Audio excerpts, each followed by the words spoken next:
Hello, everybody, and oh, where's my game audio? There we go. Hello, everybody, and let me be the first to welcome you all back to Fake Baseball Week 7. We are fully in the home stretch. We are deep within the final 20 games. Thank you, Mr. Water Plant. I appreciate that. Thanks, dude. We are deep within the final 20 games, and the drama is only ramping up. And I'm really excited for today's broadcast because I don't know if y'all checked out the schedule, but it's pretty good. Welcome back, everybody. Great to see so many people. Mr. Water Plant, welcome in for the first time this season. I really appreciate the hype on the trailer. Thank you. Hello to so many people. Nerd Piggy, Water Plant, Gormy Gorm, Forgiven, Flying Marlin, Melavara, Bean Beam, ATD. Matthew, what's up, Matthew? What is up, Sapphire? Am I skipping over anybody? Birdie, what's up, Birdie? What's up, Lady Applesauce, Mardoc, Jeff? Please don't ASCII, dude. Iwala Koala. If I missed anybody, scream at me very loud. What's up, Chaotica J? You're missing the entirety of the Bush Rangers? You're missing the entirety of Bryonatov's Game of the Day? That's tough. I'm doing 3 baseball-related activities at the same time. It's quite overwhelming. What are the 3 baseball activities you're doing at the same time, Matthew? I'm so curious. So curious. Anyway, welcome in, everybody. You're staring down the first game of the day. That's going to be the Toucans, who we talked about a lot in the Fake Baseball Fake podcast, which you can check out right now on my YouTube. But that's going to be Pascal Noir starting, so that'll be interesting.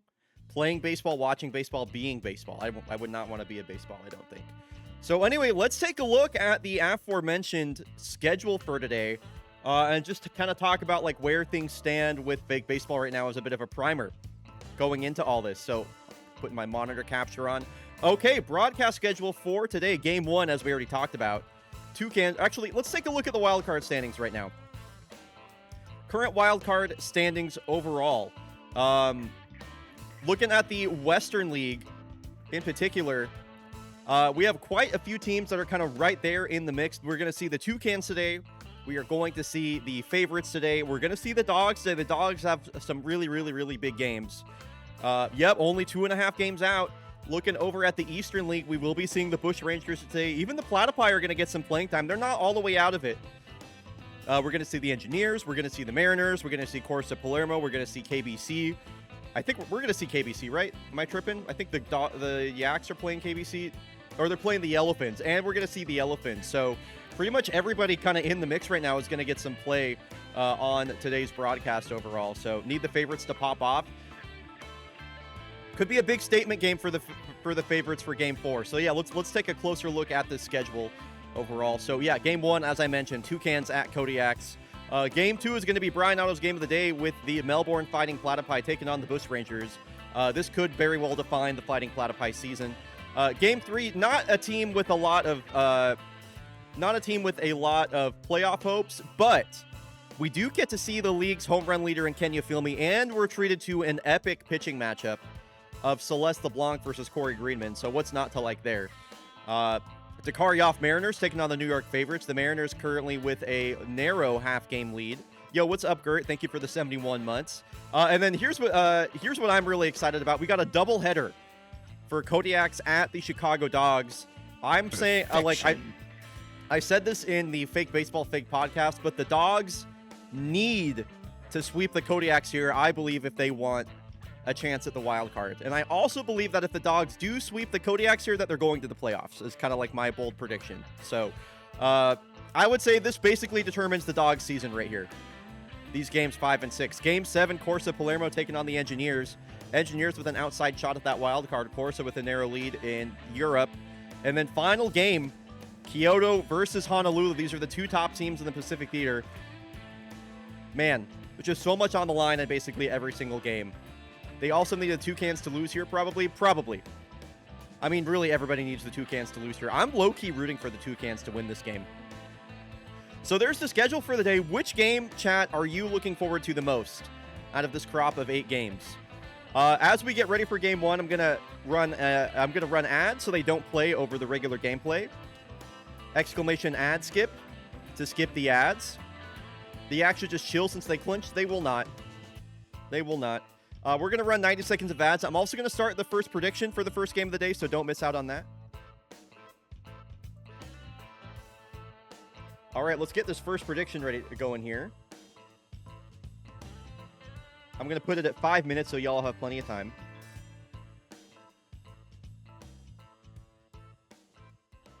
And here is your pitching matchup for the day.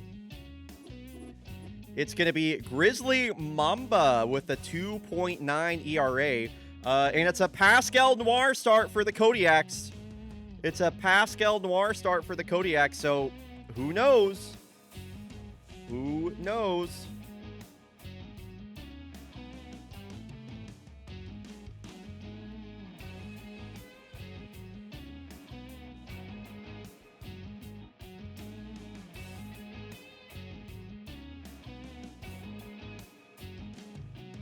Okay, sorry, I needed to reply to something really quick. You're wearing your Toucan shirt right now? Let's go. I'm glad you're giving him energy. Yeah, who knows? I really don't know what you're going to get with Pascal. So let's look at the lineup here. Did I already set this? I did already set the lineup today. Okay. Yeah, I'm pretty content with this overall. So we're just going to wait for this ad to end, and then once the ad is over, we'll get into the game. Notable for the Kodiaks, Takeda still recovering from injury. He's going to DH today. Chris Hanel on the bench. Jordan Pepper in the starting lineup. Goldsmith playing second base. Yeah, Hanel's still injured. Hanel's still injured.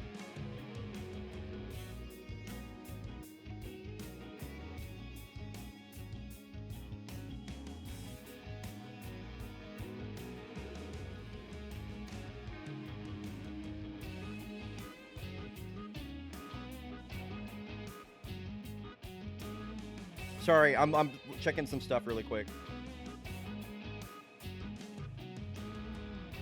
Okay. Okay, we are back from the ads. You still got 3 minutes on that prediction, by the way. 3 minutes on that prediction. Praying for no more injuries for the Yaks. I mean, for the Yaks, I'm not sure if y'all saw. Stats guy Matthew put this in Fake Baseball Discussion the other day. The Kodiaks are the first team to officially clinch. They have won North by Northwest. They have clinched the postseason. So the Kodiaks are, as we all know, are going to the playoffs. They are good to go. So, but I would be nice not to see any more injuries. We want to see our Kodiaks play at full strength. Okay, so here we go. Game 1 of the day. 2.5 minutes left on that prediction still. Pascal Noir versus Grizzly Mamba. Big game for these Toucans. If you missed the Fake Baseball Fake podcast, no, it's a full reset for the postseason, ATD. If you missed the Fake Baseball Fake podcast, Matthew saying that he likes the Toucans to make the postseason. And their pitching has been excellent. The Toucans pitching has been their strong suit all season long. And this guy, Jazzy Knoxville, can take over a game. So really big game, probably the biggest game of the season so far for the Toucans, as Jazzy Knoxville with the hard hit ball out to right field. It's a running catch by Uday Katabura and a nice one. And that's a quick first out for Pascal Noir and the gang. Shredberg, so good to see you, dude. How did the rest of the Super Meat Boy 3D runs end up going, Shred? And a 3-pitch strikeout on Ida Melfi as Pascal Noir climbs the ladder. 3 straight fastballs going bottom to top there. I also wish Ida Melfi was better. So 2 outs here for a locked-in Petri Hendricks, who smashes one out to left field. And wow! A couple of really nice plays from the corner outfield for the Kodiaks. Far champ Zamboni. What a play from the Iceman. We are obviously going to take another look at that one. I thought that was a base hit all the way. Zamboni sliding like 20 feet to make that catch. Take a bow, Far champ. Sliding on the ice. Sliding on the ice. Outfield looking sexy as fuck today, seriously. Perfection. Happy 7+ years. Cheers to many more. Also, Yo, what is up, Jeff? Thank you for the 86 merch. months, dude. Yeah, this is from the season 21 line for Fake Baseball merch. It's been in the shop actually all season long. As always, fakebaseball.store. This is the Jakarta Jaguars hat. RIP to my Jags. It's a really nice high slider there from Grizzly Mamba. Grizzly Mamba in her 3rd season and having a career best year. Some folks might remember Grizzly Mamba for giving off a leadoff home run to Valdomiro Takeda back in the season 20 opening day. This one's hard hit, and it bounces off the glove of the usually sure-handed Biff Ironbarge Jr. These Toucans really great defensively up the middle. And that's a base hit for Valdomiro Takeda, who is DHing today. He swings at the first pitch, as he so often does. 1 on, 1 out here for Valdo. Grizzly Mamba on that 69 strikeouts, looking for number 70. 4-seam, 2-seam fastball, a slider, and a curveball. There is the curveball. 2-2. Wow, 97. Elevated. Takeda can't lay off the high cheese. And now 2 outs for probably the hottest batter on the Kodiaks right now, Nkola Johansson. She has just been on an absolute tear. And she shoots one the other way for a 2-out base hit. Not yet. Not yet, Shredberg. I don't wear this hat out enough, but I'm wearing it out tonight, so we'll see. Gonna go play some pinball at Quarter World tonight for Quarter Wednesdays. 2-0 pitcher to Zamboni. Wow, and Grizzly Mamba on 2 outs might just be loading the bases here. So that is the classic Far Champ Zamboni bat flip on the walk. And now you've got the bags packed with the axe for Goldie. The gold bat with a golden opportunity here. Gonna battle here on 2 strikes. The 1-2 pitch. Smashed to Mamba Bear, and it bounces off the wall. Well retrieved by Jefferson Benson. It will be a 2-run RBI single. That was almost a Goldsmith grand slam. Yeah, so much for this good pitching. Grizzly Mamba is struggling here with 2 outs in the 1st inning.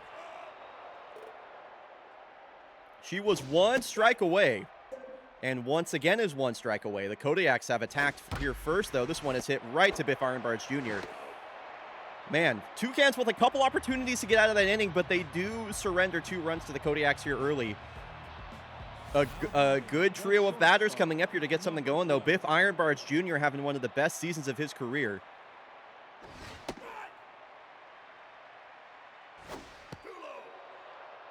Oh, certainly could come back from this. A lot of baseball left to play. A 7.46 ERA, Pascal Noir on the mound, and she finds another strikeout. It could be the rare, like, goated Pascal Noir start. We don't know. So Salvador Mancini, I've been a common critic of his. His power is down this season as well. Has not had a lot of value in that first base DH slot. He will work a 5-pitch walk here.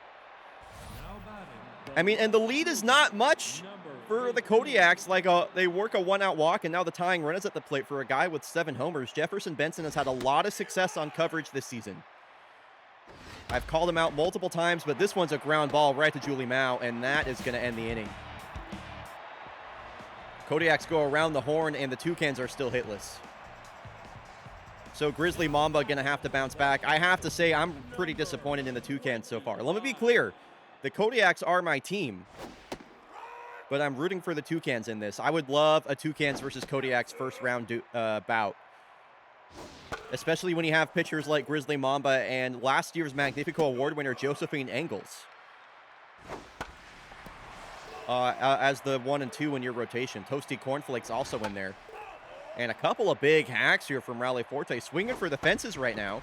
This is a ground ball hit up the middle. It's a beautiful stop from Cash Considerations. And Forte just a little bit too quick. Nice hustle there for an infield single. So starting in center field again today is Jordan Pepper, showing bunt. Trying to set up a sacrifice bunt here, getting Forte over to second base for the top of the lineup. This is a ground ball that Considerations will play on a bounce, and a beautiful double play there for the Toucans. Much needed for Grizzly Mamba, as that'll bring up Lola Dominguez.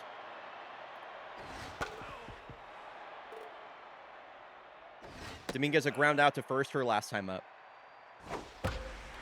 This is driven deep out to the right field corner. Knoxville plays this ball off the wall, and wow, a hustle double for Lola Dominguez. That's what we like to see right there. So often the CPU is so stingy about trying to push for two, and Lola yoinks 2 bases out of that hit right there. I love that. You don't see hustle doubles too often in fake baseball. Shout out Lola Dominguez for that. Love the aggressive base running. Full count here to Katabura. And he walks. That's another 2-out walk. I mean, the Kodiaks this is looking like a repeat of the first inning.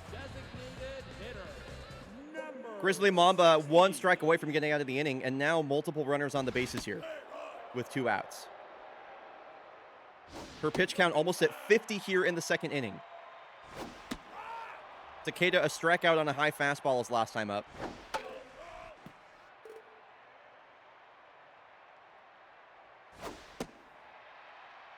Mamba missing away. Here's the 2-2. And that's a high, I don't know if that was a fastball or a changeup there, but it's a high pitch again. 2 strikeouts today for Takeda. 2 are stranded. 5 hits for the Kodiaks. Takeda having a hard time identifying and laying off the high stuff there. Pascal Noir's locked in. She's thrown only 20 pitches through the first 2 innings. Cash Considerations, who's having a career year, will get things started with a really well-hit ball that Kola Johansson just absolutely smothers. She robs a hit from Cash Considerations. Kodiak defense has looked really, really good today, I have to say. Here's Domingo Moreno. It's the bottom of the lineup coming up here for the Toucans. Again, Pascal Noir, no hits allowed so far through 2 1/3.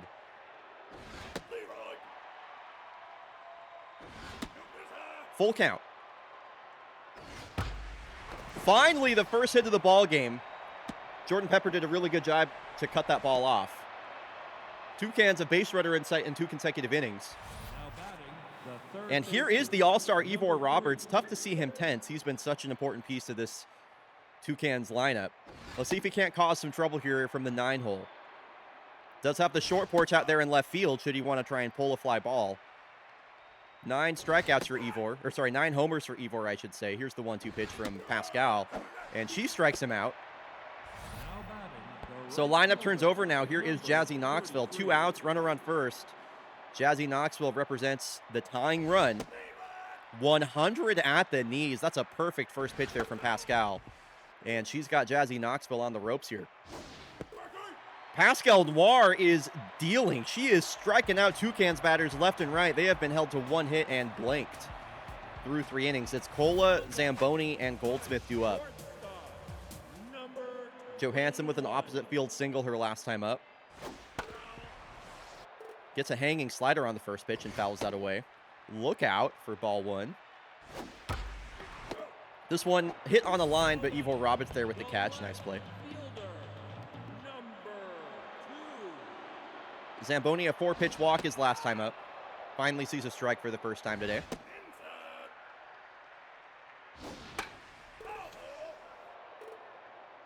One-two pitch. A swinging bunt. Well played by Domingo Moreno. Throw is there in time. Antoine Goldsmith drove in both runs for the Kodiaks with an opposite field single. It banged off the wall out, or it banged off Mama Bear, I should say, out there in left field. So that's the 2-seam. That's the 80-some mile-an-hour pitch there from Grizzly Mamba. The 2-seam fastball. She doesn't have a changeup. Okay. Back-to-back, or not back-to-back walks, excuse me. There's a walk there for Antoine Goldsmith. And once again, the Kodiaks getting base runners with 2 outs. That one almost hits Julie Mao. 2-seam misses in.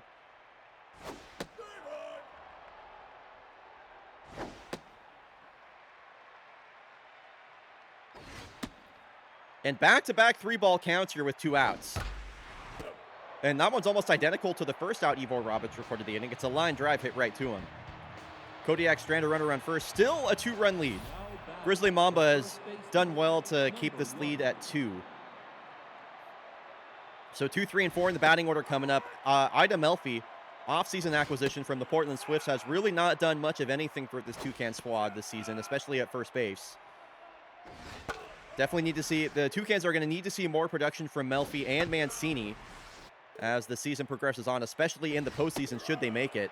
And another strikeout for Pascal Noir. Anybody know how many strikeouts she's up to right now? Petri Hendricks had a hit stolen away from him back in the first. Yo, Birdie!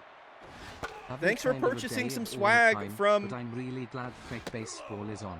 Go to Kins and Tommy's. From the fake baseball store. I appreciate that. Thank you. You picked up that Toucan Slam Tee. That one is the GOAT. As Petri Hendricks pops out. That's going to be 2 outs, bases empty here for Biff Ironbarge Jr.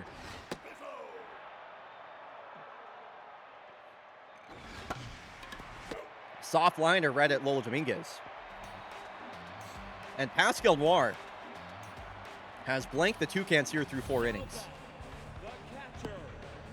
Forte is going to lead things off, an infield single the last time up for him. And the lefty BT Sventu, number 74, going to come in. Forte will turn around and bat from the left side as here's a parachute. And Jefferson Benson has to navigate around Biff Ironbarge Jr. right there to make that catch. So BT Sventu with the left-handed specialist trait is going to debuff the hitting ratings of Jordan Pepper, as you can see right there. Why is Sventu 7'4" and not 7'2"? BT 7274. Did anybody watch me speedrun Titanfall for like 6 years? Come on, guys.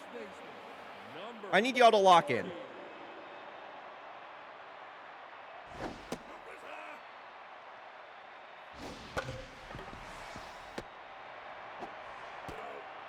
It's not the first time that's been asked either. Y'all are killing me with that.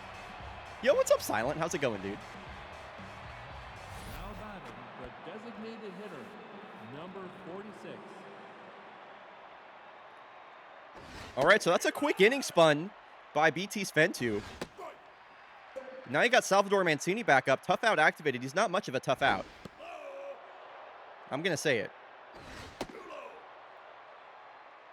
Salvador Mansucky. Whoa, that one misses way up. Here's the full count to Salvador. Breaks his bat on a foul ball. Staying alive here on a full count. Late swing decision. What's up, the real Skiles? And a full count walk. That's a really nice at-bat from Salvador Mancini. Batting, the left fielder, number 18. So once again, the Toucans have a walk and have the tying run at the plate. Jefferson Benson. A weak fly ball out to center field. Easy catch there for Jordan Pepper. Now batting, the second baseman, number 30. Man, Toucans just need a long ball here to tie this game up. Time slowly running out right now here in the top of the 5th. As we cruise into the back half of this game. Cash considerations, a hit stolen away from him by Cole Johansson his last time up. I'm liking these at-bats from the Toucans right now. Making Pascal Noir come to them. Well, there is a 94-mile-an-hour fastball down the middle. Wow, and cash considerations strikes out. That is a tough look right there. I really felt like he should have got a base hit with the way he was seeing the ball. And Domingo Moreno with a foul ball. That could have been dangerous for the Kodiaks. And now Moreno down to his last strike. Pascal Noir looking for another strikeout. The 0-2 pitch. Chasing 93 away. Pascal Noir, we need to check that. I need to check her strikeout count in between innings because it's looking pretty nasty, as my good friend Sapphire would say. So Katabura going to lead things off. Toucans have done well to hold the Kodiaks to 2 since that first inning. And Katabura with a high fly ball, deep right, left center. Wow! Petri Hendricks flashing some leather out there in center field. He'll steal a hit away from Uday Katabura. And wow, I have to say, defense has been the calling card of this game so far for both teams. What a play there. What a dangerous dive for Petri Hendricks. I mean, look at that. That's a headfirst dive into the wall, folks. Petri Hendricks got a great jump on this and putting his body on the line. Petri Hendricks literally, he took a bow right there for that catch. Evil Roberts with another line drive catch.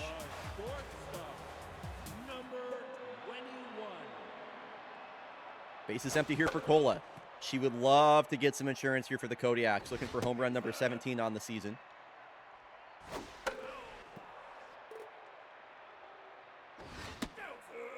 Count evens. Here's the 2-2 from Sventu.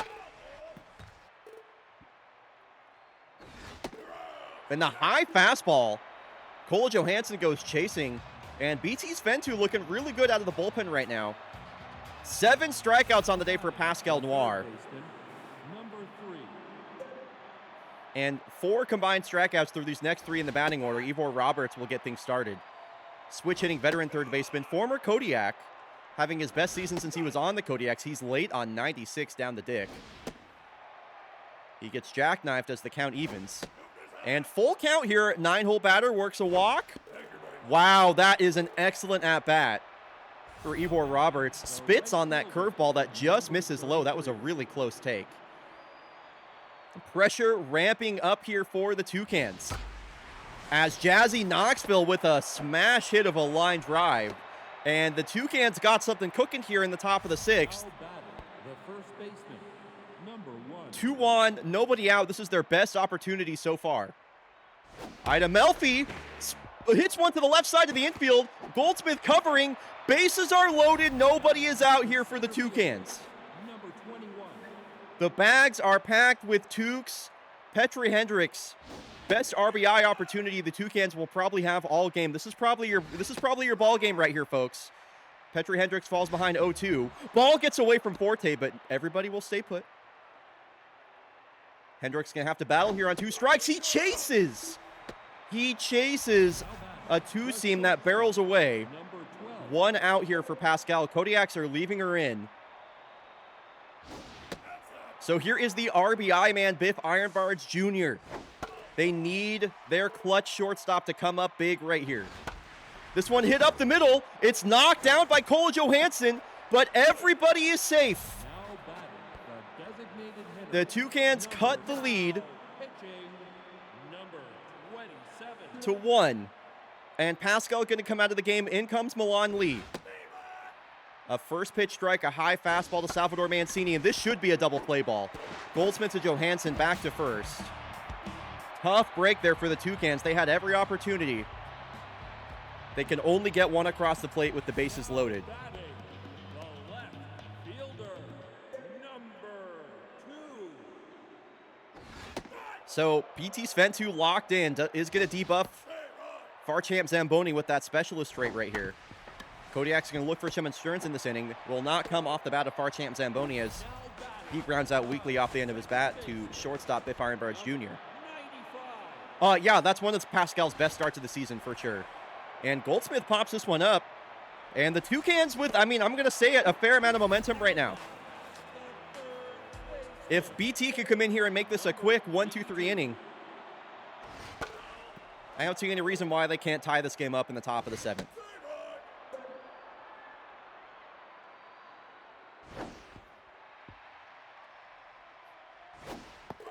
And Julie Mao strikes out. BT Sventu has been nails out of the bullpen.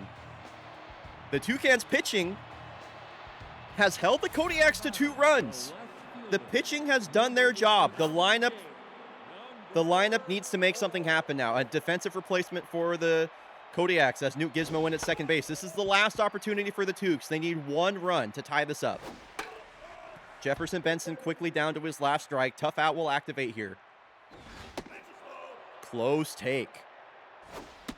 And he's out in front of 89 miles an hour. 1 out as Milan Lee is looking for the save here. Big moment here in the Toucan season. They trail by 1 versus the best team in baseball. They've come out of nowhere to put themselves in the wild card race. And Cash Consideration strikes out. Now batting, the catcher, number 11. So it's Domingo Moreno, the last hope here for the Toucans. Is there any magic left in the Toucans' bats? They're down to their last strike. Milan Lee, the 0-2. Wow, he strikes out the side for the save. Milan Lee, 3 straight strikeouts. And the Toucans are going to be left wondering what could have been.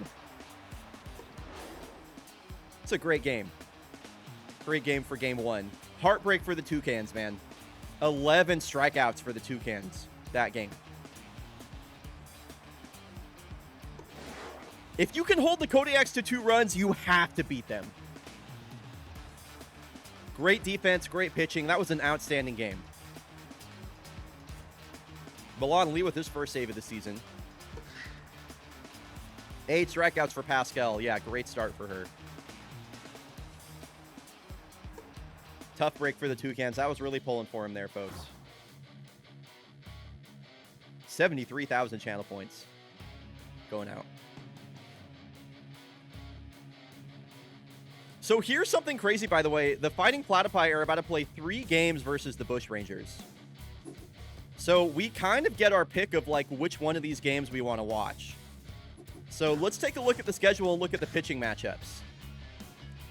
So we have William Warren versus Swing Slinger, Ms. Frizzle versus Paisley Church, and Kimber Choi versus Hank Kennedy. Personally, for me, I think it's Ms. Frizzle versus Paisley Church. Yeah, I also think it's Ms. Frizzle versus Paisley Church. Okay, folks, Bryonatos game of the day.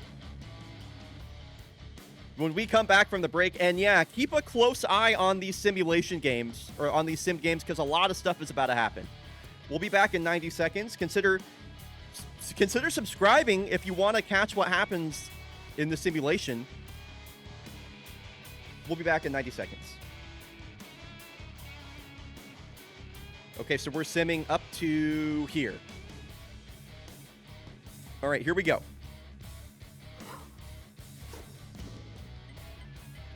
Mariners. That's a much-needed win. Okay, so they win 1, drop 1. No real movement there.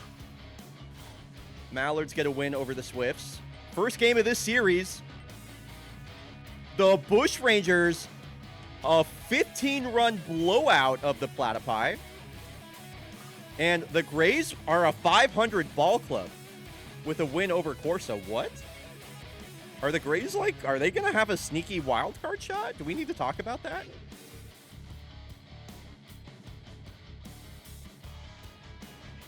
So the Bush Rangers first place right now in SoCo. Wow. Shift, I was just thinking it's been forever since we've seen you. Did my eyes deceive me, or did Busan beat KBC? Busan beat KBC.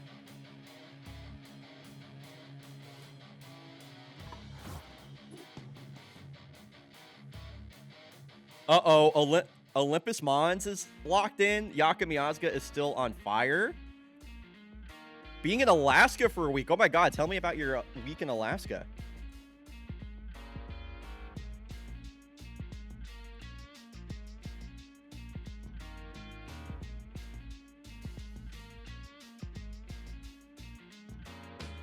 All right, let's get this prediction going. Melbourne Fighting Platypi. Brisbane Bush Rangers. I feel like if the Platypi want any hope at the wild card right here, they need to win these next 2 games versus the Bush Rangers. Prediction is live for Bryonatos game of the day. Do we know why the prediction's live for Bryonatos game of the day, folks? Do we have any inkling why that could be? Well, maybe it's because it's time for Bryonatos game of the day! Woo! Bryonatos game of the day coming at you. We got the battle for Australia. The 2 Australian teams, the Australian Series, the Outback Series, the Melbourne Fighting Platypi taking on the current Southern Continental leading Brisbane Bush Rangers. Holy shit! We have 190,000 Dargy Dots put up on the Melbourne Fighting Platypi. Literally, who did that? Silent 119 with 184,627 Dargy Dots on the Melbourne Fighting Platypi. I don't know that I've ever seen the likes of that before. Everybody in chat right now should put Dargy Dots on the Bush Rangers only because the odds are so ridiculous. Wow. Okay. Here we go. Bryonatos game of the day. The most Dargy Dots of the season on the line right now. Melbourne Fighting Platypi taking on the Brisbane Bush Rangers. We have a lefty-lefty matchup as the daughter of one of the all-time Kodiak greats, Grayson Church, is going to lead Paisley Church is going to be on the mound. Taking a look at the lineups here. Greta Vixen in the leadoff spot. Yaka Miazga batting cleanup. Cam Acosta in the leadoff spot for the Bush Rangers. I do love Greta batting leadoff. Now batting, the left fielder, number 51. Okay, Paisley Church on the mound here for the Battle of Australia as the Bush Rangers take on the Melbourne Fighting Platypi. I like that rule, Matthew. I do like that rule. The strength of this Bush Rangers team is primarily their pitching. Paisley Church among that group. And she strikes out Greta Ice Vixen to get things started. The center fielder. Paisley Church, a very similar pitcher to her father, Grayson Church. Super high junk rating. Her pitches have a ton of movement on them. As Paloma Monte Carlo with the high drive way out to right center. Spartan Lazar will make the catch. The first baseman, number 31. That's a quick 2 outs. So like I mentioned, just like her father, a lot of movement on her pitches, primarily relies on her slider and curveball, her fastball in the mid to low 90s. This is a ground ball down the first base line for Armando Dickerson. And a 1-2-3 inning for Paisley Church here in the battle for Australia. So one of the MVP candidates in the Eastern League right now, Cam Acosta. If you watched the Fake Baseball Fake podcast, you'll know that we were singing this guy's praises. Currently is second in the Eastern League with a 988 OPS. Ms. Frizzle on the mound now. Has triple digits on that fastball and a trio of fastballs. That is a beautiful slider from Ms. Frizzle at 90 miles an hour. I want to take a look at that slider from Ms. Frizzle, by the way. It's just so hard to lay off this pitch. Look at how that comes out of her hand, right? Like, that looks like it's gonna like either hit Cam Acosta or just be inside on the plate. And then bam, back in the zone at the last second. I mean, I don't know what you're supposed to do with that. So Cam Acosta will strike out. Anyway, Alaska went to Ketchikan, then went around the island that Ketchikan is on, saw a whole bunch of orca, 2 positive transients, including a baby. Oh my God. Experienced porpoises riding the bow, and just, that sounds amazing. Shift. 73. That sounds utterly incredible. So 1 out, base is empty here for Spartan Lazar, and Miss Frizzle is locked in after 1 batter. Trio of fastballs, a slider, and a curveball. A late survival swing there from Spartan. Great swing. And it's the slider again. Couple of strikeouts on a 90-mile-an-hour slider. Number 20. So now you got locked in versus locked in. Olympus Mon swinging a hot bat as of late. You're going to go nap? You just drop 185,000 Darky Dots and then you go nap? That's crazy. Hard hit on the ground, Mackenzie Sacred. With the play. Yes, you need to post a lot of pictures. Now batting, the catcher. So a couple of 1-2-3 innings here. Desmond Richard. Looks at a really nice changeup there from Paisley Church for strike 1.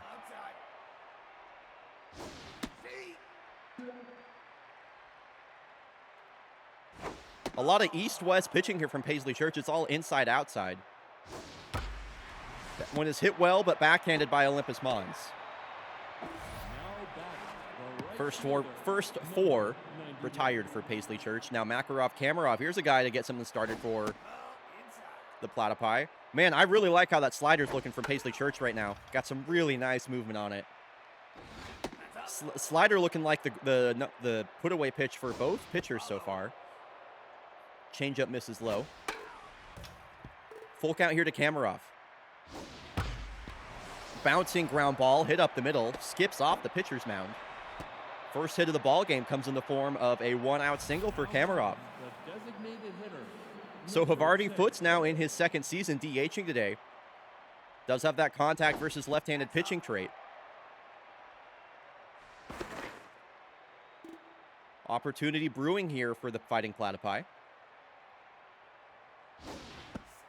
Ooh, high changeup for strike one.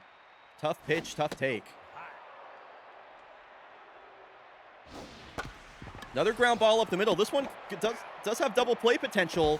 Wow, and yeah, Yaka Miazga and Olympus Mons combining to turn two and erase that one-out hit. Platypi held scoreless through two. And Paisley Church has faced the minimum. So best batter now for the Bushrangers, Yaka Miazga, batting almost 300, 42 ribbies, 15 home runs. Having one of the best seasons of his career.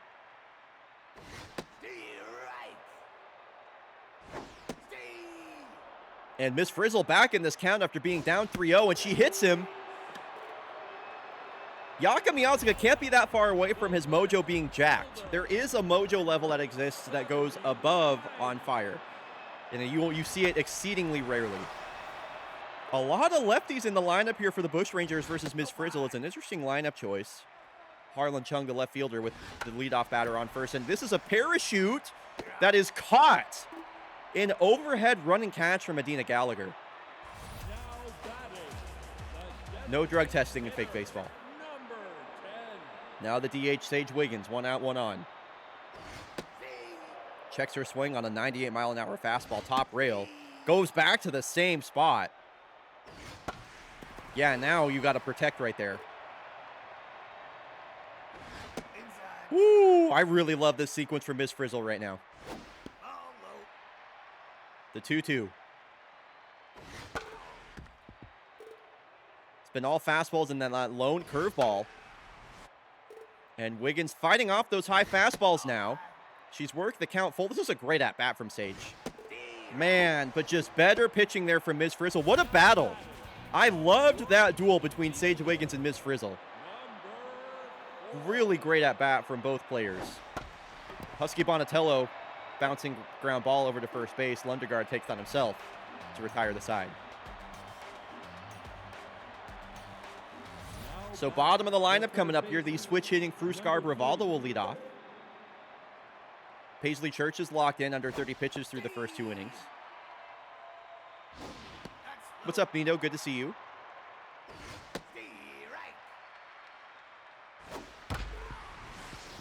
Just out in front of that is Bravaldo. Couple of foul balls here on 2 strikes. And this one should stay in the field of play, playable for Cam Acosta. Cam Acosta, mojo down, he's tense. That is not good news for the Bushrangers. One of their best players currently struggling.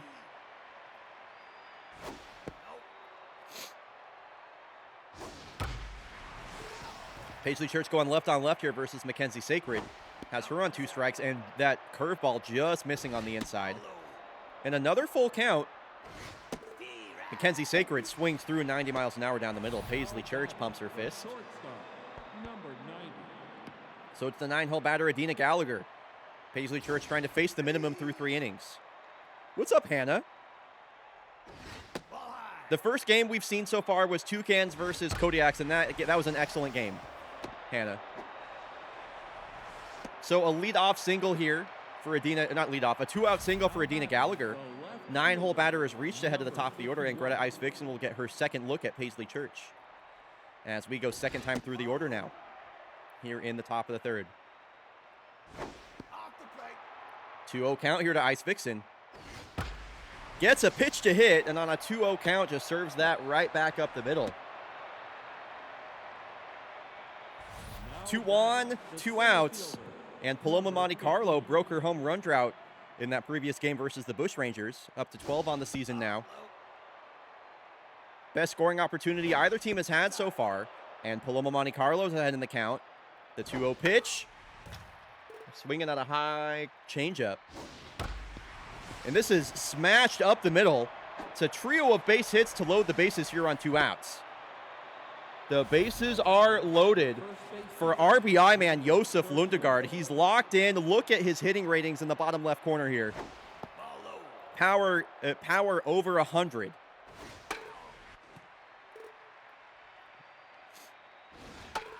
And he's down to his last strike. Big moment in this game right now. The 1-2 pitch to Lundegaard. He checks his swing. Curveball in the dirt, the 2-2. Oh my God, he goes down looking and the umpire emotes on him. Oh, how do you not swing at 90 miles an hour on the top rail? That's a tough look there for Yosef. What's up, Happy by 3? Paisley Church gets out of the bases loaded jam. Remember that moment. Remember that moment in this game. Bases loaded, top of the third. The Platypi leave the bases loaded with one of their best hitters, Lundegaard, at the plate. Remember that moment. Big within the context of this game. Armando Dickerson will fly out softly to the left fielder, Greta Isfiksen.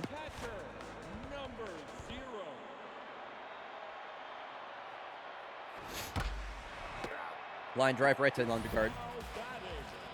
And now second time through the lineup for the Bushrangers. This is where the Platypi found success with second time through the lineup, but Cam Acosta will pop out on the first pitch. And that's a 1-2-3 inning for Miss Frizzle, who is currently no-hitting the Bushrangers. Miss Frizzle with a no-no going through 3. Number 45. Bushrangers won game 1 of the series. Desmond Richard will ground out on the first pitch. Now batting, the right fielder, number 91. Bushrangers won game 1 of the series 15-5. And Makarov Kamarov has his second hit of the ball game. He's seeing Paisley Church pretty well. Now batting, a designated Some aggressive swings early in the count here for the Platypi. Now second time through the lineup. Makes you wonder if they've made some sort of adjustment to Paisley Church here. Her fastball down to 88 miles an hour. And she's behind on Havarti Foots, 3-0. Slider in there for a strike. And she's worked her way back into this count. Full count here to Havarti. Checks his swing and another strikeout looking for the Platypi. They've got a couple of those low 90-mile-an-hour fastballs on 2 strikes and just cannot pull the trigger. So 2 outs here for the switch-hitting Cruz Garbravaldo, third baseman. Joanna Dart catching for Paisley Church today. Splits the right side of the infield. Cruz Garbravaldo with an opposite field single on 2 outs. Back-to-back innings with multiple base runners for the Fighting Platypi. So Mackenzie Sacred now. 2 outs, and Kamarov has a lot of speed over there at third, or on second, rather. This is hit up the middle. This could be the first run of the ball game. They're going to challenge the armor of Lazar. The play at the plate is late. Now batting, the shortstop. The Fighting Platypi have rallied here with 2 outs in the top of the fourth to score the first run of the ball game. RBI single for Mackenzie Sacred. Fighting Platypi on the board first here in the Battle of Australia. Adina Gallagher will pop out, and 7 hits for the Fighting Platypi. They are seeing Paisley Church well, only 1 run to show for it. But Miss Frizzle has not allowed a hit yet to these Bushrangers. Oh, sounds good, Fire Teams. Thanks for lurking. Good to see you. And Spartan Lazar trying to work a leadoff walk here. Applesauce says, activate lesbian power. Okay, lesbian power activated. Spartan Lazar works a walk. Second baseman, number 20. I don't know if you saw, Fire Team. There's over 300,000 Dargy Dots on this game right now. Spartan Lazar thrown out at second base.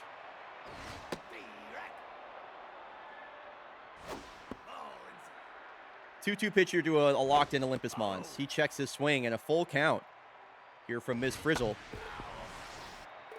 Just late on that, sends it foul. And an extended at bat here for Olympus Mons. Full count and a back-to-back walks here for Ms. Frizzle. Early in this inning. Yaka Miazga, one of the few base runners that's been allowed by Ms. Frizzle. He was hit by a pitch. 97 missing outside. Ooh, she's being careful with Jakob. Giving a lot of respect to the power in that bat. 91 bottom rail for strike 1. This is a ground ball to the right side of the infield. And the second baseman, Mackenzie Sacred, will flip that over to first. tying run in scoring position here for the left fielder, Harlan Chung. Some good speed on second base. Bush Rangers trying to tie this game up in the bottom of the fourth. 2-1 pitch. Hit on a line right at the shortstop, Adina Gallagher. Bush Rangers are still hitless through 4 innings. Now batting, the left fielder, number Miss Frizzle, the better of the 2 starting pitchers here today. Paisley Church, the first pitch to Greta Ice Vixen is laced out to the far left field corner. I can't believe she didn't turn 2 there. Harlan Chung got to it quick. And a leadoff single here for the Fighting Platypi. center fielder, number 15.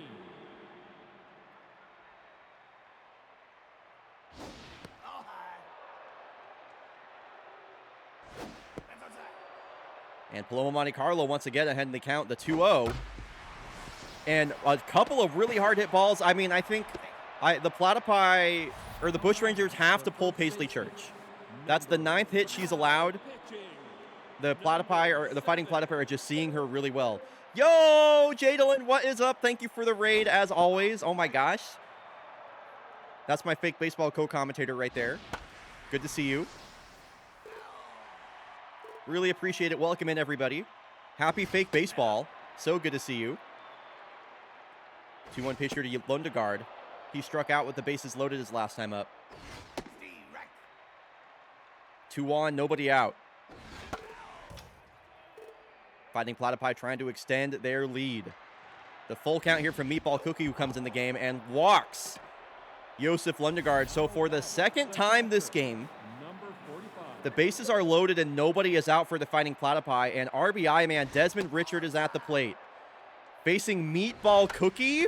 And this one is just lobbed over Kamacosta at third base. That is going to easily score 2 runs. Platypi up 3-0. Now batting, the right fielder, number 91. And Makarov Kamarov has 2 hits on the day. Still 2 on here.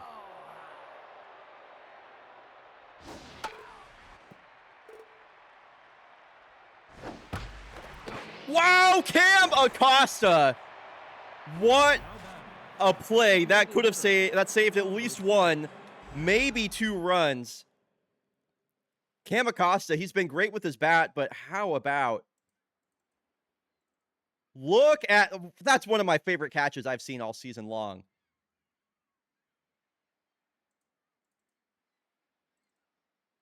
What a play. What a play for Cam Acosta. 10 hits on the day for the Fighting Platypi, by the way.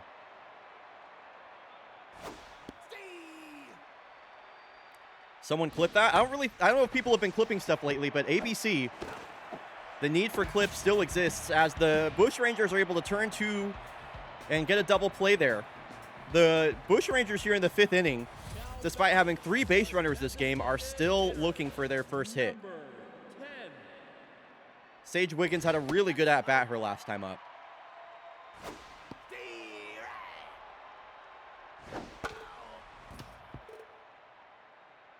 The 1-2, and she will strike out for the 2nd time this game. Now batting, the right fielder. So it's their off-season acquisition, Husky Bonatello now. Hard hit ground ball right at Adina Gallagher. Now batting, the first baseman. This is looking like it's about to be a really quick inning for the Bush Rangers unless Armando Dickerson can make something happen here.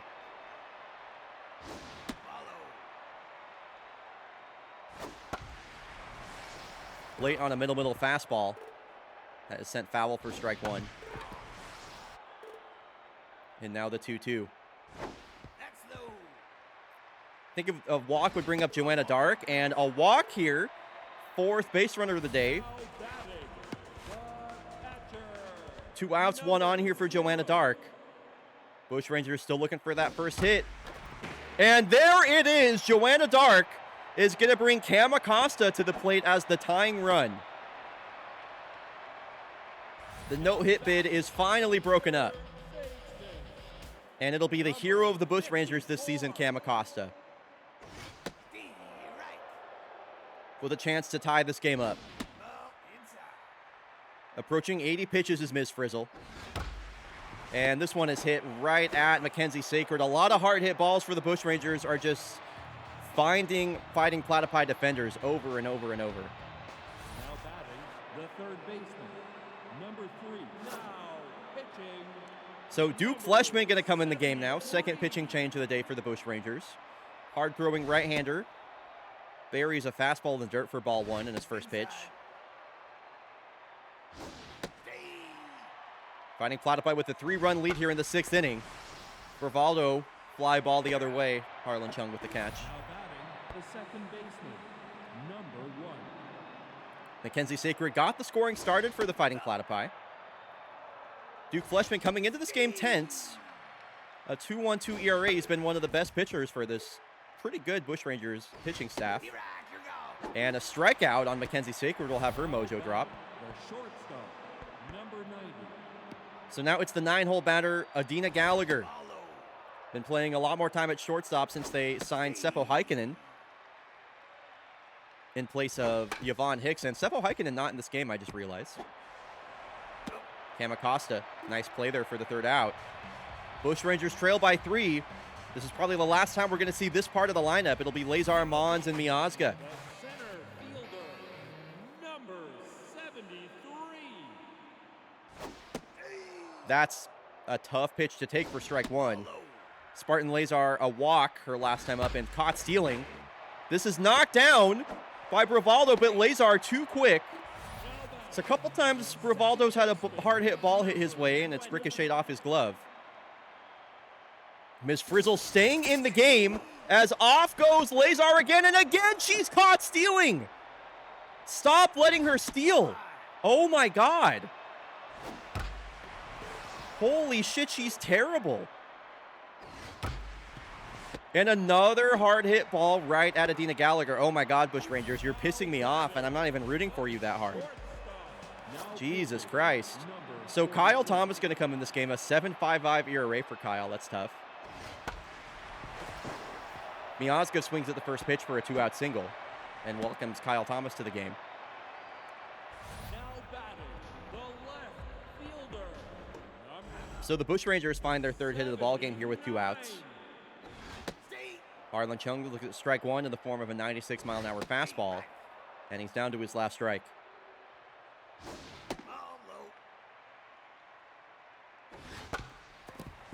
Weakly hit, Brivaldo scoops it, throws it over to first. Bushrangers have looked completely lifeless at the plate. A couple of rally-killing caught stealings from Spartan Lazar as well. Number 51. Cannot believe they keep trying to steal with her. And the top of the lineup and Greta Ice Fixin will lead things off.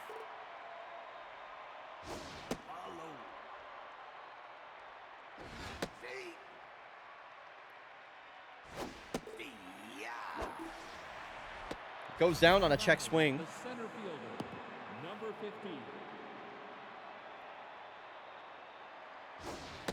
Paloma Monte Carlo batting average up to 280.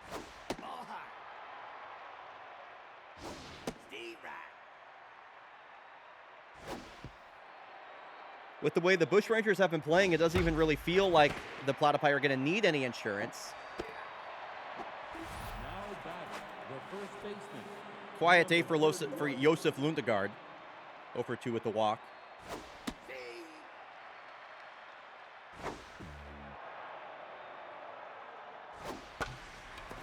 This is a flare out to right field, and that will land on the right field chalk.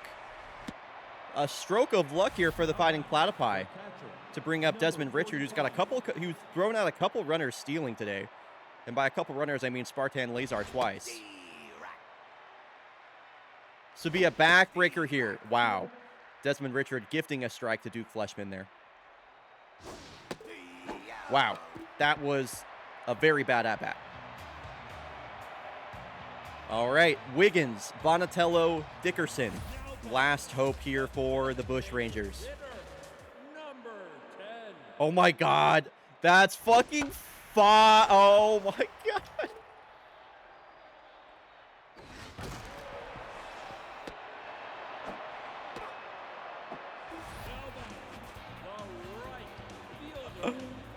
So that's a quick first out. Bushrangers down to their final 2 outs. Fighting Platypi have looked the much better team today. Bonatello, the 0-2. High fly ball, deep right field. Kamarov's at the wall. Kamarov leaping, it is gone. Husky Bonatello with the opposite field single. He's going to cut the lead to 2 here in the bottom of the 7th. So some signs of life for the Bush Rangers. It might be too little too late. It might be too little too late. Or Armando Dickerson is going to bring the tying run to the plate. The Bush Rangers have the tying run at the plate here in the bottom of the 7th, and Kyle Thomas is rattled. Strike 1 to Joanna Dark, a high fastball. Cam Acosta would bat next. The 0-2 to Joanna Dark. Armando Dickerson extended this game with a... Oh my God, Joanna Dark got hit. I'm standing up. I'm standing up. I'm standing up. Cam Acosta represents the winning run. He's gonna have to do it versus Roger Hatter.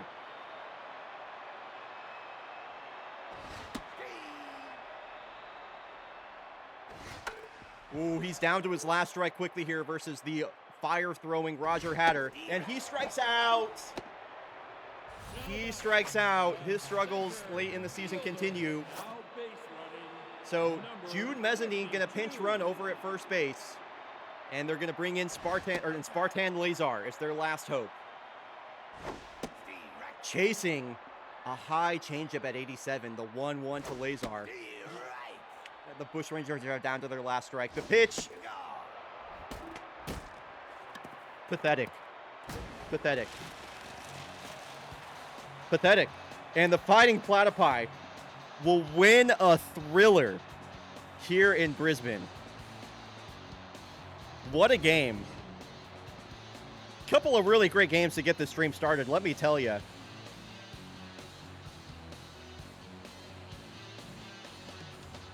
$293,000 Dargy Dots going out to the Fighting Platypi believers. The betting and napping strat is real. Yeah, Silent just straight up ore farmed in the entire chat.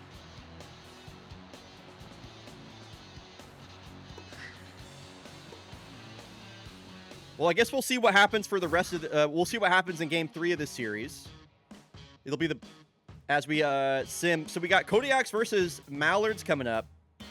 That's going to be Corey Greenman versus Celeste LeBlanc, as Celeste LeBlanc is chasing down the single-season shutout record. That'd be a tough team to shut out, that's for sure.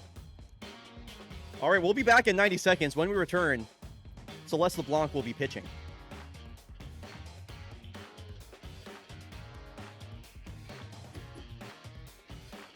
Also, this is a big game for the Grays. Like, if the Grays get a win over Corsa here, they're going to have a winning record?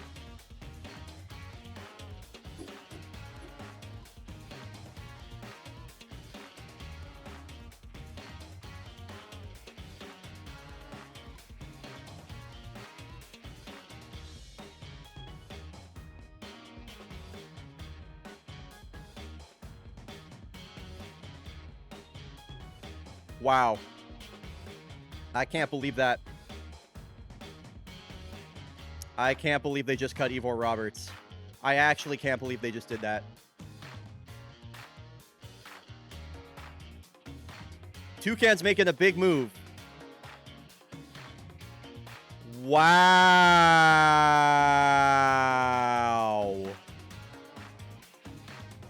A lot of moves happening late in the season. Some tinkering going on.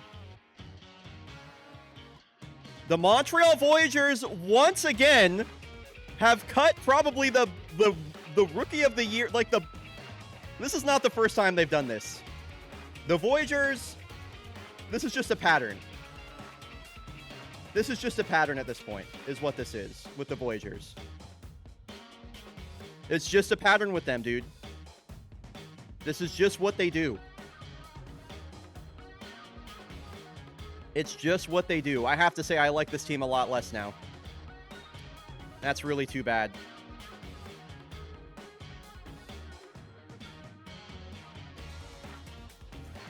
Yeah.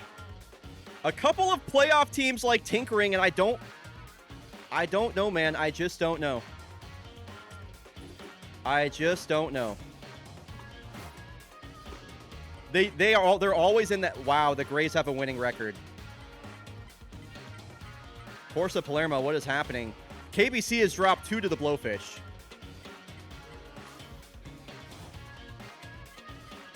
The Platypi win 2 out of 3 over the Bushrangers. Bushrangers with a much-needed win over the Moose. Corsa with a clutch win over the Grays there. Okay, KBC gets one back. They don't get swept by the Blowfish. The Toucans 5-1 over the Yellowfins. That's a big game.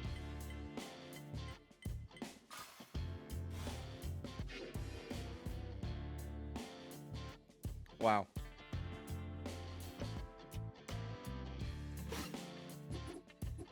I absolutely hate these shakeups. I hate both of these moves, dude. We don't track Rookie of the Year. I just cannot believe they cut Waterloo Strawberry, man.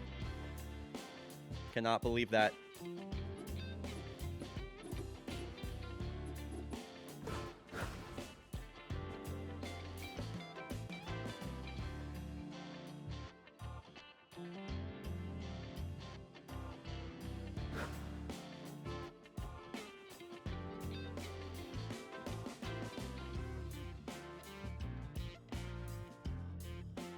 $13 million for a rookie. That's just the salary goes down every single game. That's just always what happens when a player gets released. Dude, they cut a guy with a 900 OPS, man.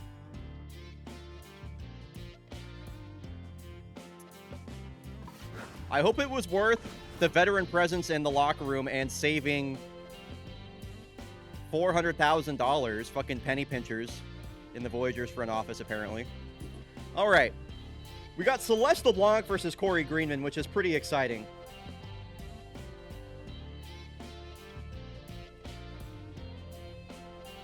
The prediction this time is going to be who pitches more innings? Will it be Celeste LeBlanc or Corey Greenman? 2 of the best pitchers in baseball about to go head-to-head. And this is going to be a lot of fun. And Uday Katabura is juiced. Uday Katabura is juiced. That is bad news. That is bad news.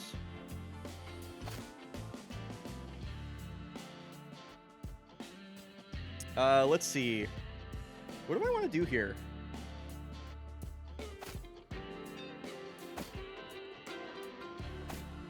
There we go. Okay, prediction is live for who pitches more innings between Celeste LeBlanc and Corey Greenman. Really excited for this pitching matchup overall, I gotta be honest.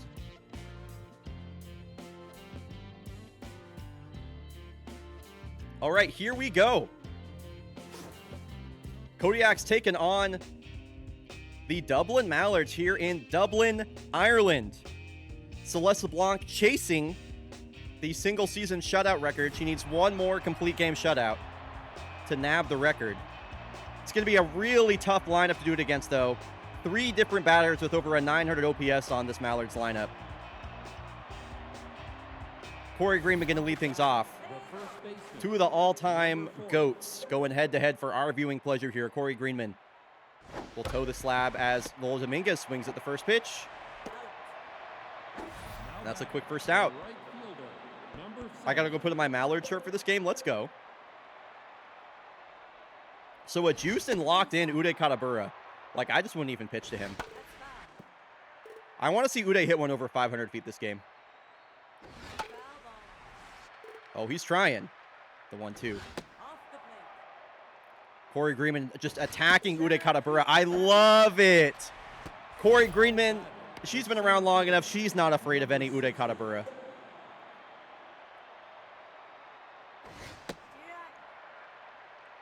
Four-seam, two-seam slider curveball for Corey. Fastball in the upper 90s.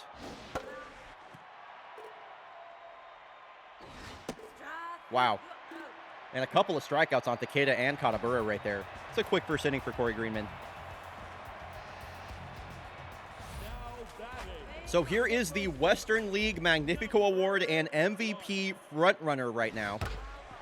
Celeste LeBlanc, and she's got a very dangerous Mallards lineup. to contend with today. I mentioned 3 guys on this lineup have an OPS over 900. You're looking at one of them, the always great Shinji Yuta no one, as Celeste LeBlanc will field her position for out number 1. Here's another one of those 900 OPS guys, former Kodiak Babu Salah, right fielder. He swings at the first pitch. This is hit right to Newt Gizmo, playing second base today. The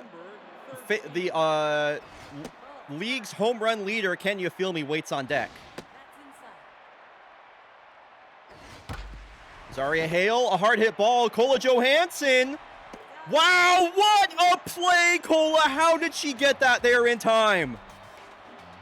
I didn't think that had enough juice on it, but Kola, as she has done so many times, full extension, gets to her feet, throws just in time. My goodness, Kola. Help your pitcher out as they chase down the shutout record. I love that. And she'll lead off the inning here versus Corey Greenman, who struck out 2 in the first inning.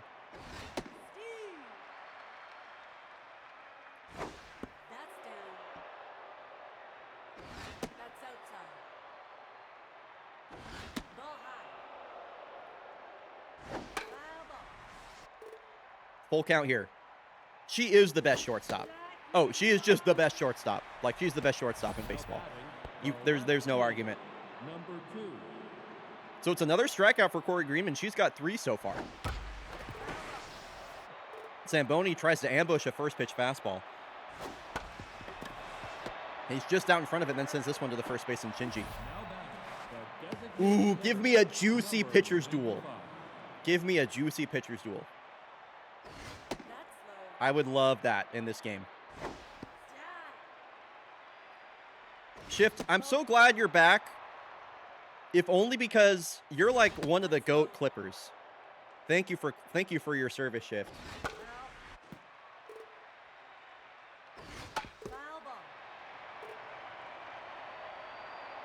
Full count here to Goldsmith. Up there with Kawhi Leonard. That's great.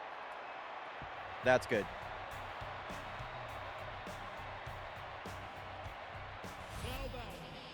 Another 1-2-3 inning for Corey Greenman, and here is the league's RBI and home run leader. Can You Feel Me, with 20 homers on the year. Leads all of baseball with that number. Cole Johansson being careful with him so far. She's got him down to his last strike. The 2-2 pitch. Woo, the curveball. A beautiful Celeste LeBlanc curveball that just clips the outside of the zone. I love Speed Abode. Actually, I think Speed Abode might be my favorite ad. And this is the first hit of the ball game. So 1 out base hit here for Lada Dash, the rookie.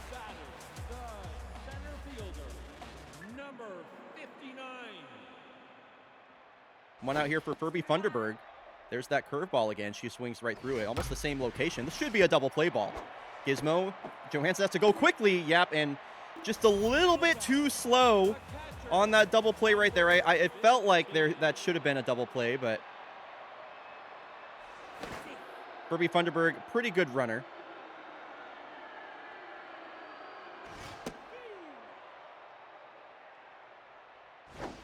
There should be more love for Frank's Beans and Clams, in my opinion. Burger, hot dog, fries. Why not Frank's Beans and Clams? Here's the 1-2 pitch to Grady Woronsky. He has a penchant for getting hits on coverage. And another strikeout on the curveball for LeBlanc. That's her second of the day. Bottom of the lineup coming up here for the Kodiaks. Julie Mao, Chris Handel, Newt Gizmo. Now batting, the third baseman, number 82. Wow, Julie Mao really chasing after that first pitch. Kodiak's trying to jump out in front of some of these first pitches here. 77. Nothing to show for it so far. I'm curious what Chris is going to do as Corey Greenman's locked in. Nope, that's high. Well. Strike. Swan a dribbler down the third baseline. Can You Feel Me playing third? A long throw to get Chris Handel out. The second baseman, And Corey Greenman trying to go perfect through the first 3 innings here.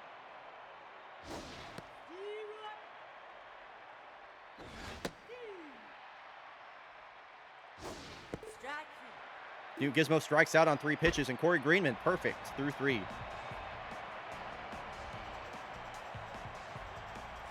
So former Kodiak Roberto Plaza going to lead off. He's been playing pretty much full-time left field ever since he came over from the Kodiaks. Celeste LeBlanc is locked in. Strikeouts up to 108 on the season. And Roberto Plaza down to his last strike. Ooh, I felt that should have been strike 3 blue. One spanked on the ground right at New Gizmo. Out number 1. So here's the rookie Cedar Waxwing. She's had a pretty good second half to her season. 261 batting average, 4 home runs. Julie Mao, a long throw and a really nice play.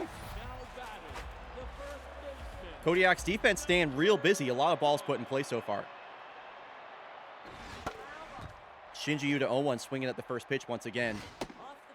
Top of the lineup, the most dangerous part of this Mallards order.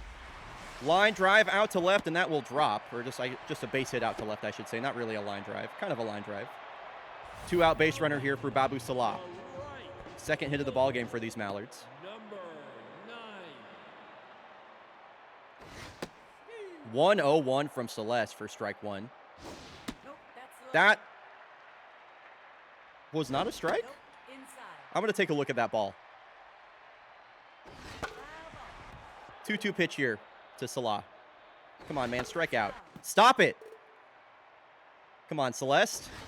There we go. 97. There we go. There we go. Okay. I want to take another look at that second pitch really quick, just because I'm like, that feels like that was, that felt like that was a strike. Maybe I'm wrong and stupid.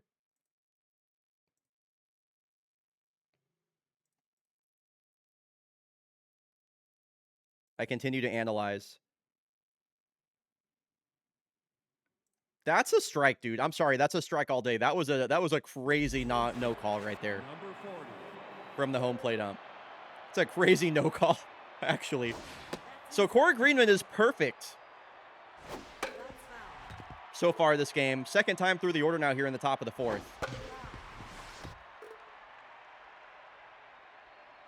ball. Dominguez swung at the first pitch and grounded out her last time up. Really fighting for her life here on her last strike. Can you feel me? Has to get this throw in time. No, it's the first hit of the ball game for the Kodiaks. The right fielder. Number 7. Uday Katabura, a strikeout his last time up, has Dominguez on first. Safe.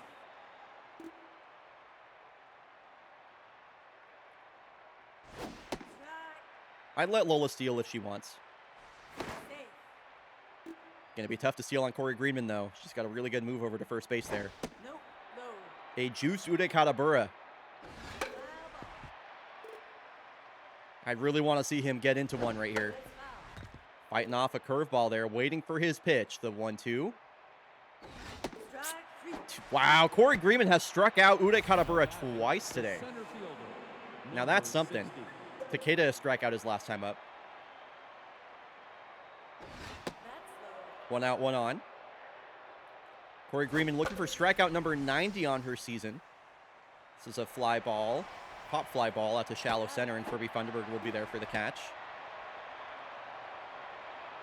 I think that was mojo down for Takeda, and that sucks. Number 21. So 2 outs now for Kola Johansson.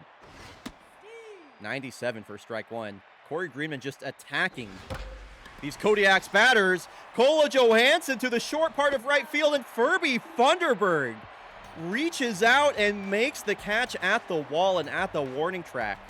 That was a really beautiful catch right there. What's up, Sorbet? Hitter. Number 13. So Celeste LeBlanc gets back to work. 38 pitches her pitch count. Strike. 101 for strike 1 once again. Ball. Inside. Foul ball.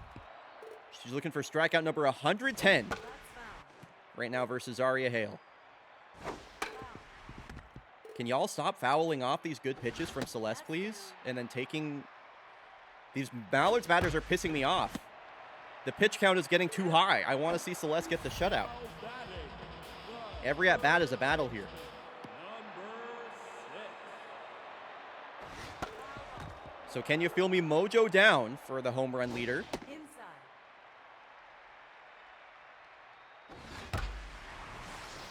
Couple hits today for the Mallards. The 1-2. Another ground ball right at Dominguez. She's got a couple of those so far this inning. Now batting, the shortstop, number 8. So Lada Dosh got the hitting started for the Mallards her last time up. She'll look at a low changeup for strike one. Or ball one, I should say. Celeste left one over the middle there. Lucky that wasn't put in play. Here's the 1-2 pitch. Come on, LeBlanc. Striker out. Number 110. Let's go. Yes! Strikeout number 110 on the season. Let's go. This is a certified pitcher's duel. This is exactly what I wanted. We are scoreless here in the 5th inning. Only 3 hits between these two powerhouse offenses, and I'm loving it. This is awesome. I am loving this game right now. Who is going to break first between 2 of the all-time best pitchers in fake baseball history, Corey Greenman versus Celeste LeBlanc? Full count here to far champ Zamboni. The payoff. Off the end of his bat and just flicked foul. This one is driven out to the wall. Far champ Zamboni with a leadoff single. Now batting, the designated hitter, number 95. Leadoff runner is aboard here for Antoine Goldsmith. As Greenman. We're not stealing with far champ Zamboni. That's just not happening. That will not be happening. Nice take there from Antoine Goldsmith. 94 just missed low. He might get a pitch in the zone here on a 2-0 count. Ooh, yep. Held up on the slider. This one is stopped by Cedar Waxwing, but it will move Zamboni over to second The base. third baseman, number 82. Nice play there from the Rook. Runner in scoring position here for Julie Mao.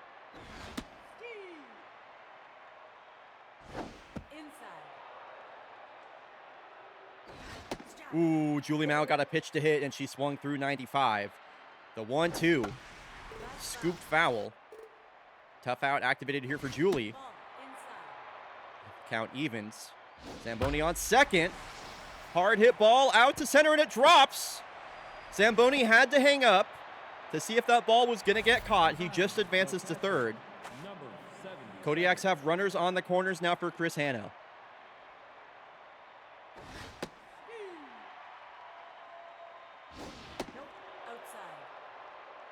Yeah, it was a close one for sure, Sorbet. And Chris Handel down to his last strike. His bat's been heating up here late in the season. Wow, and Julie Mao just narrowly gets back to first base in time. Number 4. What a moment this would be for Newt Gizmo if she can break through versus Corey Greenman. Tries to go after the first pitch right there. Runners on the corner still. And she's down to her last strike. She struck out on 3 pitches her last time up. It will not be back-to-back 3-pitch strikeouts. We can rest easy. This one hit softly to the shortstop, Lada Dosh. And we are scoreless heading into the bottom of the 5th. Funderburg, Boronsky, and Plaza due up. Celeste LeBlanc with 4 strikeouts so far. The center fielder, number It'll be Furby Funderburg leading things off. An infield single for, or not, sorry, a fielder's choice. Furby Funderburg reached safely on a fielder's choice her last time up. Change up in there for a strike. Celeste LeBlanc up to 110 strikeouts on the season. Make it 111. 1-1-1 for number 76. number 15.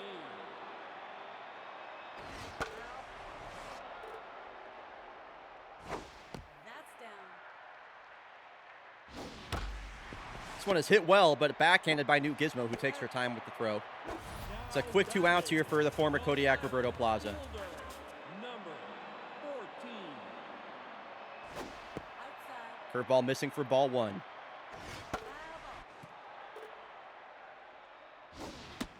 I will not be doing that, Marduk. Another base hit here for the Mallards. This one comes on 2 outs. Roberto Plaza with a 2-out single. Fastball catching a bit of plate, and Plaza did not miss. And I really like this move, actually. A locked-in Feach Lamana going to pinch hit here. With 2 outs here in the bottom of the 5th. Mallards trying to capitalize on one of the few base runners they've had this game. Feach Lamana down to his last strike. LeBlanc deals, checks his swing on a curveball in the dirt. The 2-2. That was pitch number 70 for LeBlanc as her pitch count continues to climb. And this is a blooper. Come on, Zambo. What is that route to that ball, man? Couple of 2-out hits here. Guess I shouldn't be mad at Zamboni. That's a hard pitch to catch, or hard ball to catch. But now the lineup turns over for Shinji. I don't like this at all. I do not like this at all. I'm very scared. This one wow, she jams Shinji there. That's a great pitch from LeBlanc to get out of that inning. Scoreless into the 6th. Top of the lineup due up. Uda Katabura has struck out twice in the game where he's juiced. Ravi Kapoor going to come in at second base now after that pinch hit. Dominguez looks at 90 down the middle on the first pitch. She's quickly down to her last strike. Going to the slider on 2 out. Wow. Dominguez checking her swing on a couple of close pitches. Great at-bat from Lola Dominguez. Gets a high fastball, stays on top of it. Slapped back up the middle. So once again, Lola Dominguez has reached in front of Katabura. And Corey Greenman is coming out of the game. So if Celeste LeBlanc records 1 out in the 6th inning, if Celeste LeBlanc records 1 out in the 6th inning, she'll win the prediction.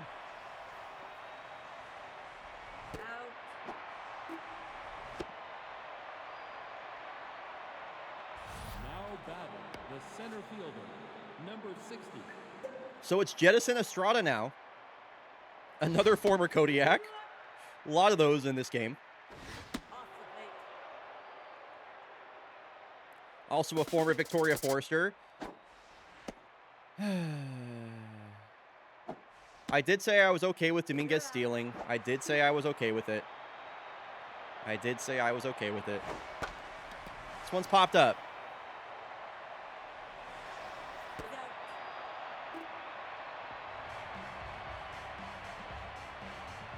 Wouldn't that be 2? Did I say something wrong?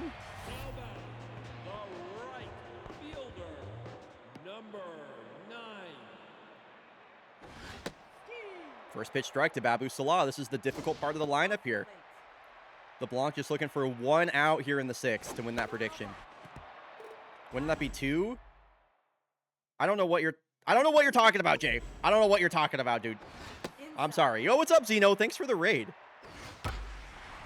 Fly ball right field. And that's the first out of the inning recorded by Celeste LeBlanc. She has officially pitched more innings than Corey Greenman. For the payout? No, because Corey Greenman did not record an out in the 6th inning. Zeno, good to see you, dude. What were you up to? I really appreciate the raid. Now batting the third baseman, number 6. Nope, that's low. I don't think LeBlanc is going to pitch the shutout this game, unfortunately. I don't think the shutout's coming as much as I want it. Pitch count is just too high. Nope, inside. Mallard's lineup is just too deep, I feel. 2-2 here to Can You Feel Me?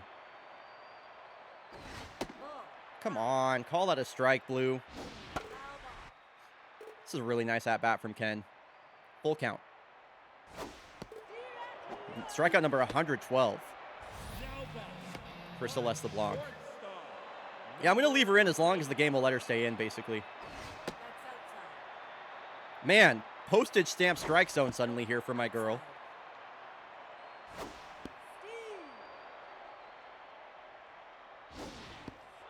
Wow. Come on, Celeste. That's low.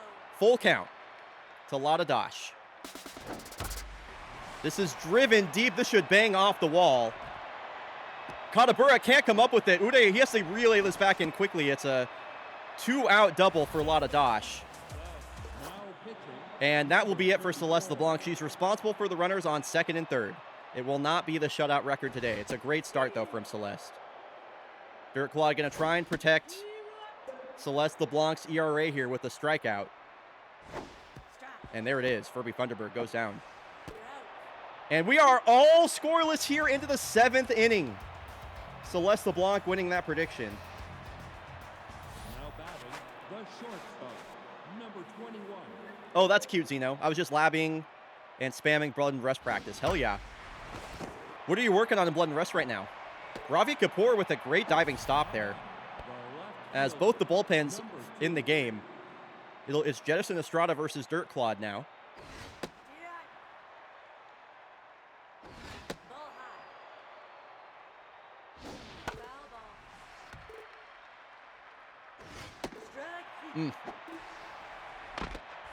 Zamboni strikes out, and now it's Antoine Goldsmith batting from the right side for the first time today.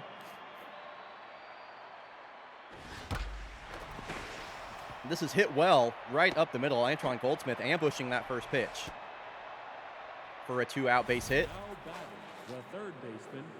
Number And Julie Mao, a hit for her last time up. Number 26. Titanium Rod gonna pinch run over at first base. I really like that. Julie Mao, RBI opportunity, and Jettison Estrada, a quick throw over to first with the speedy Titanium Rod over there. Throw a pitch, loser. 96 taken for a strike.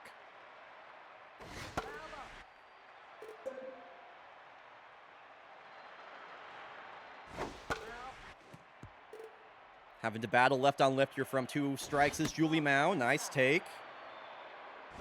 Inside. Looks at a couple of pitches inside. Count evens. Estrada deals, and what are you swinging at, Julie Mao? Oh my God. Mallards with a chance to walk it off. Now batting, the catcher. Number 15. He'll be up to the bottom of the lineup, or will we be getting some free baseball here? All tied up, 0-0. Strike.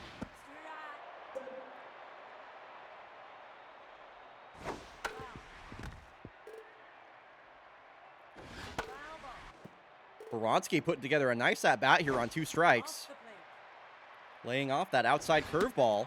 And he's worked the count full. A walk would be huge for Baronski right now.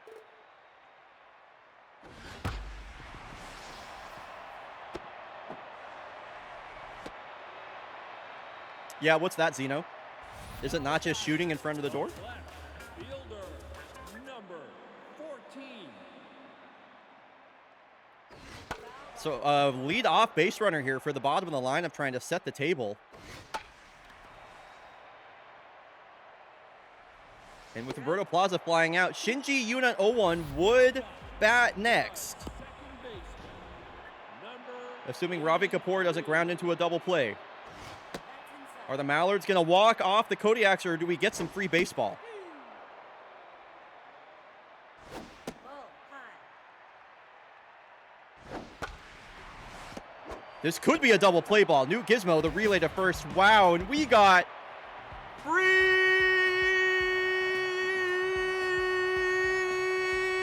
baseball. We are all tied up going into extras. And Chris Handel swings at the first pitch. You're out. Oh, that's pretty cool, Zeno. now batting, the second baseman. Number 4. And New Gizmo looks at strike 1. She's had a quiet game so far. Jack. Down to her last strike immediately. Nope, that's high. Ground ball up the middle, a lot of dash. Whips that over to first quickly. First baseman. Number 4. Lola Dominguez, a 2-hit day, was caught stealing her last time up. Foul ball. Wow, just out in front of that. That is a loud strike 2. Out.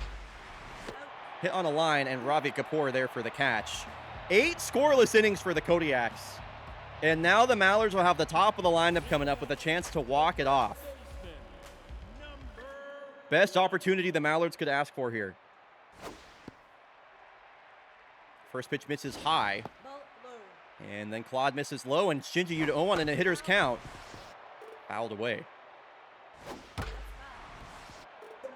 Count evens here, and K-Man activates for Dirt Claude. Ball high. Close take. Squeezing the zone again. Here's a little blooper Out. that is caught by Kola Johansson, just shy of the outfield grass. right. Babu Salah, mojo down for him. Number 9. He swings at the first pitch, and this one sent the other way. Lola Dominguez with the play. Mojo up. Zaria Hales had some late-game heroics this season for the Mallards. And another big hack at the first pitch is a foul ball. Pitch count approaching 30 for Dirt Clod, and we're going to the 9th inning. Wow, this part of the Kodiak's lineup, 0 for 9, 4 strikeouts. Somebody between these guys has got to step up.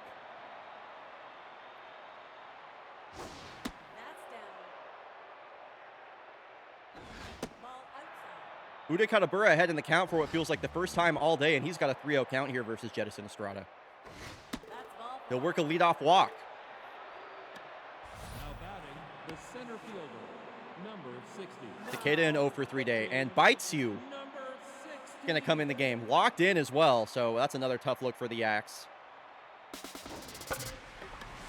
High fly ball out to deep left, but Roberto Plaza has that sized up for out number 1. Yeah, this is too many donuts. This is too many donuts. Number 21. Cole Johansson's had a quiet game, and she muscles this one out to right field. An inside fastball jams her, but she's able to just send that the other way, and 2 on now, 1 out. Barcham Zamboni, who already has a hit today.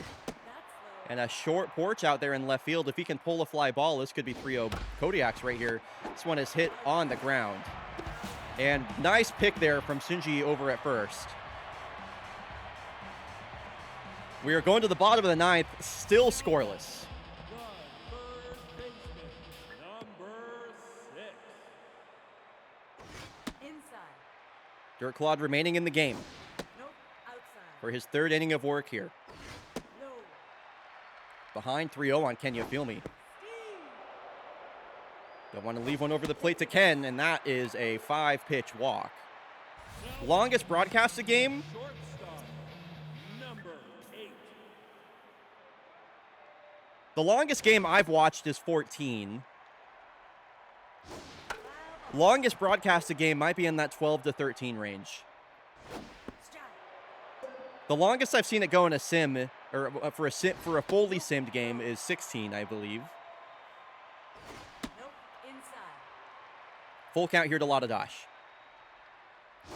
Take your base. Back-to-back walks for Dirt Claw. That's the last batter that he will face, surely. Now pitching, number And Bo Rosa is going to come in the game to face Furby Funderburg. The right-handed specialist trait going to greatly debuff her stats, but the winning run is on second base as she tries a bunt and fouls that for strike 1. Showing bunt again, making her intentions clear, trying to get those runs into scoring position. And she's down to her last strike, not able to square up this bunt right here, the 1-2 pitch. Taken outside, ball 2. Strike. And there is a crucial first out for Bo Rosas, trying to send this game to the 10th inning. number 15. He's going to debuff the hitting ratings of Grady Ruansky, and RBI dud also comes into effect. And wow! Lola Dominguez steals a hit away and turns 2. We are going to the 10th inning. Designated hitter, number New prediction starting. New prediction starting. This is going to be a quick prediction. I'm only going to put a minute on this. Will this game go to the 11th inning? Prediction is started. You have 1 minute to get your predictions in. Will this game go to the 11th inning? Prediction is live. Yo, what's up, Kinna? Titanium Rod. Okay, never mind. 25. Titanium Rod out of the game. Raul Forte gonna pinch hit here versus Bites You. Nope. That's high. Ground ball to the first baseman, Shinji Yunan 0-1. Now batting, the third baseman, number Couple of tense batters here to lead things off for the Kodiaks. Julie Maua struck out her last time up. That's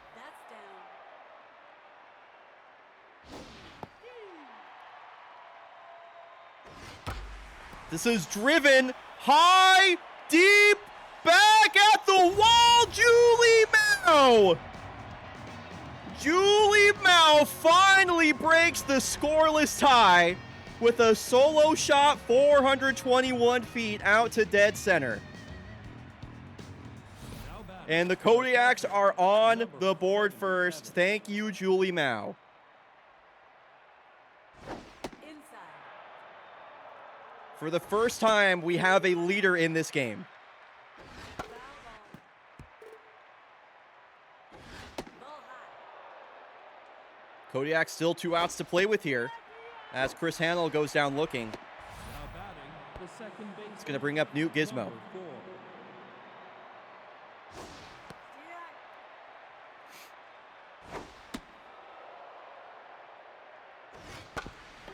Ground ball to the second baseman, Ravi Kapoor. And the Mallards now trailing for the first time in 10 innings. We'll have to get 1 run across the plate to tie this game up. The left fielder. Number Roberto Plaza going to lead things off. Shinji Unit 01 will bat this inning. Bo Rosas tasked with protecting this Kodiak lead. And Roberto Plaza down to his last strike. Inside. That right-handed specialist coming up clutch right here, as this is a weakly hit ground ball charged by New Gizmo, and she gets the play in time. the second baseman. Anybody going to pinch hit for Ravi Kapoor? Nope, Ravi Kapoor, the 9-hole batter. Going to try and be a hero here for the Mallards. Unit 01 waiting on deck. And Kapoor down to his last strike. Foul ball. Julie Mao, Nerd Piggy. After you had. The Mallards are down to their last out, and it's their best hitter, Shinji Unit 01. Inside. Over a 900 OPS, 8 home runs, 318 batting average ahead in the count here versus Bo Rosas. Trying to keep this game alive. He's down to his last strike. Rosas deals, fouled back. Another 2-2 hit, and this one will find the outfield grass. Shinji Uda 01 is a 2-out base runner. And now you got Babu Salah 0 for 4 on the day with a chance to win the game for the Mallards. Looks at strike 1 on the outside rail. Yeah, checking it over for Shinji, a little bit of speed. Wow, and that one is just hit foul. Salah, his last strike. Shinji takes off. And the tying run in scoring position now with that ball in the dirt. The 1-2 pitch to Babu Salah. That's outside. He holds up, not biting on that curveball. The 2-2. Wow. I don't know what you're mad about, Babu. You got to swing the bat. You've got to swing the bat. Wow, the Kodiaks, a couple of 1-run victories in a row. This game will not go to the 11th inning. What a game. All bangers so far today.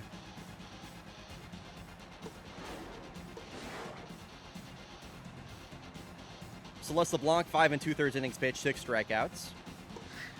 Bo Rosas with the win. Julie Mao is the hero.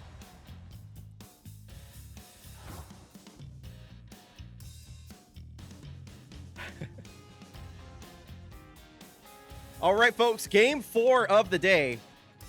Coming up after the break, we are going to have the New York favorites taking on the Dakar Yoff Mariners in a game with, it's going to be so much to play for. Let's taking a look at the wild card standings here. The favorites 1 game out of a wild card slot. The Mariners with a narrow lead in Southern Continental. Both teams need a win. We'll be back in 90 seconds.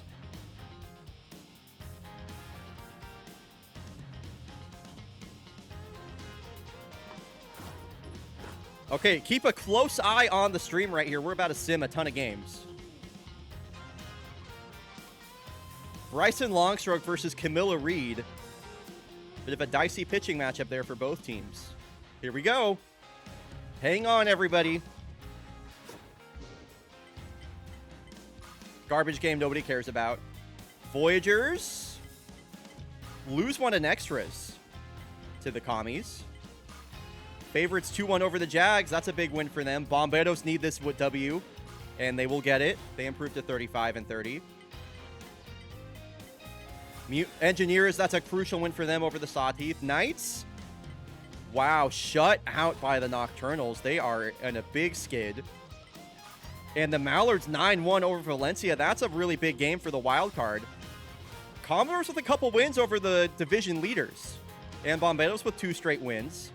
Favorites will drop this one to the Sawteeth. Valencia wins one back over the Mallards. They split that. Toucans need a dub, and they will get it. Domingo Moreno with a late 2-run home run.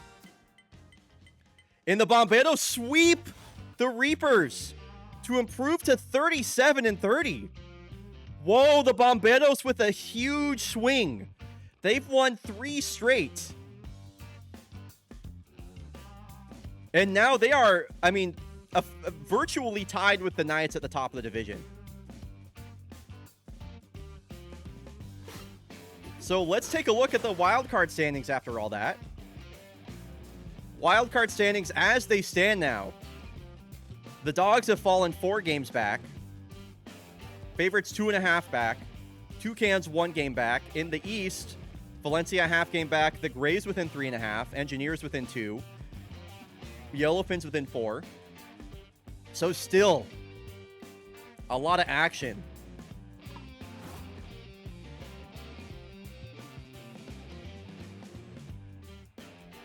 Hold on one moment.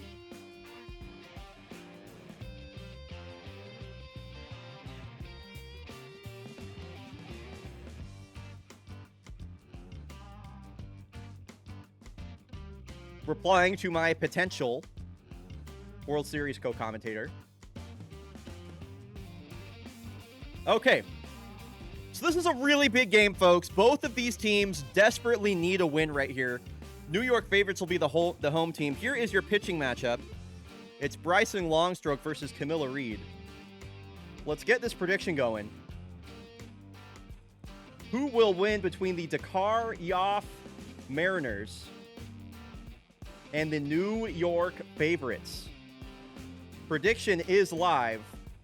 Must-win game for both teams, I would say. Commander Shepard locked in. Packy Naughton locked in. Ken Roroni locked in.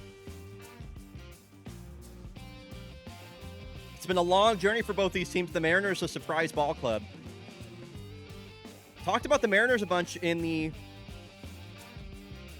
Fake Baseball Fake podcast. Didn't talk about the favorites a lot, but they're absolutely right there. It can make something happen late in this season.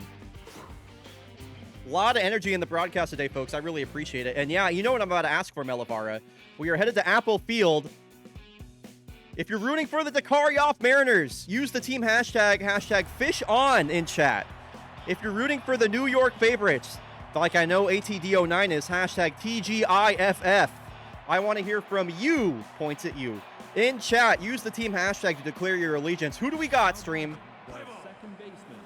Is it the SoCo leading Dakar Yoff Mariners, or is it the New York favorites as they chase down a wild card spot in the Urban Atlantic?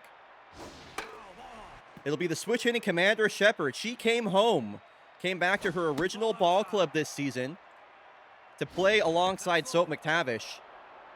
And the Mariners have put themselves in first place in SoCo for the time being. And she'll work a leadoff walk here in front of Solomon Doinkers. Playing third base today. He's had a breakout season. A couple of switch hitters at the top of the lineup. I love the split between the favorites fans and the Mariners fans. This is awesome.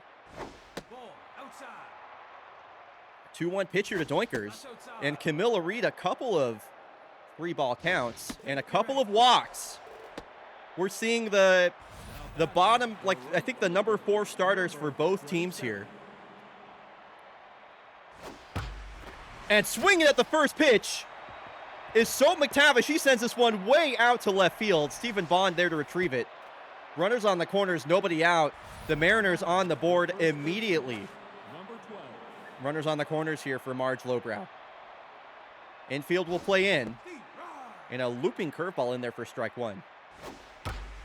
This one splits the left side of the infield.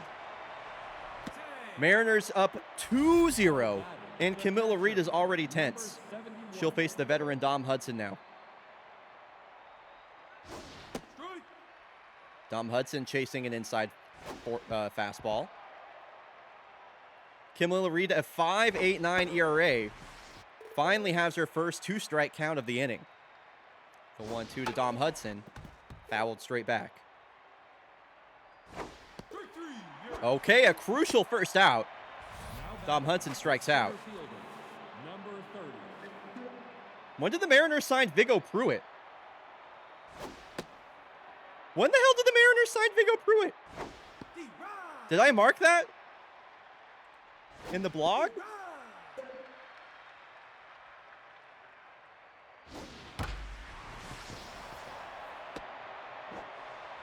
Whoa, whoa, they're going to send the runner home. Whoa, that ball skips off of the pitcher's mound. The designated Sorry, I just realized I need to check something really quick.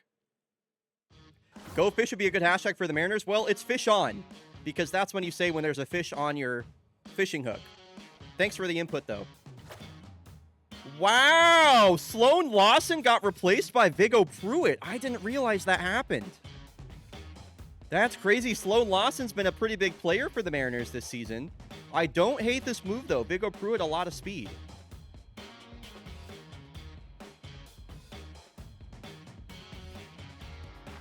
And more moves for the Voyagers. This one a lot more sensible than the previous one. They lengthen out their bench with the acquisition of Marina Berry. A lot of teams gearing up for the postseason here. Okay, back to the game. I was like, when did Vigo Pruitt make it to the Mariners? now batting, the designated hitter, number 25.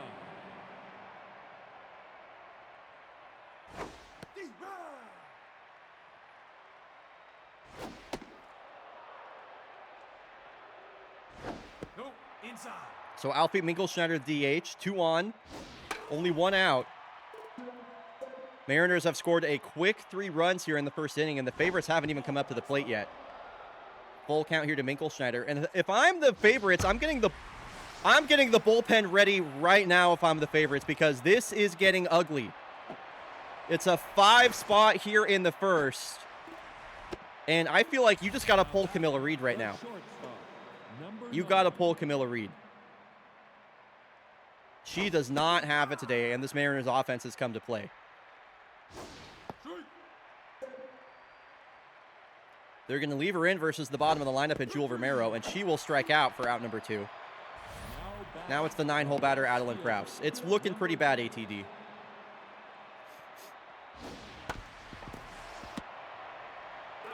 It's a ground ball to Packy Naughton, but 5 runs on 4 hits for the Mariners.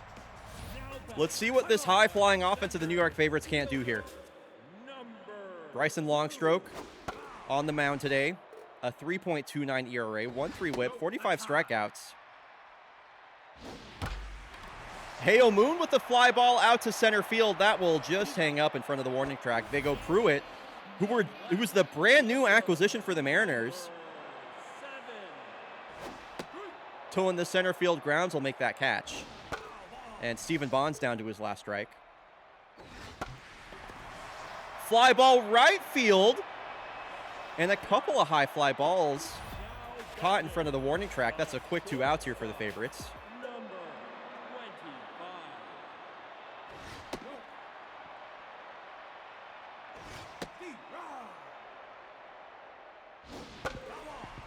And Ken Roroni moved up to the 3 spot in the lineup. Hits a ground ball to the second baseman Shepard, and that is a quick 1-2-3 inning. The Mariners are fully in the driver's seat here. Now batting, the second This is getting late early for the favorites, as Commander Shepard will reach for the second time today. She swings at the first pitch and just lobs that out to left field for an opposite field single. Now batting, the third baseman. Solomon Dwinker's a walk his last time up. Foot firmly on the gas here for Dakar.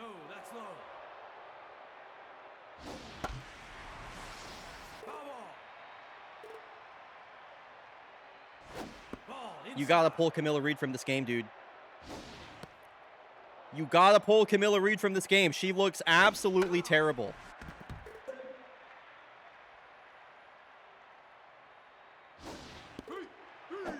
I was about to say Swamp Doinkers. Solomon Doinkers will just gift a strikeout there to Camilla Reed for out number 1. So McTavish, an RBI single his last time up. And that is going to be a 3 RBI day for Soap, as that one is sent into the seats. It's a 2-run home run. Opposite field single for the $20 million man, and number 8 on the season. It is 7-0. Get Camilla Reed out of this game if you want to make the playoffs. Holy shit, you should have done that like 3 batters ago. 7-0 for the Mariners. In comes Donovan Frigate.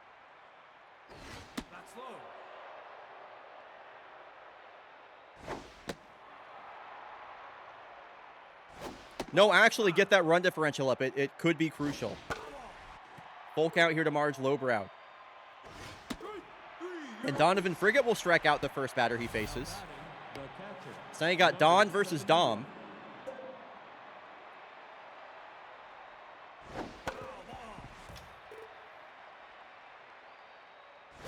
Outside.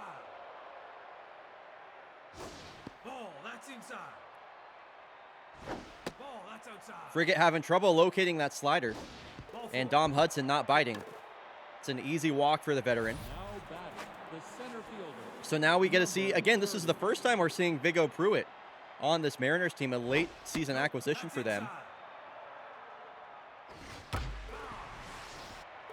90+ speed on Viggo Pruitt. I really like that. I really like the acquisition from a speed perspective. Great middle of the order bat to have. Here's the 2-2. This is popped into foul territory. Long run for Stephen Bond, and that will bang off the wall. Viggo Pruitt stays alive, and he will strike out. So 7 runs for the Mariners across 2 innings. They're almost the 3rd time through the batting order. And the number 4 batter for the Favorites is coming to bat for the first time. Here's a locked-in Packy Naughton. Favorites need to start chipping away now.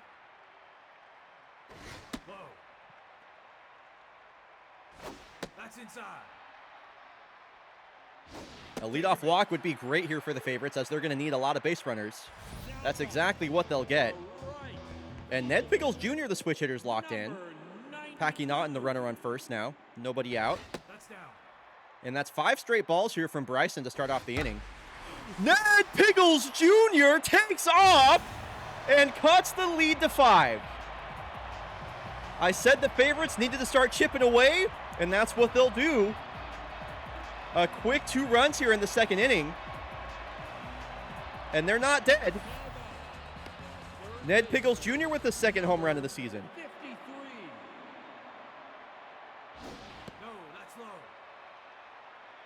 So Bryson Longstroke, a walk and a home run allowed this inning so far.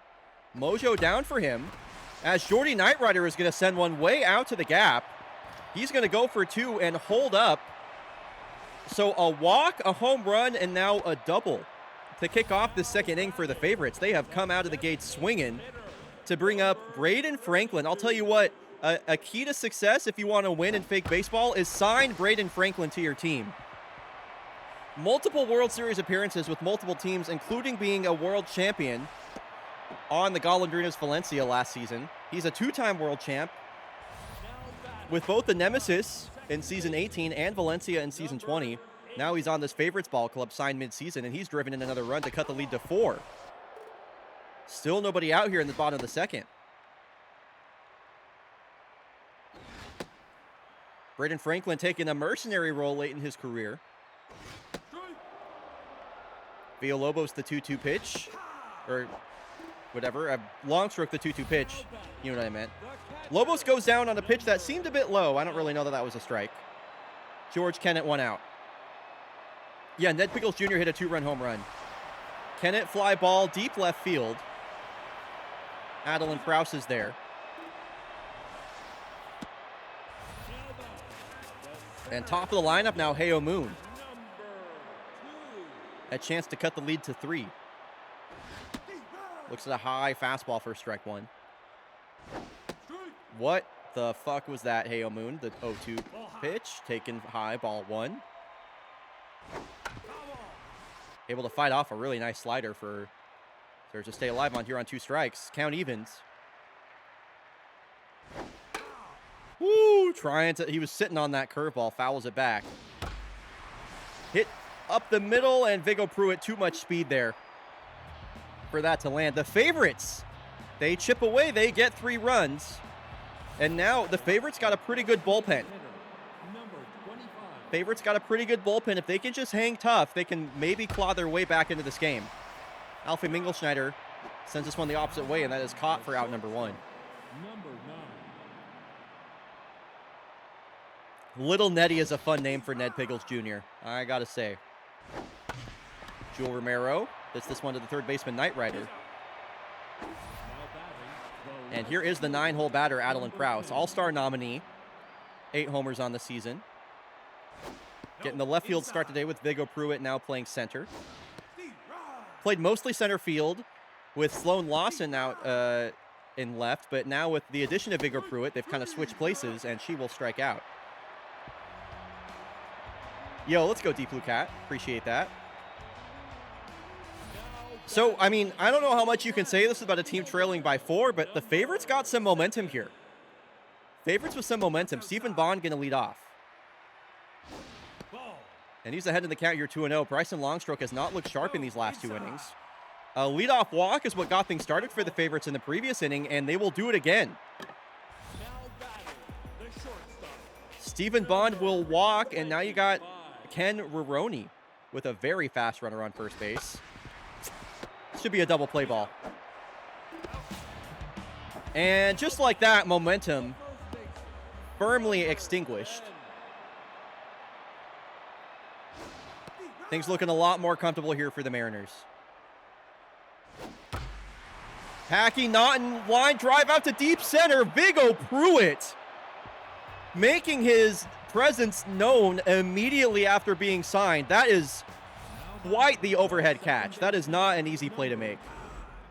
Let's take another look at that one. Packy Naughton absolutely smashes this out to dead center. Viggo Pruitt, the overhead catch to steal a hit away from Packy Naughton. Some really great defense there from the Mariners. And I'm liking that addition to Viggo Pruitt more and more as time goes on. So top of the order here. Third at bat of the day for Commander Shepard here in the 4th inning. She'll strike out for the first time today. Now batting, the third baseman. And Solomon Doinkers will bat with the bases empty for the first time. Donovan Frigate locked in. He's looked pretty good. And as I say that, Solomon Doinkers doinks this one out to the gap in right center for a 1-out double. Oh, he's going for 3! Solomon Doinkers triple alert! Now batting, the right fielder. Number Solomon Doinkers on third base ahead of Soap McTavish, who has a home run and a single today. That's outside. Batting average up to 285 for Soap. Get absolutely doinked. Inside. A three base doink. The 2-2 to Soap. Donovan Frigate staying in the game. Full count here to McTavish, who has a 2-hit day, and he strikes out, swinging way over a 78 mile an hour changeup below the zone. number 12. Very strange swing decision right there from McTavish. And Donovan Frigate remaining in the game versus Marge Lowbrow. Kind of shocking. But these Mariners are swinging out of their shoes. It doesn't matter where the ball is right now. They are swinging at it.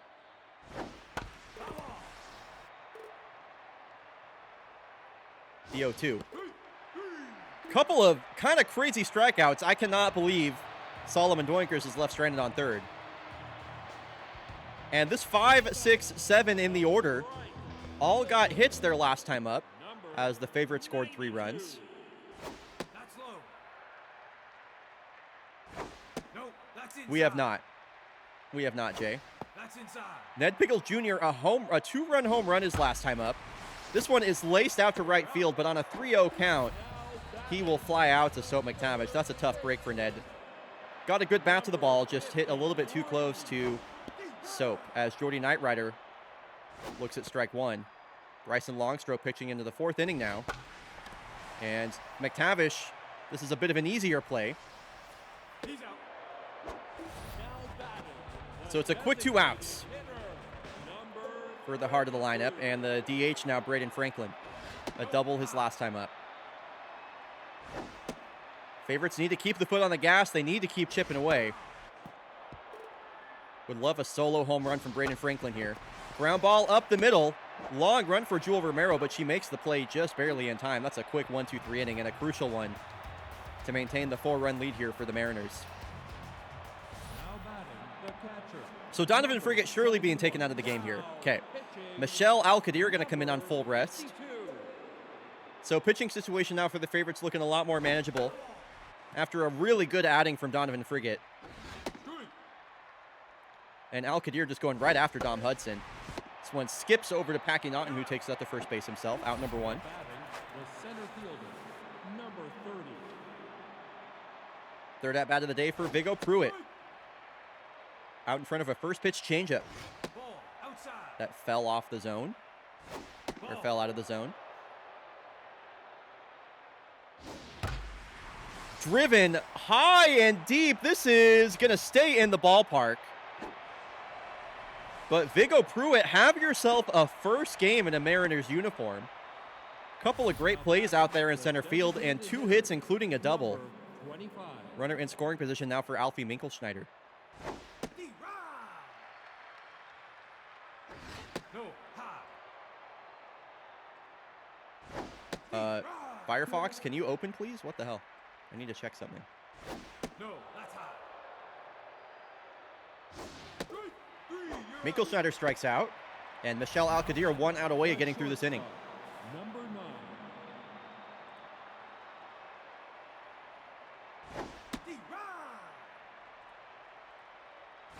Ball, that's outside. Romero, a ground ball right to Villalobos. Favorites hang tough. They still trail by 4. It was that 3-run second inning, kind of their only signs of life so far. Baseman, number 8. Bryson Longstreet going to pitch in the 5th inning now here. Pitch count looking pretty good, honestly. Villalobos to lead off. And this one just hangs up. Man, Viggo Pruitt is all over the place out there in center field. Catcher, number 12. Do not hit it to center field right now. Viggo Pruitt is going to catch it. There you go. Yeah, hit it to the gap instead. George Kennett. Couple of hard hit balls to kick off this 5th inning. One of them caught, one of them hit for a double. Now batting the center fielder. So another opportunity here for the favorites, and they've had a good amount of those so far. Have you been watching the game, Gormy? This one poked down the right field line. Heo Moon with an RBI single. And the favorites continue to chip away. They cut the lead to 3. The left fielder, number 7. So things getting a bit more interesting now. Stephen Bond has Heo Moon on first. And Heo Moon takes off. The throw from Dom Hudson is just late. That was a really close bang-bang play. Into second base is Heo Moon. Another runner in scoring position here for Stephen Bond.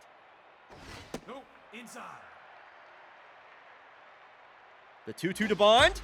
Swung on. Driven. It's a Bond bomb. Stephen Bond with a 2-run blast is going to make this a 1-run ball game.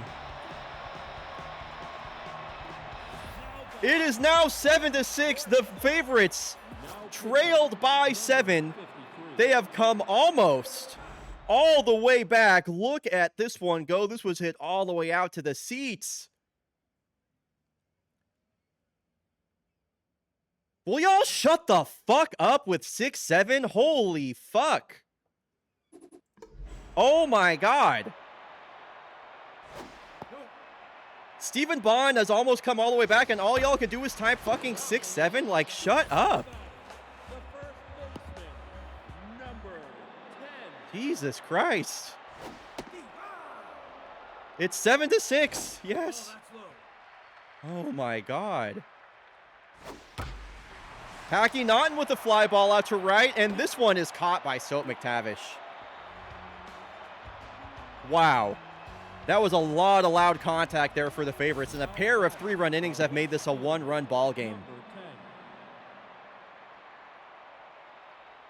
10. We got ourselves a game here, folks. Top of the 6th inning. Top of the lineup will come up to the plate here. Commander Shepard and Solomon Doikers will bat this inning. Alan Prow strikes out, and that will bring up Commander Shepard. Marnock says Mariners hook these fools.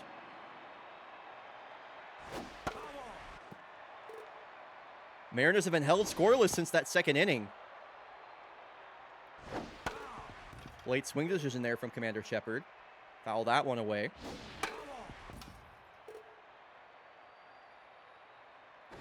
Another 1-2 pitch hit hard on the ground, knocked down by Ken Veroni, who's playing shortstop. They've had him play all over the field. He's been a great value addition to the favorites. That'll be an infield single for the veteran Commander Shepard. And Solomon Doinkers a triple his last time up. Mariners looking like they're going to need some insurance. Fly ball to left, and Stephen Bond with the sliding catch. Is Stephen Bond taking over this game right now? 2 outs, runner on first for Soap McTavish.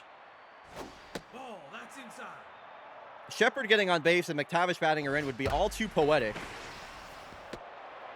This is an opposite field single that will land, and a 2-out single for Soap. Marge Lowbrow will bat with 2 on, 2 out. And boy, the top of this Mariners lineup is so dangerous. No, inside. Al Qadir going to stay in the game. Any runs allowed here would be back-breaking for the favorites, who have worked so hard to make this a 1-run ball game. Large Marge. Boy, that's a nickname that's going to stick immediately, I fear, Mardock. I really like that. So Large Marge, the full count. Swings through 92, elevated, breaks her bat. She can't believe it, her second strikeout of the day. And the favorites have a chance to do the unthinkable here. Ned Pickles Jr. already with a home run this game. P.T. Beanel, a defensive replacement, will check in at third base. No, that's inside. Barney Friedman in the game now, the reliever. Ball, inside. He falls behind 2-0. Ground ball, charged by Commander Shepard, who will get the out at first. Number 53. That's low. Ball, that's up. Barney Freeman falling behind in the count again. Jordy Knightrider, a blast out to right field, and Saul McTavish can only watch. The favorites have come all the way back, and we are tied. 7-7 here in New York. And the crowd is going absolutely ballistic here in Apple Field. That's low. What a comeback for these favorites. Imagine if this is the turning point for them making the postseason and stealing a wild card berth. Dom Hudson with the catch out there in foul territory. Who wants it more? Paxton Green going to pinch hit here for John Villalobos. Hacking away on the first pitch. This one is hit on the ground. And that's a routine play for Commander Shepard. 7-7, 7th inning. What? Dude, it's been only bangers today. Only bangers today. And a 10th Scooby Blackburn is going to come in the game. That's interesting. Duarte Silva will check in there at shortstop. Ken Veroni moves over to second. No, that's high. Dom Hudson will lean off the top of the 7th inning. The Mariners put up 7 runs in the first 2 innings, have been held scoreless since. And Dom Hudson with a screamer down the right field line. It's a long run for Ned Piggles. He cuts it off in time. And Dom Hudson with the leadoff single here in the 7th inning. Vigo Pruitt in a small sample size, batting average up to .360 on the season. Outside. He's had a massive impact on this game so far. This time maybe a negative impact as he grounds into a double play. And the favorites are 1 out away from having an opportunity to walk this one off. Scooby Blackburn, stamina already getting pretty low here with less than 10 pitches thrown. This one's popped up. It might be playable for the hero of the 6th inning, Jordy Knightrider. And the favorites will have a chance to walk it off. It'll be Kenneth Moon and Stephen Bond. The catcher, number 12. What a game we've been treated to here. That's outside. ATD is calling Heo Moon solo homer for the game. If ATD hits a solo home run for the game, ATD, I'm gonna give you, I'll give you VIP for the next week. How's that sound? I'll gift you a sub. I'll gift you a sub. You're not subbed. That seems better. Ball, that's low. So ATD called the shot. Here is Heo Moon. No, that's low. Checks his swing on a low curveball. And the count evens here. Are we going to go to extras? Or is Heo Moon going to... Wow, is going to line out PT Beanil in the game as a defensive replacement. Will make a diving stop, and it's down to Stephen Bond. A 2-run Bond bomb his last time up. Down to his last strike, the 1-2 pitch from Barney Friedman. Off the end of his bat, and for the second time today, we have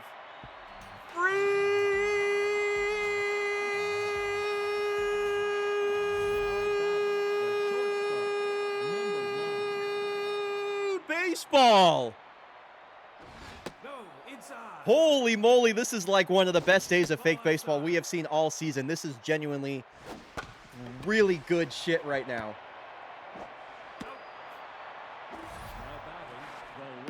I know I keep saying this, but remember when the favorites were down 7-0?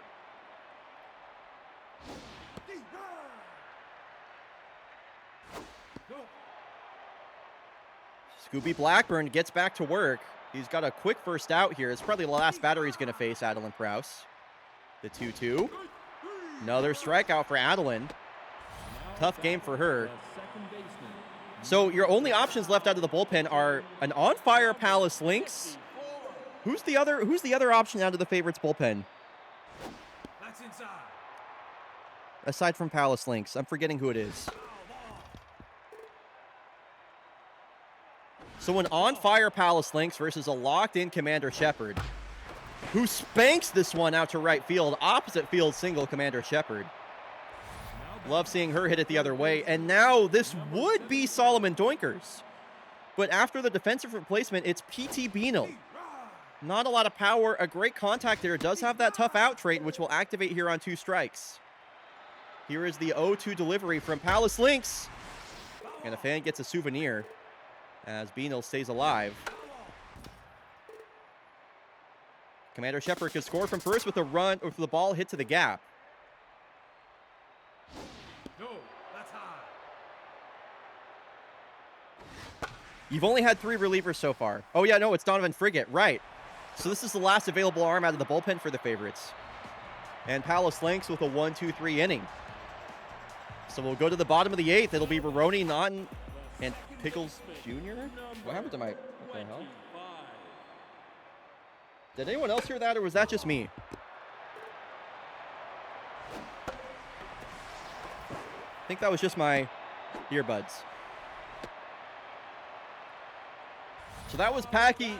Who was that with the leadoff single? Ken Roroni with the leadoff single. And the all-stars Yuri Bednar are going to come in the game now. Maybe should have come in the game sooner if he's on full rest for the Mariners. Some bad bullpen management has let the favorites push this game to extras. Ball, that's outside. That was not Paxton Green. Paxton Green is not that fast. That was Ken Roroni, like I mentioned. Can a mod snooze the ads? Can a mod snooze the ads? Mod snooze ads, mod snooze ads. I won't let me snooze the ads. Please, please, please. I don't see it. Dude, I don't understand. I can't snooze the ads. Well, exclamation ad skip if the ads play. No, inside. Or also subscribe, because you should subscribe. Take your base. Packy Naughton walks. 2 on. Nobody is out.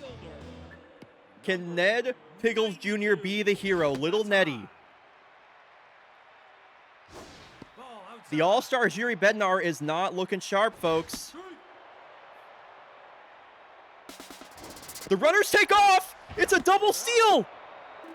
Wow. It's a double steal, and Roroni is out at third base. The favorites still have the winning run in scoring position. Hit out to left field. They're going throw for Prowse is going to be late. Little Nettie has done it. Little Nettie has done it. The favorites come all the way back and walk off the Mariners. Absolute scenes here in New York. Wow. Little Nettie walks off the Mariners. I can't believe it. And they do it versus Yuri Bednar. What a comeback.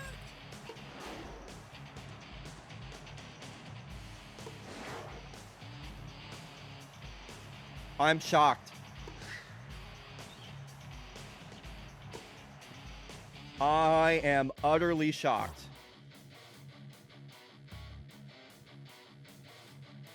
That could be the turning point for the favorites in their season.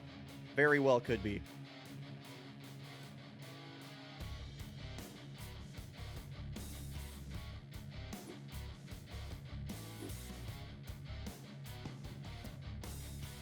Okay, well, coming up next, we have a very exciting part of the schedule.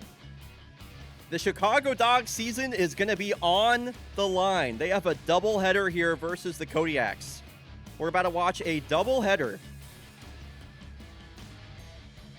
as the Dogs, if they want to have any chance of the wild card, need to sweep the Kodiaks. So pretty exciting stuff coming up here. Blowfish will walk off the Grays.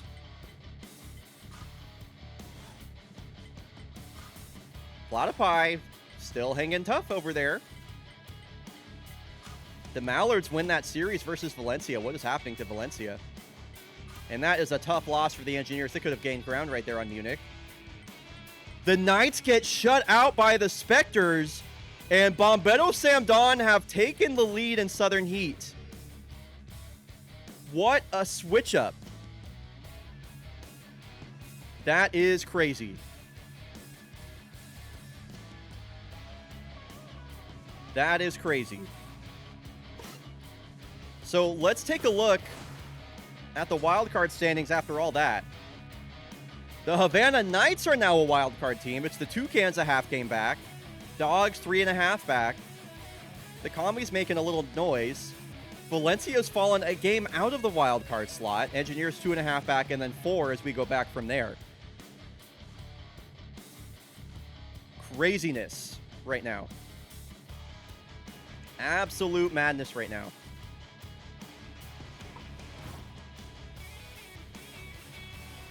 Okay, and the Kodiaks will be up against Rob Schneider. There'll be Toko Jimin on the mound, the right-hander Rob Schneider will be pitching.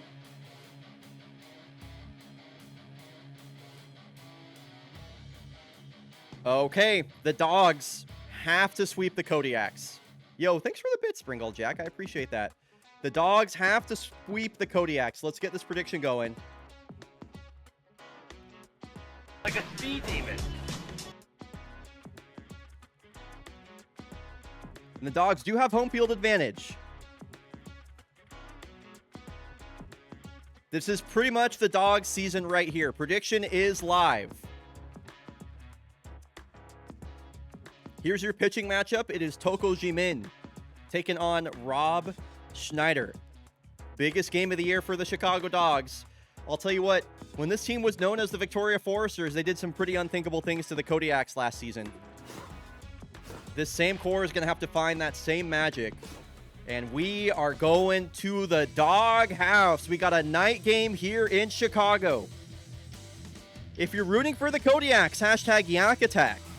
If you're rooting for the Chicago Dogs to do the unthinkable, hashtag Dog House. It'll be one of the league's strikeout leaders and Rob Schneider towing the slab today. Chaotic Good J says, woo!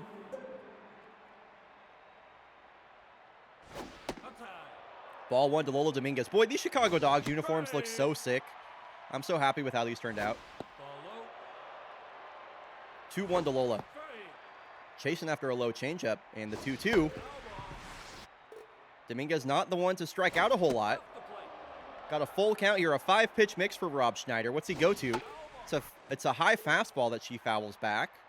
Another payoff pitch. Jammed. Charging this is Palomar. Throws to first in time. Out number 1. And we are officially underway here at the doghouse. Wow. Over, what is that? That's like almost 80,000 Darky Dots on the line in this game. I love that. To a pitcher to Katabura. And the 3-0. Ball 4. Take your base. A 4-pitch walk for Katabura. He's done that many times in his career. Yo, what's up, Jade? How's it going, Jade? Let Tommy know that his team's season is on the line right here, by the way. Break. No.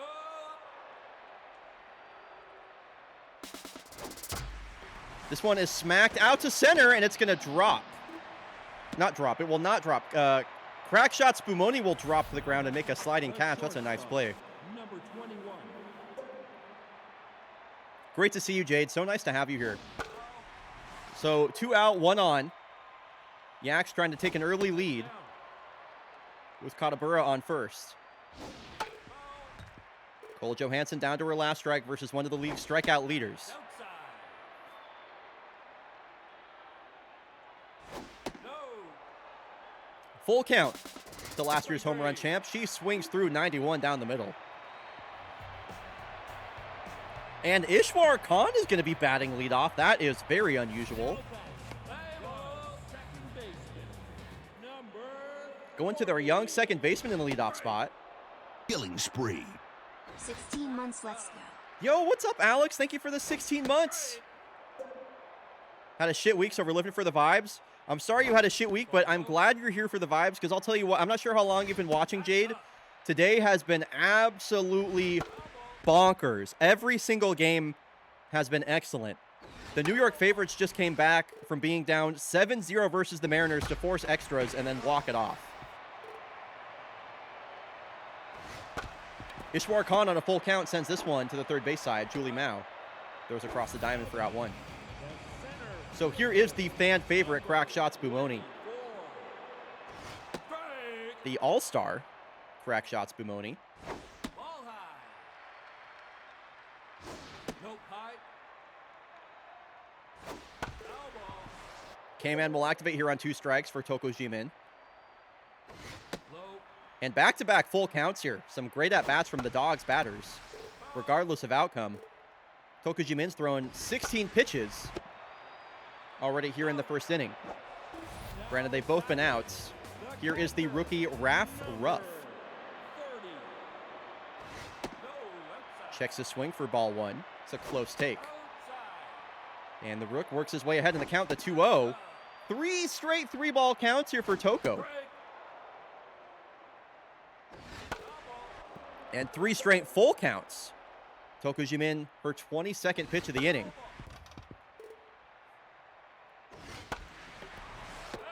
Soft line drive over to Newt Gizmo for out number 3. Chicago Dogs, if they can get to the Kodiak's bullpen, I mean, who do they got available? And I think they have their full bullpen available more or less. Number 2. It'd probably be Dirk. I mean, actually, no, it's going to be primarily Crouch Kick and Milan Lee, now that I think about it. So Farchamp Zamboni will lead things off. This one is hit over to the first baseman, Testarossa. That's a quick first out. Yo, what's up, J-Rock? Good to see you, dog. 95. Now I'm craving. Dude, me too. I'll be having myself a Chicago dog soon enough. Soon enough. I'm going to be in Chicago for the week before SGDQ, basically. Getting in Monday night, taking a train to Minneapolis on Friday afternoon. Really looking forward to that. So a Chicago dog is surely in my future. Now batting, the third baseman, number 82. So Rob Schneider trying to make it a pair of scoreless innings here.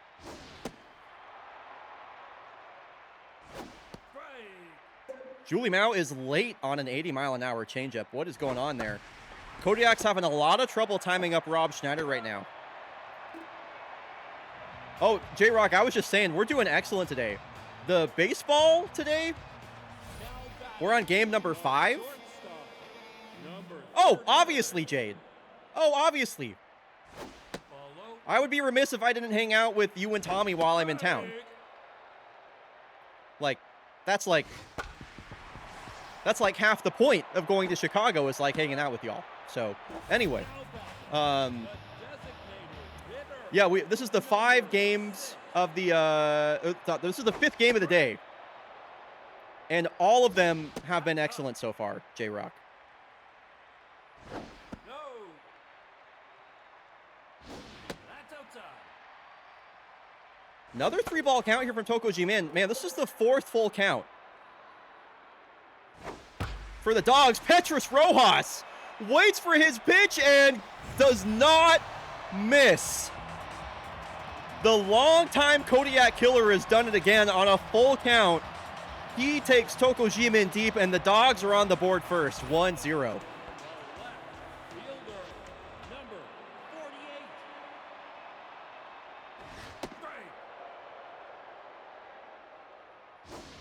So here is the former Kodiak, Stoney Baloney. Came up as a rookie Outside. through the Kodiak system. Set the single season hits record here. And sends a high fly ball out to center field. It gave Takeda a bit of a run, but he makes the catch. The Dogs have been having really good at-bats all game so far. Toko Jimin is at almost 40 pitches. 62. Chestarosa with the fly ball out to right. Long run for Uday, and he makes the catch at the warning track. Nice play. You're wearing your Foresters hat today? You're giving the Dogs some energy here. That's a vintage item, a Victoria Foresters hat. Number 25.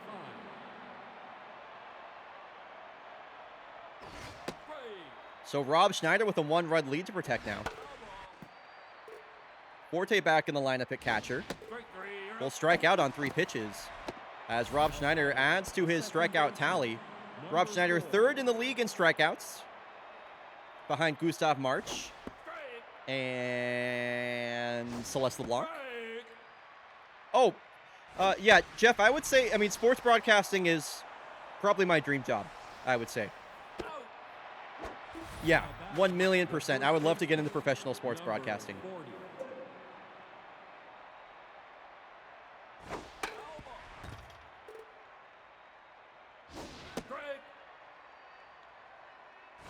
Ball high. Off the plate. Strike 3. Wow, the rare strikeout for Lola Dominguez as she mojos down. And Rob Schneider, a no-hitter through 3. Now batting, the third baseman, number 80. So Dominic Coleman going to lead things off.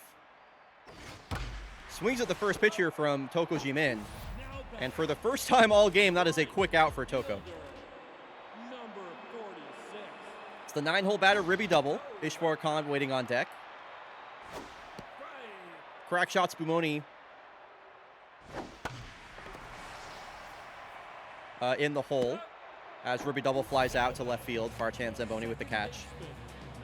So 2 outs here for Ishwar Khan. Jimin looking a lot more comfortable this inning. And Ishwar Khan, a hard hit ball back up the middle for a 2-out base hit. And crack shot Spumoni will in fact bat this inning. So a 2-out opportunity here for the Dogs. Their best hitter at the plate with the runner on first. And a pitcher they've been seeing really well all game. Spumoni slaps one the other way. And another 2-out base runner here for the Dogs. Now batting, the catcher, number 30.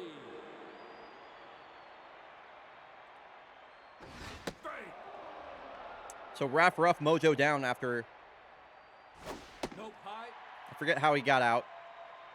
After he got out his last time up. Nope. He had to swing the bat here versus Toko. Smashed up the middle, and it just hangs up. Takeda got a really great jump on that ball. Dogs will strand 2, Now batting, and the Axe will get back to work. A 4-pitch walk for Uday in his previous appearance. Rob Schneider locked in, has not allowed a hit so far. Outside. Katabura, that 4-pitch walk, the only base runner for the Axe so far. Off the plate. The 2-2. You're out. And Katabura strikes out for the 3rd time in 2 games. now batting, the center fielder, number 60. Rob Schneider's looking dialed right now.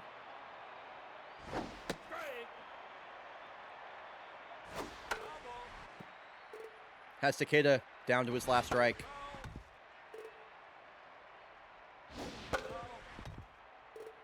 Takeda has swung at every pitch he's seen so far in this at-bat.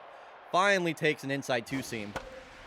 And this one is served back up the middle. Khan has to dive to his right, but Takeda is way too fast.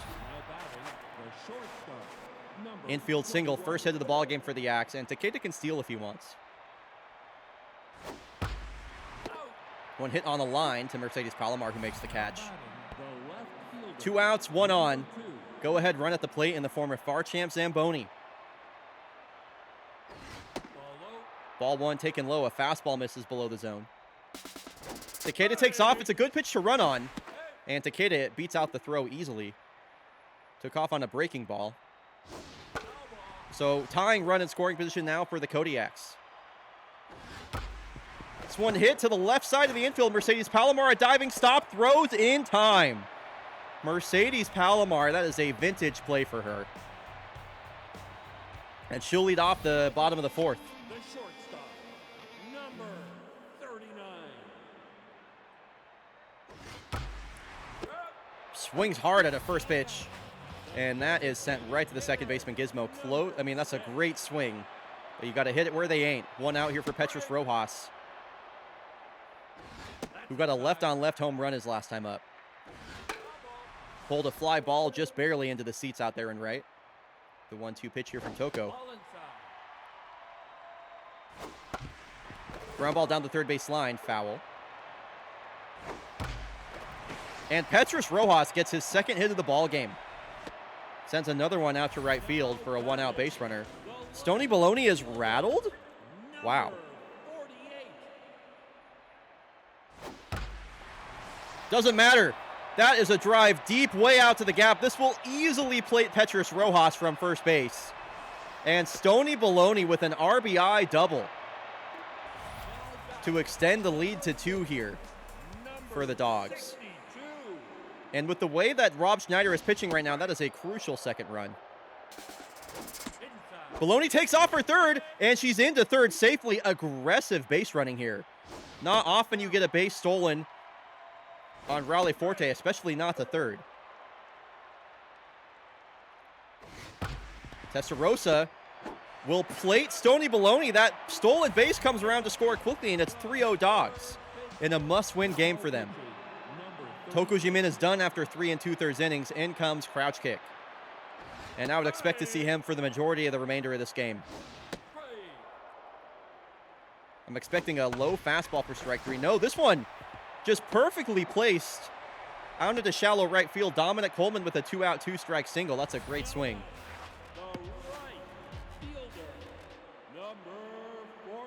What a play for Stoney, by the way, to steal third base and score on a fielder's choice. That's an infield single for Ribby double, and the line will just keep moving as Ishwar Khan will face a right-handed pitcher for the first time today, and contact versus right-handed pitching will activate.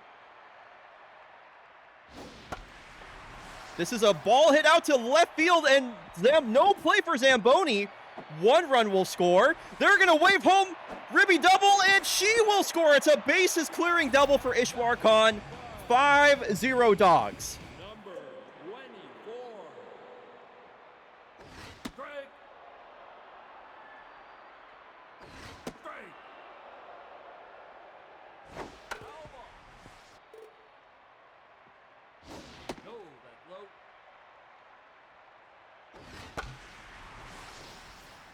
So now crack shots, Spumoni down to 2 strikes here, and Mojo down for Crouch Kick. I did not expect that with him coming in the game.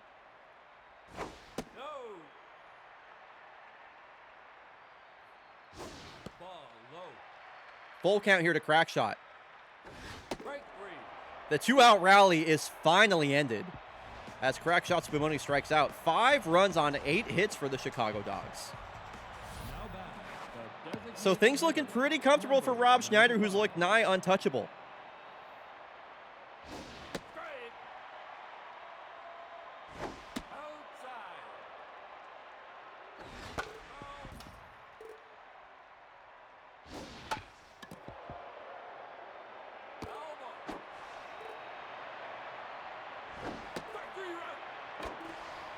Goldsmith a strikeout looking. The third baseman. Another strikeout on Number the day for Rob 82. Schneider. He's up to 92 on the season. Here's Julie Mao with one out. Fastball clipping the outside rail there for strike one. Really nice first pitch. Line drive out to left, and Stony Baloney had a great read on that. The catcher. Makes the running catch. Really nice play for Stony. What an impact she's had on this game. 2 outs here for Raleigh Forte, who struck out his last time up. That's up. 12 homers on the year for the Big Thumper. Wow, this one is just lobbed, flicked even. Out to center field. Nice 2-strike swing there from Raleigh Forte to get a base runner. Batting, the second baseman, number 4. So runner on first here for Newt Gizmo. Strike. Ball inside. She's able to reach that, would bring up Lola Dominguez in the top of the lineup. Another ground ball hit up the middle, and another diving stop from Ishwar Khan. And he spikes that ball, but Chamberlain Testarossa able to get the pick. Really great play there from the Dogs defense. And the Kodiaks have been shut out through 5 innings for the second game in a row. That's inside. Strike. Foul ball.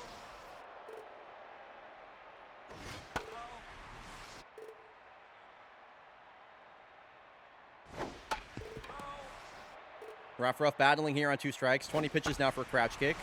Gets jammed, and Newt Gizmo gets the pick. The shortstop, number 39. Dogs with a huge 5-run lead right now. Rob Schneider looking like he's going to pitch a shutout, honestly. Looking like he's going the distance this game. That's up.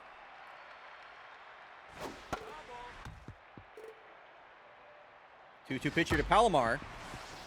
And New Gizmo called upon once again. Now batting, the death Petrus Rojas has been a problem so far today for the Kodiaks.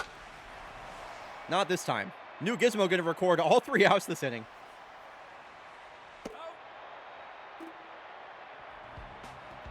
Okay, so Lola Dominguez mojo down for the first time in a while after that rare strikeout. The first base now pitching. Rafa, Number 27. I cannot believe they're pulling Rob Schneider from this game. If the Dogs go on to lose this game, it'll be because they pulled Rob Schneider here. I mean, I know you're bringing in Rafa California, but that is an insane move in my book. Dominguez a ground ball up the middle. Mercedes Palomar with the first out. Mojo up for Iron Man Rafa California. Number 7.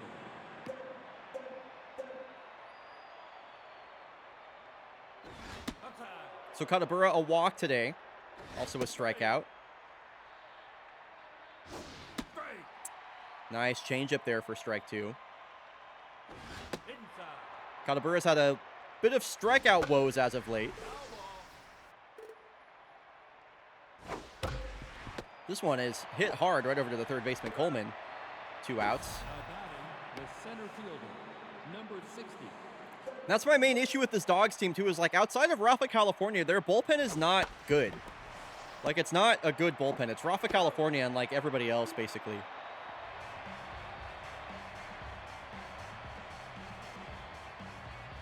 The bullpen is really bad. So Stony Baloney going to lead things off. A double, a stolen base, and scored on a fielder's choice. Her last time up. Strike. Twitch is so cringe for not giving me any ad snoozes when I haven't snoozed the ads at all today. Fucking dog shit website. 0-2 pitcher to Baloney. Another flare out to left field, and this one will fall in front of Zamboni. It's a leadoff single here for Stony Baloney. Now batting, the first baseman. I don't want you to snooze it yet. I want it to be snoozed when it's almost about to run out, Jeff. To be clear. Strike. If you snooze it early, then that is Strike. Strike 3. yeah, don't snooze it early. Now batting, Got to wait till it's like almost out. Appreciate it though. number 80. Nope. High. Foul ball. 1-1 pitcher to Dominic Coleman. Swings through 91. Milan Lee in the game now. I expected crouch kick to finish out this game, but the Dogs just kind of hit him around. Potential double play ball. Johansson, nice throw back over to first. Milan Lee covering. It's a 3-6-1 double play. Now batting the shortstop, number 21. Okay, why this is being weird. Strike. So the Kodiaks, Ball inside. for the second game in a row, Strike. have been shut out through 7 innings. Now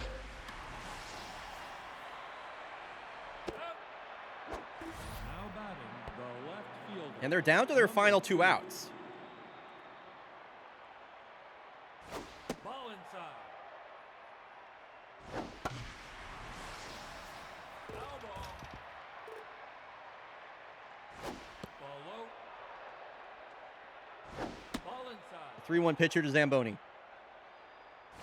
Take your base. Okay, it's a 1-out base runner. The designated hitter. Kodiaks certainly need more of those as they trail by 5. They're going to leave in Rafa, California versus Antoine. Just such a stupid move to bring in Rafa, California into this game. You tired him out for no reason. He could have been on full rest coming into the next game. Now batting. Now pitching. Yeah, now you have to use 2 of your relievers. Like, it's just so dumb. Rob Schneider was unhittable. Foul ball. Strike.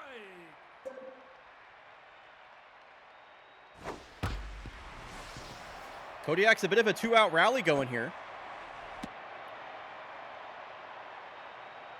Now batting the Raleigh catcher, Forte, 2 outs, number 2 on. 25. And this will do it. Dogs take the first of 2 games in this series.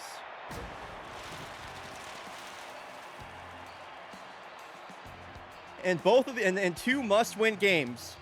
The Dogs put up 5 and shut out the Kodiaks despite some poor bullpen management. Kodiaks held to 3 hits.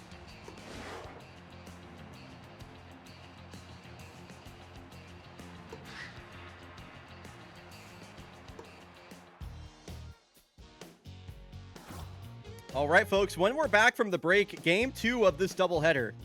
We'll be back in 90 seconds as the Dogs will look to sweep the Kodiaks to put themselves firmly in a playoff spot. Look at this. Dogs play the Kodiaks, then they play the Knights. Goodness gracious. We'll be back in 90 seconds.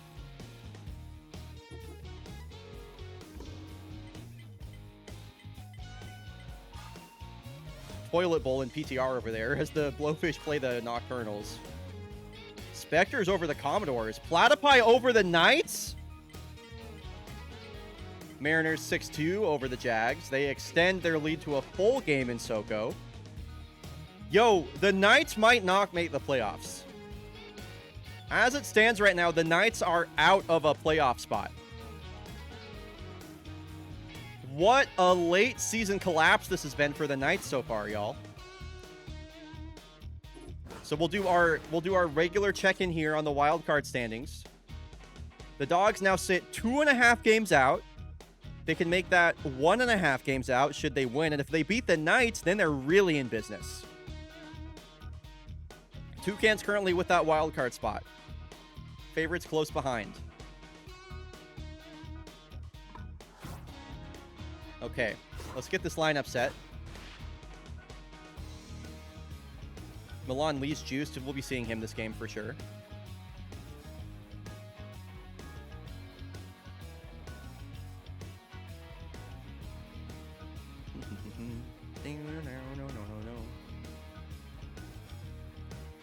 I don't really need to do anything else with the lineup, so let's just run this prediction back.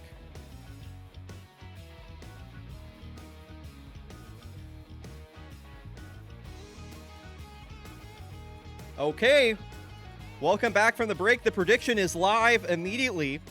Here is your pitching matchup. It is the starter reliever, Chip Hazard, going up against Buffalo Boone.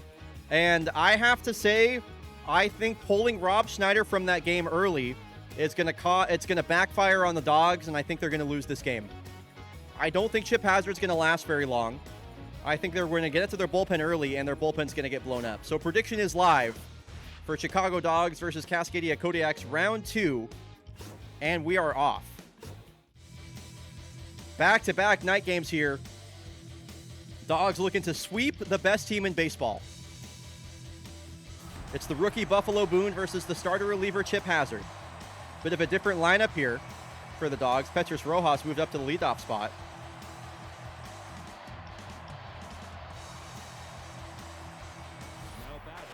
So like I mentioned before, biggest games of the Chicago Dogs season are happening right here in front of us. They play the Knights after this as well, as Dominguez goes after the first pitch.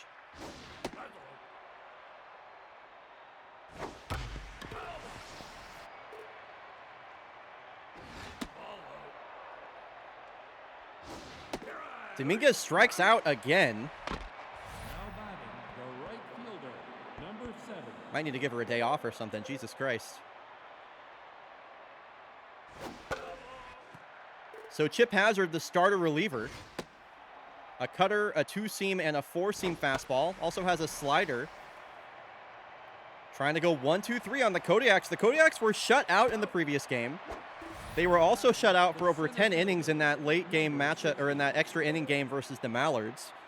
Not too long ago when they played the Nemesis twice, they were also shut out.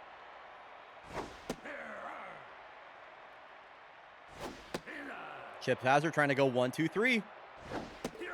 And he will. Strikes out Valdemiro Takeda. That is now 8 straight shutout innings for the Kodiaks. And Petrus Rojas moved up to the leadoff spot versus the right-handed rookie Buffalo Boone. And he will get the game started. Wastes no time. Jumps on the first pitch and has a base hit. Mojo up for Petrus Rojas. And back-to-back Kodiak killers at the top of this lineup is brutal. Crack shot Spumoni. One on, nobody out. Looks at a ball, looks at a strike.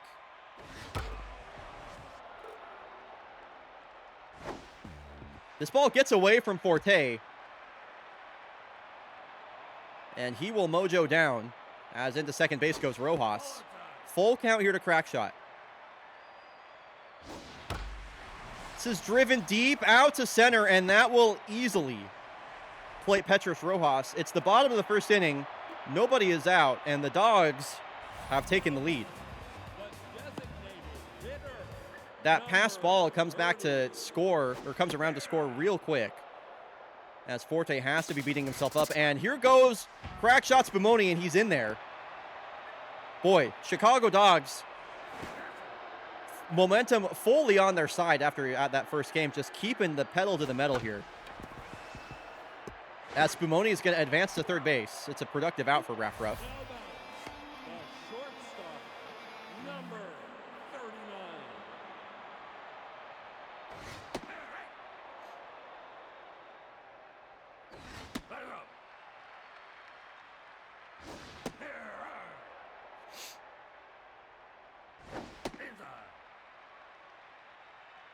Two pitcher to Palomar. Full count to Mercedes Palomar. Buffalo Boone not looking too sharp. And a base hit here on a full count will extend the Dogs' lead. They have scored 7 unanswered runs in this series so far.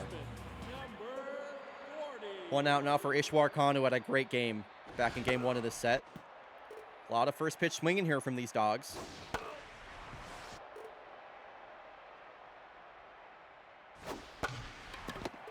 Dominguez will step on first base for out number 1, and they're going to get Mercedes Palomar on a rundown here.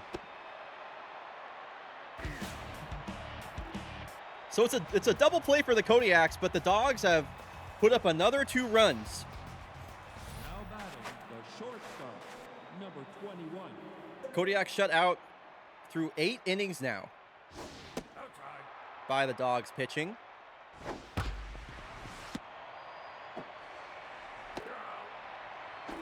And a lot of fast outs here Number 2. so far for the Axe, I should say. Chip Hazard really efficient so far. Getting a lot of weak contact.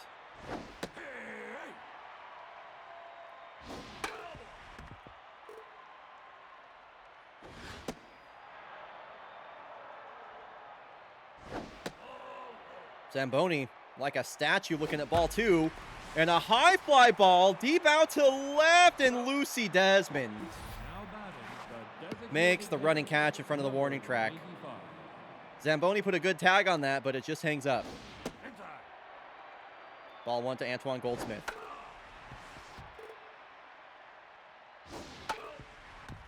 And he's down to his last strike. Chip Hazard trying to make it 2 scoreless. Antoine Goldsmith finds the first hit of the ball game for the Kodiaks.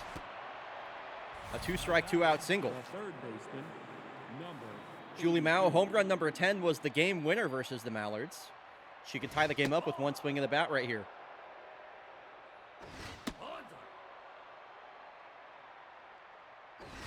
Kodiaks have done well to drive this Chip Hazard pitch count up after he was looking really efficient. This has popped up. Stoney will wait for that one to come down out in right field. 9 scoreless innings now for the Kodiaks. now batting, the And Stoney Baloney, who had a great first game of the series, will lead off the inning. 48. Curveball is in there for strike 1 from Buffalo Boone. Curveball, fastball, fastball for a 3-pitch strikeout. Nice job, Booney. Now batting, the left fielder. Quick first out here in the bottom of the second.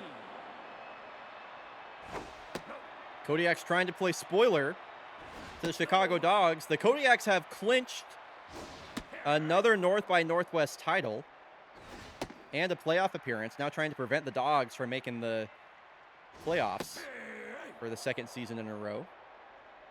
Well, I guess in their inaugural season, I should say, but for this franchise in general. Now batting, the first baseman, number 62.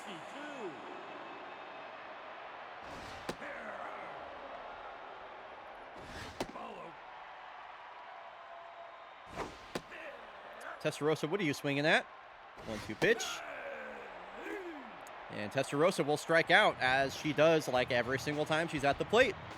So Raleigh Forte had that pass ball back in the first inning that basically allowed a run to score. This would be a great chance for him to get in the hit column and earn that run back here for the Kodiaks. Chip Hazard over 30 pitches now.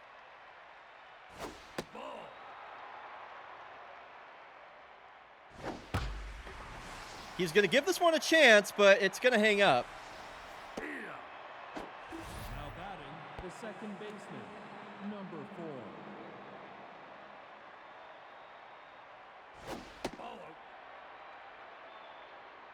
4. Bolo Dominguez waiting on deck. Newt Gizmo, 1 out, bases empty.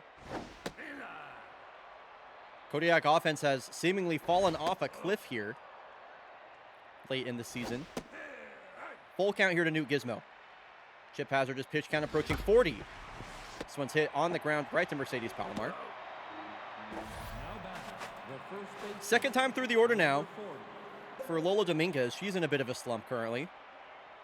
Mojo down is mostly due to that caught stealing more than anything else. 17 home runs on the year for Dominguez is a career high.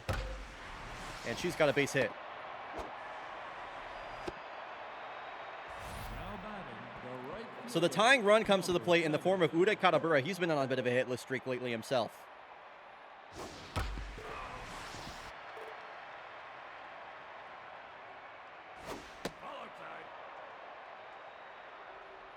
We're not stealing with Lola on first, by the way. Not stealing with Lola. 2-1 here to Uday. And back-to-back hits here for the Kodiaks. This one is just barely cut off by Crackshot. He did really well to get to that ball. If that got past him, Lola was scoring easily. number So the Kodiaks have runners on the corners here. 2 outs for Valdemiro Takeda. A strikeout his last time up. Or no, I think it was an infield single, excuse me. A 3-pitch strikeout this time. Breaks his bat. Kodiaks leave him stranded. At least they got some hits. It's now 10 straight scoreless innings for the Kodiaks. 9-1-2 coming up. Dmitry Petrovich going to lead things off. Great contact bat. 9-hole batter kind of acting as a second leadoff man. And there is a slap hit from the slap hitter. He'll set the table for the top of the lineup as a locked-in Petros Rojas will bat with Petrovich on first base. number 6.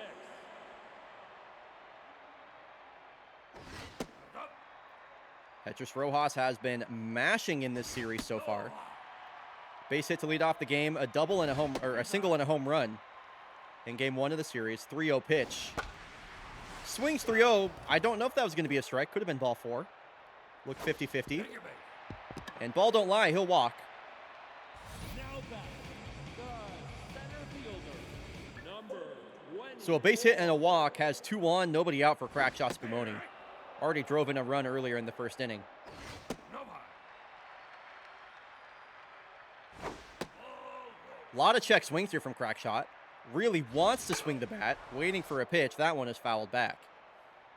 The 2-2 now. Wow, 92 mile an hour two-seam just ate him up. The designated hitter, number 30. Double play would end the inning now for the Kodiaks. And Raff Ruff about as slow as it gets. Anything put on the ground, Kodiak should be able to turn 2. Raff Ruff, fly ball out to deep left. It is, oh my God, it is just foul. That misses the foul pole by maybe less than a foot. What a moment that would have been if that banged off the foul pole. That truly just missed. Look at that. Yo, what's up, BD? Look at how close that was. Wow. The 1-2 to Raff Ruff. And he serves it out into the gap. He's going to score a run here either way. Rojas will score from second. Crack shot into third base. It is 3-0 Dogs. Number 39. Oh, the foul pole's been hit many times, Jeff.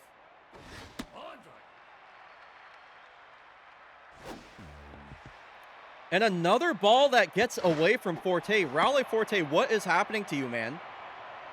It's another pass ball. It is 4-0 Dogs. They have scored now 9 unanswered runs in this series. Make it 11 unanswered runs.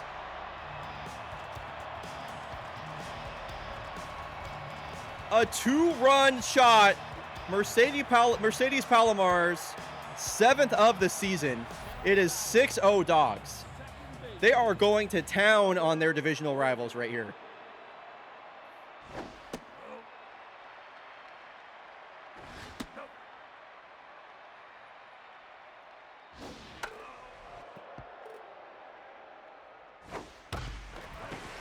The hits just keep coming.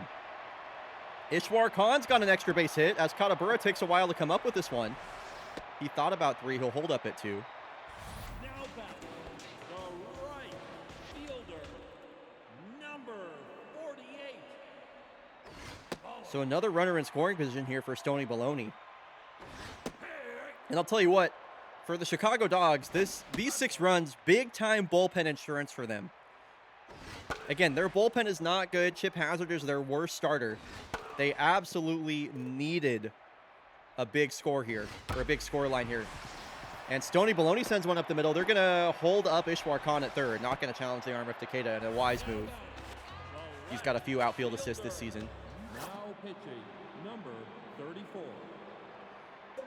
So Dirt Claude going to come in the game. Buffalo Boone can't make it out of the 3rd inning. Bottom of the lineup here.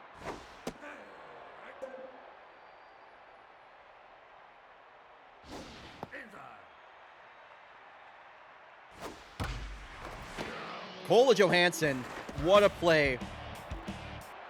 Needed that. Kodiaks needed that. Now batting, the shortstop. Let's see if she can't make something happen off the back of that. Wow, and Chip Hazard getting taken out of the game. Bane Sayavong, who we saw close out game 1 in the series, going to come in here in the 4th.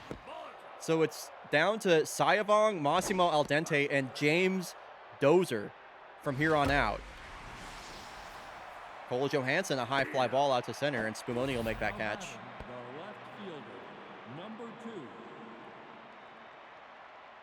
2. Coming up after this game, folks, Corsa Palermo heads to Munich, Germany in a must-win game for both teams. It should be said, just a lot of must-wins today for either side. Palermo taking on their divisional rival Engineers, who are chasing down a wild card spot. I'll be coming up in Game 7 The designated hitter, of the day. number 95. Wow, that's a tough double play for the Kodiaks. Antoine Goldsmith, a soft line drive, and wrong place, wrong time for Zamboni. That is now 11 shutout innings for the Kodiaks in this series. 62. 11 shutout innings, 11 unanswered runs for the Chicago Dogs. Now batting the catcher, number 9. And chat, I'm not going to lie, I really have to pee. So kind of considering the state of this game right now, I'm just going to go do that. So I'll be back. See you soon.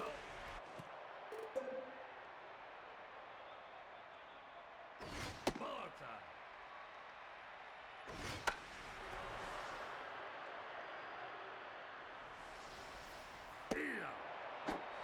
Now batting the third baseman, number 6.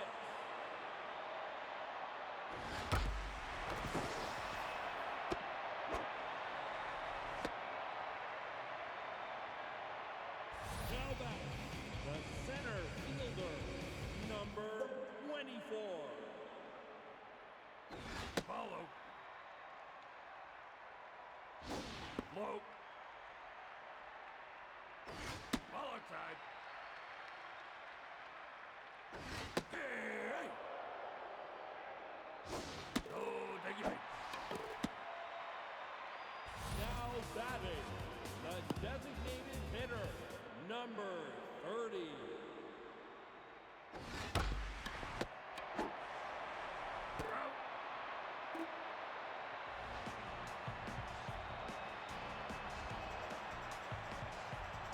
Now batting the third baseman, number 82.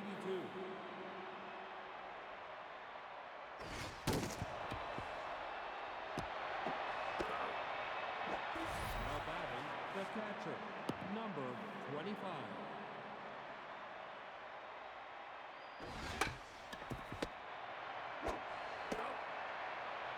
Now batting the second baseman, number 4.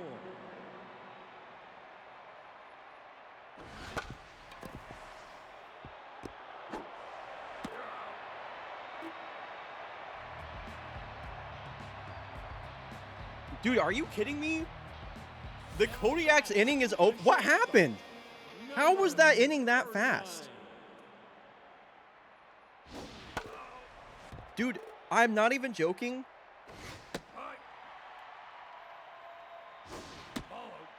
Like, I could see the Kodiaks get out of that last inning from the bathroom. And then by the time I sat down, the Kodiaks inning is over. What happened right there? Now batting the second baseman, number 40. They can't stand up to the Glizzy Guardians. That's a great nickname for the Dogs. Outside.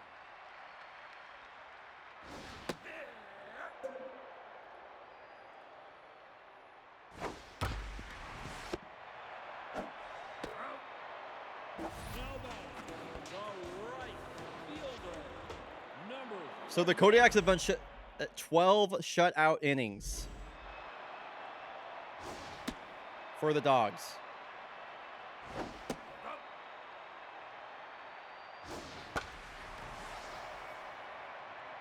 Call them that because it's GG.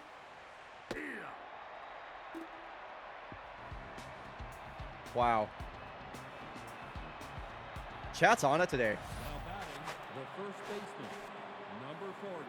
It was the yes. The Foresters knocked the Yaks out of the playoffs last season in a dramatic 7 games. Yeah, that was a ridiculous series. Now batting And the before right that, fielder, the Foresters had number played the 70. Kodiaks twice and been swept both times in the playoffs in the first round.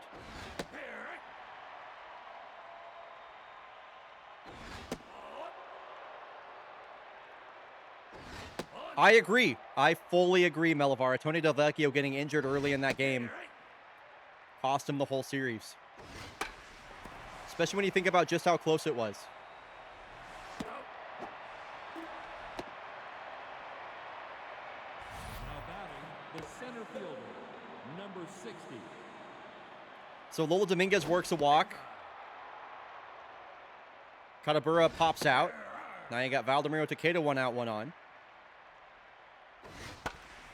Couple of pop-ups here. Now back, the shortstop, number 21. Yeah, I have to say, pretty much everything about the playoffs in Season 20 was like... It was perfect. The Season 20 playoffs were perfect. The World Series, I could not have asked for it to go better. It was so much fun. I'm really excited for the Season 21 playoffs. Fielder, now pitching. By the way, folks, you know, since we're kind of like at a lull point in the game right now, why don't I take some time to talk about like what the schedule is going to look like for the playoffs and stuff like that. So I just need my taskbar to show up on the bottom of the screen here. It's not going to do it unless I tab out, huh? Okay, here we go. No. I just want the taskbar to show up. Please just show the taskbar. Okay. Sorry, I know this isn't ideal, but you know what? I guess I could talk about this after the game. I don't need to do it right now. I just wanted to show the calendar for everybody. I'll do it right now anyway.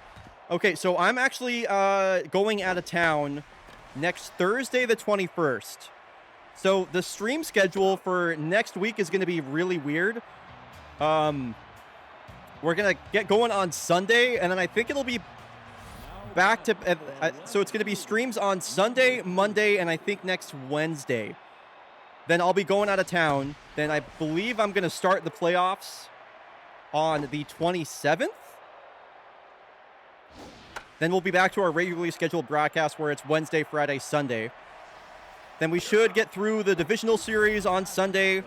Then we should have the championship series on Wednesday, June 3rd and Friday, June 5th. And then the World Series, mark your calendars, Friday, June 7th. World Series on Friday, June 7th is what it's looking like right now. So main things to note from that, condensed schedule for the end of the season next week, World Series June 7th. Playoffs start on May 27th.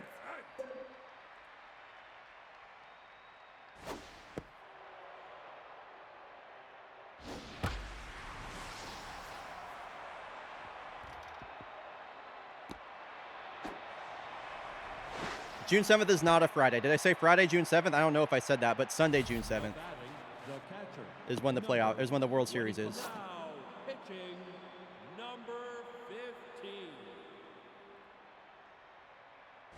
Ball time.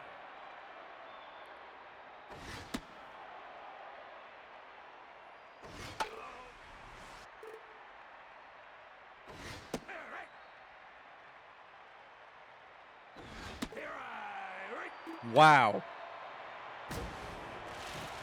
So that's what we call in the business. We call that a statement victory. The Chicago Dogs sweep the Kodiaks. They score 11 unanswered runs and pitch 14 shutout innings. That is as dominant as a victory as you can ask for. Wow, I'm pretty blown away by that.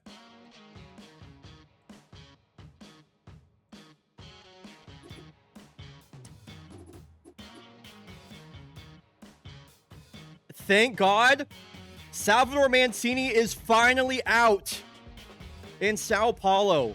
Finally, dude. They kicked his scrubby ass to the curb. In comes Griffin Steelmeister, and I like that a lot more. Because Griffin Steelmeister is going to hit just about as well as Mancini did, but also play like much more positive defense. So that's pretty cool.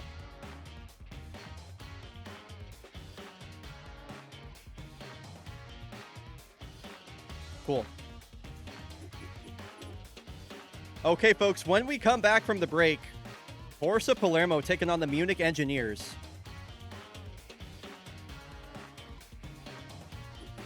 Let's take a look at how the season standings look right now.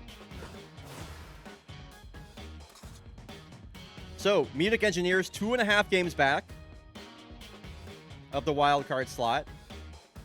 Corsa Palermo currently leading Europe by a narrow margin. So, again, must-win games for both teams. I mean, more of a must-win for the Engineers, but they are the home team. The Chicago Dogs now 2 games back of the wild card. They have a positive record. They're very much in the mix. It's still the Toucans wild card slot to lose, though. So we'll be back in 90 seconds. When we're back, Corsa Palermo taking on the Engineers.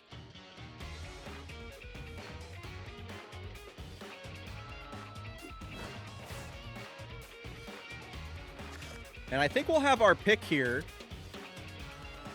So we can watch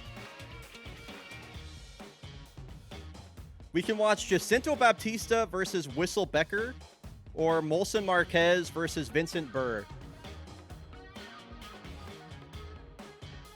As far as like which game we want to watch here.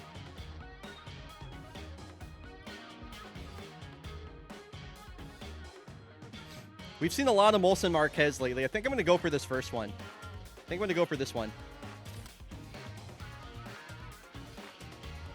All right, let's see what happens here in these sim games. The toilet bowl once again.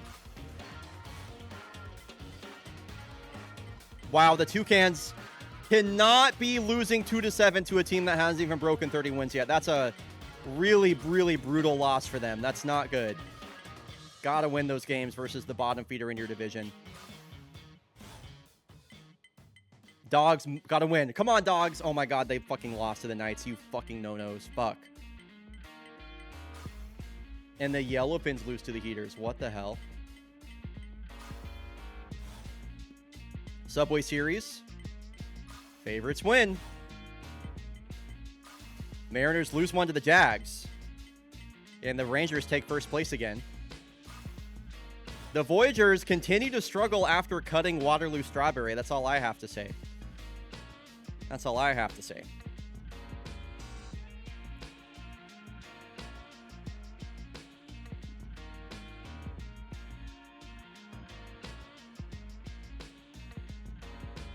Yeah, I'm really pissed off at the the Voyagers.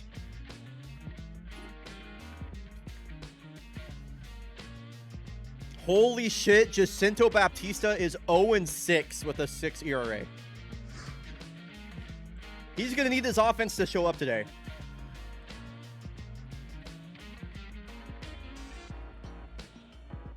Okay, folks, prediction is live in this rivalry game. It'll be the Munich Engineers taking on Corsa Palermo. As we just talked about, Engineers 2.5, 3 games out of the wild card now, with the Mariners moving back down to that wild card spot. They're trying to jump both Valencia and the Mariners to get there.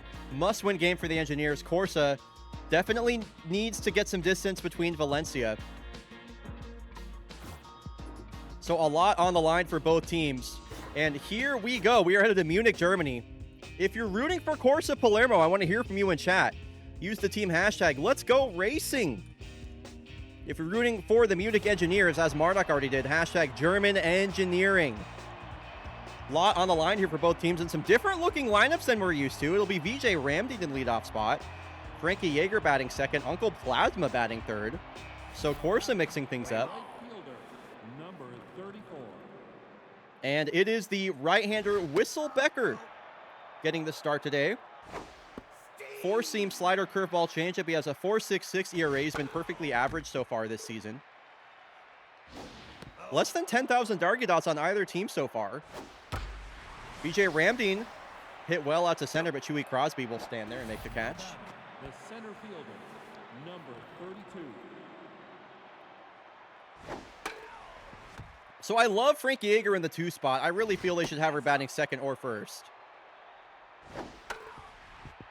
Currently leads the Eastern League in WAR, Frankie Yeager. This one off the end of her bat, hit right on the ground at the second baseman, TK Slider. A great red versus green matchup here, I gotta say. Good uniform matchup. And Uncle Plasma, the rookie now batting 300, moved up to the 3 spot in the lineup. It's a big change for him. Might be the first time batting in the top half of the order. He's got a full count here from Whistlebecker. Pitch number 16 of the inning. This one is popped up, and it is playable for the catcher, Luan Toussaint. And it's a 1-2-3 inning.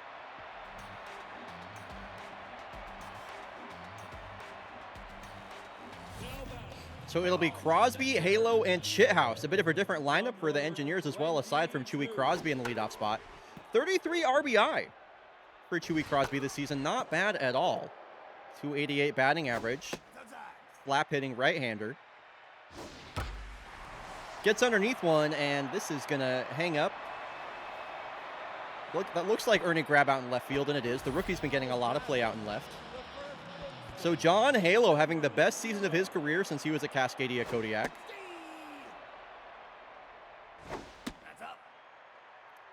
Appeared in the All-Star game at first base. Tough out will activate here on 2 strikes. Old man making things happen late in his career, and this one's a ground ball hit right to the first baseman, Uncle Plasma. So Jacinto Baptista 0-6 on the season. A 6+ ERA coming into this game. Usually a guy that I rate really highly, but man, stats-wise this season, he has been really poor. Also a starter reliever, so he's going to have less stamina than others. And Brick Chithouse is hacking away here at the plate. Ground ball up the middle. Ray Jagerson, the shortstop today.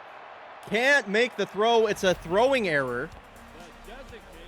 Mojo down for Jagerson. And Chithouse takes off. The throw from Grover Lobster bounces off of tray flip. And into second base goes Chithouse. So the Engineers are threatening here. I mean, it was a routine ground ball over to Jagerson. It looked like Palermo should have been out of the inning, and now you got RBI man activated for Finley Hester with a 3-1 count. The 3-1 to Finley taken outside. It's ball 4. And the Engineers really threatening here in the first now. 2 on, 2 out for the All-Star nominee Luan Toussaint. Does have that tough out should she go down to 2 strikes.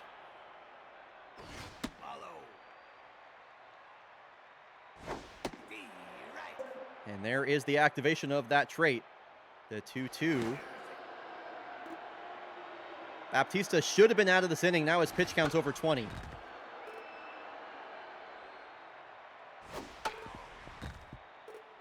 And now it's pushing 30. Wow, what a stop by Jason David. Oh my gosh, what a moment that was. Jason David with the crazy play right there. Gets the dive there on the bounce, the throw to third in time, or to first in time. A run-saving play from Jason David, I would say. And now he'll lead off the inning.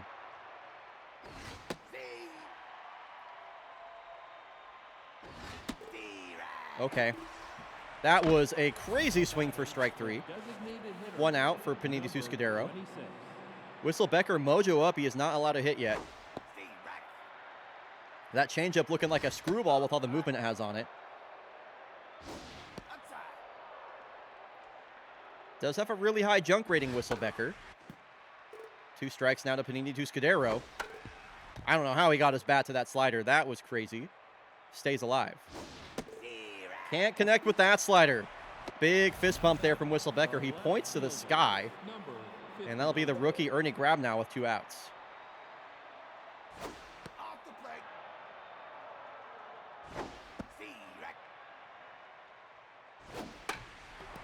This one is popped up, and it should be, playable there for Brick Chithouse. Whistlebecker has faced the minimum.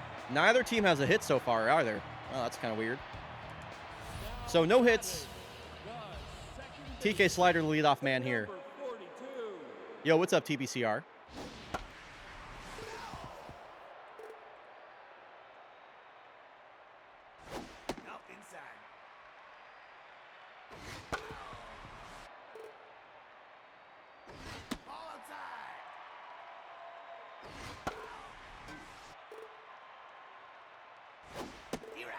And TK Slider strikes out.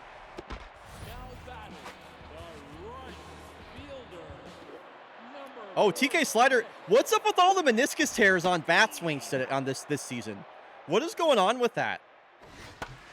I'm honestly kind of getting annoyed by it. Like, why does that keep happening? TK Slider out of the game now, basically.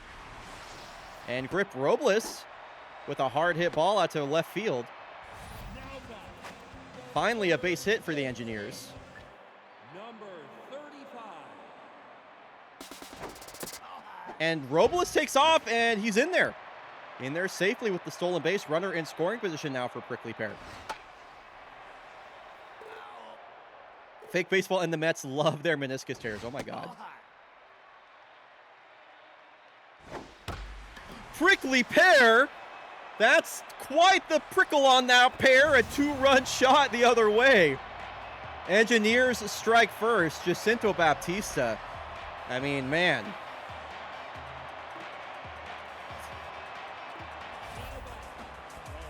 Things are looking real tough for him, dude. Number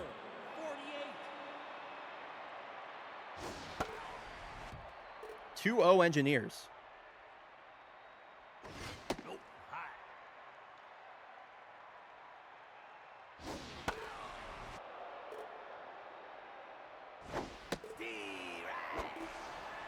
Strikeout there for Miles O'Brien. Nice bounce back at bat from Baptista. Over 40 pitches now in the second inning. Bullpen should be getting warm for Palermo. Wow, Crosby showing bunt. I love that. This one hit on the ground right at Jake Ray Jagerson. And Jake Ray Jagerson to lead off the inning. Jagerson, tray flip, Grover, Lobster. Tray flip moved way down the lineup. That's interesting. Number 7. Now in the game. So Kenny Funkhauser going to come in the game at shortstop. Honestly, kind of an upgrade if you ask me. Rick Shithouse moves over to second base. Kenny Funkhauser has been criminally underplayed this season by the Engineers. It's been a huge management gaffe, in my opinion. Jagerson, a late swing. That was an ugly at-bat. So here is the rookie tray flip, the all-star. Changeup was looking like Whistlebeker's best pitch right now, I have to say. That thing is moving.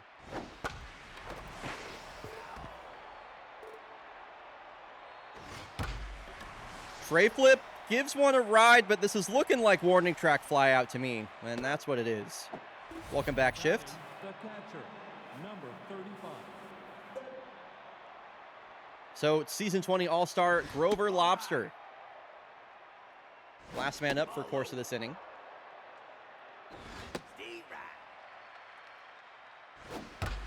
If he could get on base here, that will bring up the top of the lineup. Who's batting number 1 in the... Yeah, that's going to bring up a locked-in VJ Ramdeen.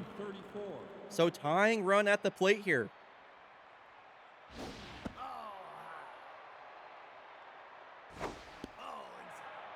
It's a short porch out in right field. And a 3-1 count here to Ramdeen. A walk would bring up Frankie Yeager as the go-ahead run. Come on, VJ. Full count pitch. Okay. Really nice at-bat from the veteran Ramdeen. And now Frankie Yeager, 2 on, 2 out. Early in this ball game, but a big moment nonetheless, and knocked down by John Halo. Maybe a run-saving play. The bases are loaded for the rookie Uncle Plasma. Might be the biggest spot Uncle Plasma's had an at-bat in all season long as he takes a big hack at a first-pitch curveball. Ooh, couple of curveballs in there for a strike to the rookie. The 0-2. He didn't even swing the bat. You deserve to get emoted on by the ump right there, you absolute knob. Oh, we got a stat. We got a stat from Stats Guy Matthew. That's a treat. Jacinto Baptista has a career record of 4 and 42. The lowest non-zero percentage in fake baseball history. What?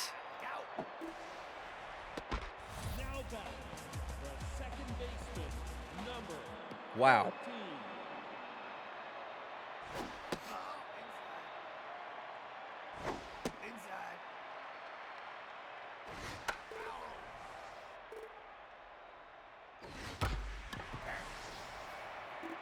This one is a base hit down the first base line.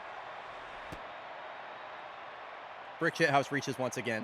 Now batting, the designated hitter, number 52. He's definitely better as a starter rather than, or sorry, a reliever rather than a starter.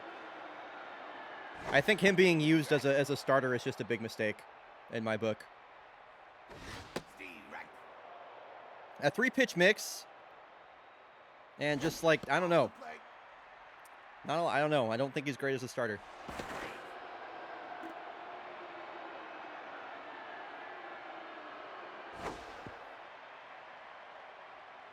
Two pitcher to Finley Hester.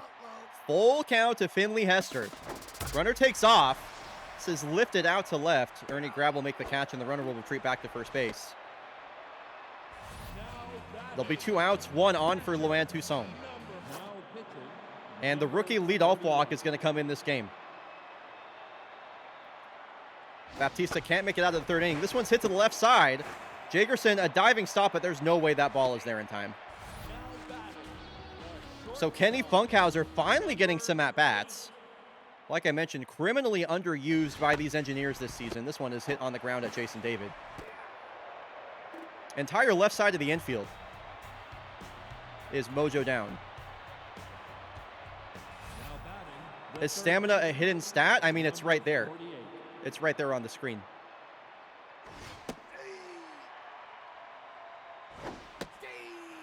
Oh, 2 pitch here to Jason David. Max stamina, I mean? Yeah, it's the same. Damn, Corsa is looking a little rough right now. I don't know what happens in the back end of this game shift. It's a mystery to me. This one also hit down the 3rd base line, and Panini Tuscadero, a 1-out hit. That one off the glove of Prickly Pear. So once again, Corsa has the tying run at the plate.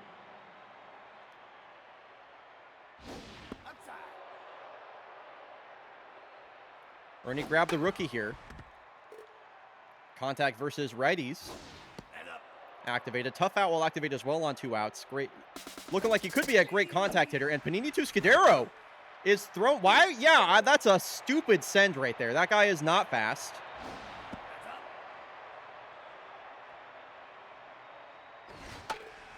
Full count here to Ernie grab. Extending that bat, at least driving up the pitch count for Whistle Becker, who, of course, has been having a lot of trouble with.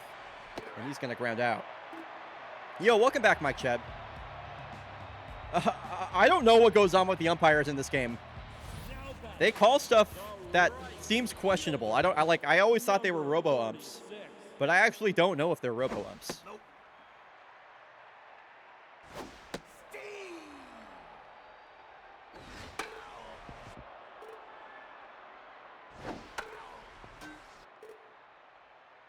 One-two pitcher to Robles.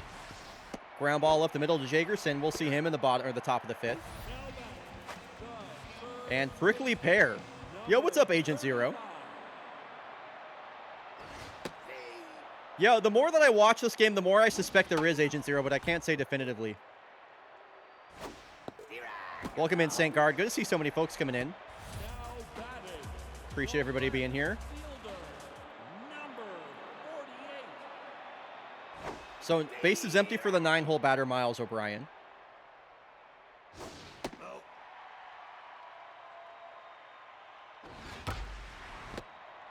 Uncle Plasma will take that himself to first base.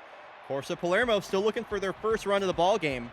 7, 8, and 9 in the lineup due up. Jagerson, Trey Flip, Grover Lobster. Jagerson had that throwing error earlier in the game that I know he would love to correct with a big swing here. And there's a base hit, just pulls this one out into right field. So leadoff runner aboard here for Corsa, or their all-star rookie Trey Flip. And I keep saying that short porch out in right field, home run number 10 for Trey Flip would tie this game up. And another ball served out to right. So a couple of base hits for a guy that already has a hit this game. 2-1, nobody out. Grover Lobster, the go-ahead run at the plate. Looks at strike one, 93 down the middle. And Grover Lobster down to his last strike. BJ Ramdeen waiting on deck. This could be an unassisted double play. Brick Shithouse, wow. Playing second base for the first time. Fields the ball, steps on second, fires over to first, and a massive opportunity squandered here for Corsa if they don't score here.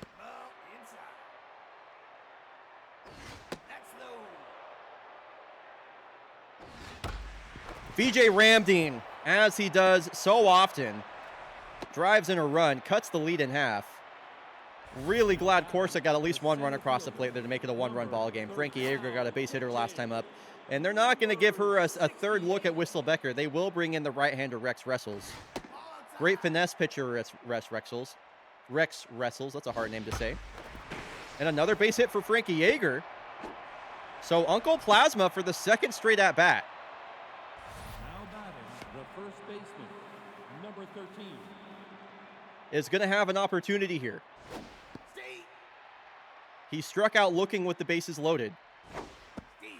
And that's 5 straight strikes to him at this point. The lights might be too bright as he's moved up the lineup this time. I have 12 defensive runs saved on my really fake defensive prediction. I love that you're trying to do some form of defensive stats. That's so awesome. Fielder, number 22. The baseball may be fake, but so are the defensive stats. So top of the lineup here for the Engineers. Corsa gets a run back. It's a one-run ball game here in the bottom of the 5th. That's a ground ball right to Uncle Plasma. Now batting, the first baseman. I suspect that Uncle Plasma had a power surge recently. I don't remember his power being that high.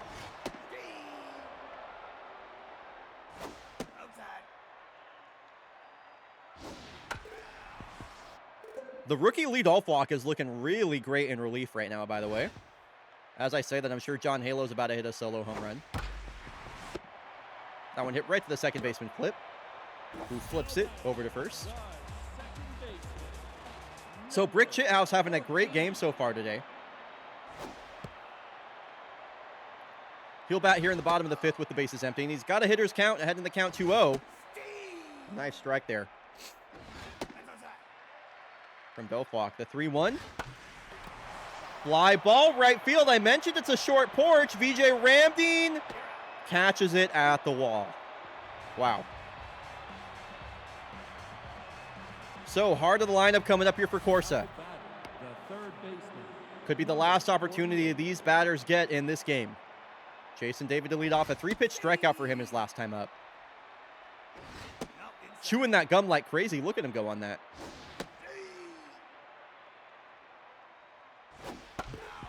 Whew, stays alive. Late swing decision. This is softly served up the middle. Now batting, the designated hitter, number Benito Tuscadero, a base hit and was caught stealing. Why they tried to steal with him, I don't know, but he's reached for the second time today. Surely they wouldn't steal a base with him again, right? Right. Go ahead, run at the plate. Ernie grab. Holy fuck, they sent him on the first pitch. Corsa, are you fucking stupid? You might be. Tough out will activate here for Ernie grab. 1-2 pitch. Checks the swing and a close take, a high fastball.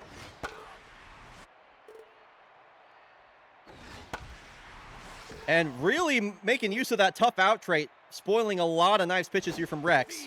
And looks at 81 down the middle. Swing the bat! I'm going to lose my mind if you keep going down on strikes. Holy fucking shit. Jesus Christ, these Corsa rookies are getting rinsed this game, man. Base hit for J. Gray Jagerson his last time up. And he hasn't swung the bat yet. Full count. Wow. I don't know if Jagerson swung the bat that entire at-bat. the second baseman, number So the go-ahead run is on first base. 45. Trey Flip a chance to do some real damage here late in the game. McCantor Warbeast, the mid-season closer that has 100 miles an hour, is going to come in to face the rookie. So Trey Flip has his work cut out for him here.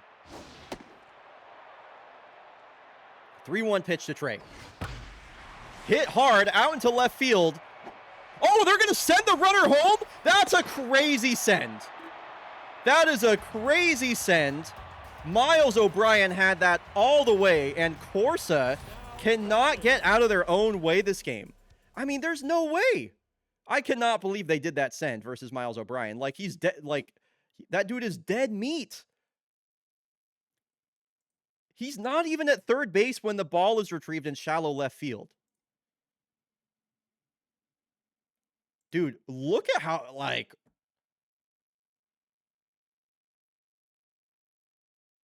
They have 9 hits and 1. This isn't the first time we've seen Corsa just kind of...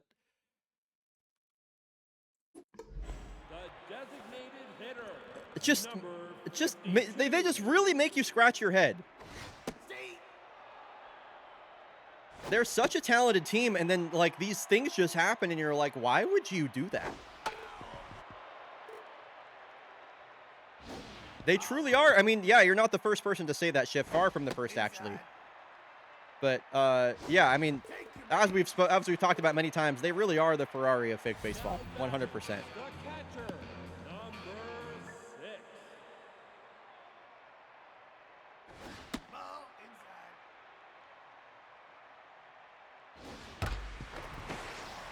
And I think you got to pull Dopewalk out of this game. First 2 base runners have reached here in the top of the 6th.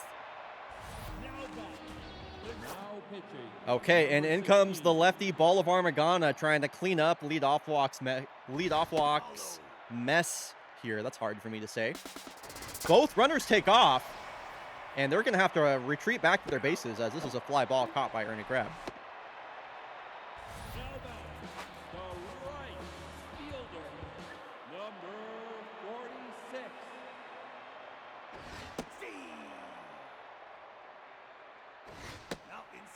So Grip Robles has a base hit and a stolen base today. And he's looking like he wants to pull this ball into the left center gap. And clear the bases right now. Full count to Grip Robles. Wow, yeah, did well to fight off an inside fastball there. Goes inside, then outside. It's a nice sequence from Bolivar and some great defensive swings here from Grip Robles. What an at-bat. To load the bases for Prickly Pear, who's got a home run this game already.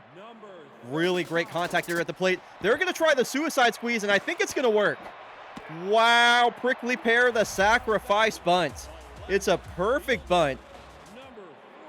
And the Engineers will increase their lead to 2. That is an excellent play from Prickly Pear.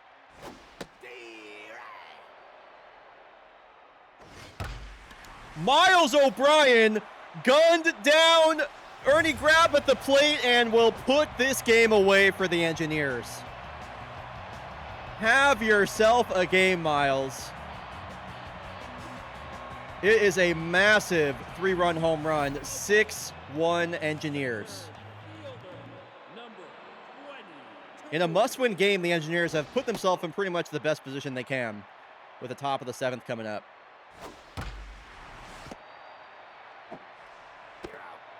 And Corsa Palermo, I mean, they have 9 hits on 1 run. Engineers have clearly been the better team all game long. It's been a slew of mistakes from Corsa. Reminds me of that game we watched that they played versus the Fighting Platypi. No, you won't, Agent Zero. I will not let that happen. I love this hat. Miles O'Brien with another great play. Number 34.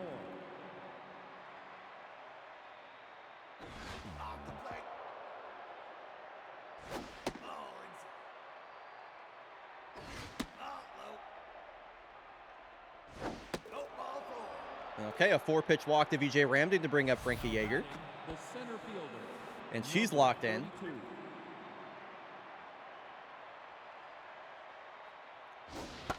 Man, Frankie Yeager looks so good in the Corsa uniform.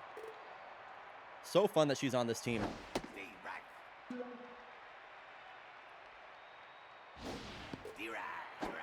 Chases an outside curveball there. And Uncle Plasma is the last hope for the Corsa Palermo. What a miserable game Uncle Plasma's had, that's for sure. The lights were simply too bright for the rookie, moved up in the lineup.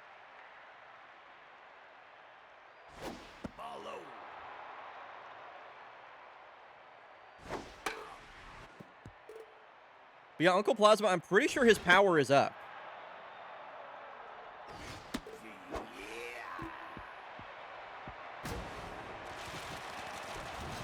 Corsa's going to have to think about that one for a while. That was embarrassing for them. Engineers, the whole way through, just stayed in command of that game. Okay, so let's see. Corsa Palermo, Uncle Plasma, 71-73. I don't feel like that's what it used to be.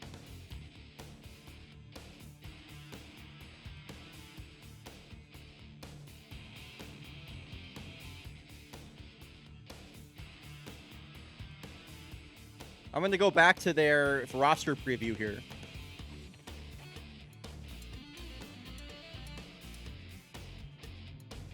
Oh, no, that's not what I was looking for.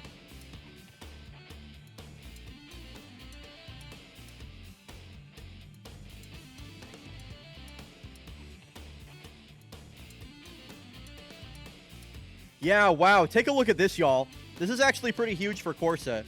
So back when Uncle Plasma was still known as Eric Sparrow as a rookie, he had a 43 power rating. So over the course of the season, now has a 71 power rating, which is, I mean, that's a huge difference. So they've developed him. He's had a huge power surge. And he's having a pretty good rookie season, batting 293, so that's pretty big. That's pretty big for Corsa.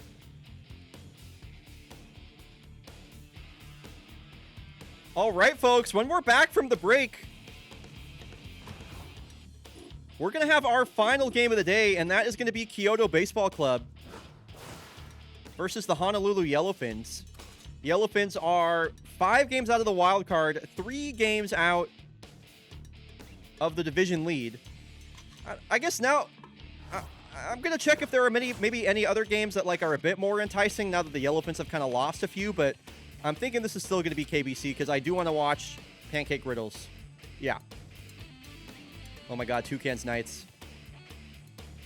That's going to be game 1, by the way, of Friday's broadcast is going to be Toucans Knights.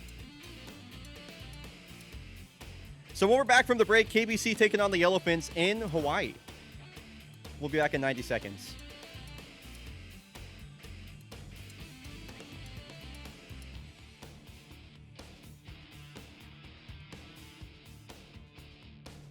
Was it going to show us something when the Axe versus Dogs game ended? Oh, fuck, I don't remember. I think I already looked at the thing I wanted to look at, though, so. All right, keep your eyes peeled on this sim. A bunch of stuff about to happen. Here we go. KBC win in 10 innings over the Moose. Voyagers finally win another game. Palermo loses both games to the Engineers in big fashion, and that just lets Valencia jump to the lead in Europe just through the act of Corsa sucking ass. Can you believe that? And then they lose to the Grays, and then Corsa takes the lead again? Wow.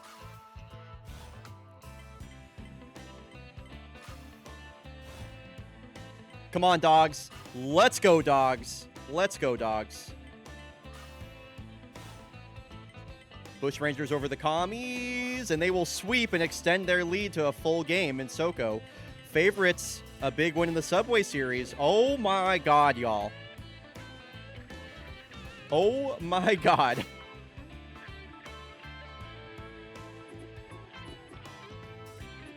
We need to take a look at the season standings. Okay, here is your wild card race as it stands right now. The favorites, the Knights, and the Toucans, all within a half game of each other. The Dogs are 2 games back.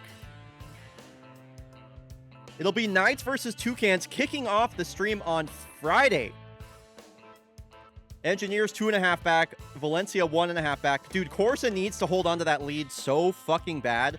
Like, at this point, it's looking like the wild card is going to be from Soko. And it's whoever comes in second place in Europe, I think is missing the playoffs. So Corsa, like, desperately needs to win out from here. Or they could be, I mean, they've held the lead the whole time.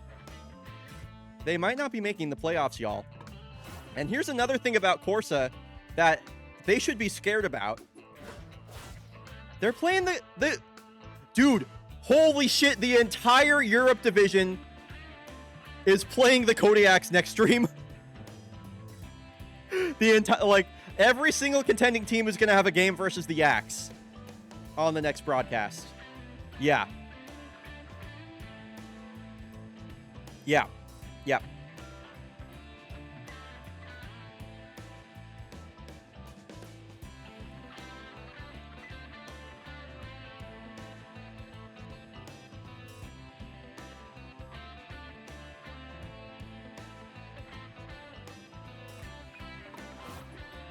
All right, we are heading into our final game of the day. KBC taking on the second place team in Pacific Theater, the Honolulu Yellowfins. The Elephants have a lot of work to do if they want to get this division lead back, but crazier things have happened, and a win versus KBC would be huge for them here.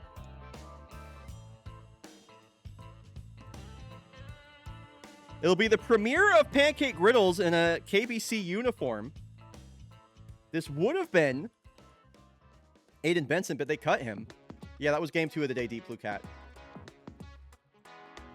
Prediction is live. KBC versus Yellowfins, and this one is being played in Honolulu, which I think is really fun. Our first look at Pancake Griddles coming up. And here we go. Final game of the broadcast, folks. And it's looking like it's going to be a good one. Headed to beautiful Tectonic Park.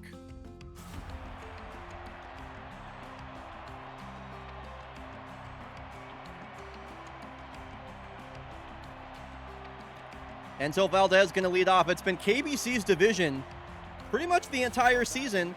And I just want to say, I predicted them to win the division when they signed Enzo Valdez. And I know I got egg on my face for the Mariners and Bush Rangers, whatever, but I did say KBC, blah, blah, blah. Wow, and like a 50-50 split in chat. If you're rooting for the Yellowfins, hashtag Fins win. If you're rooting for KBC, hashtag join the club. Enzo Valdez with the leadoff single. And the all-time stolen base leader is on first base, and he's going to take off over 400 in his career, and he will add to that tally. So runner in scoring position, nobody out for the second baseman, Slasher hash slinging.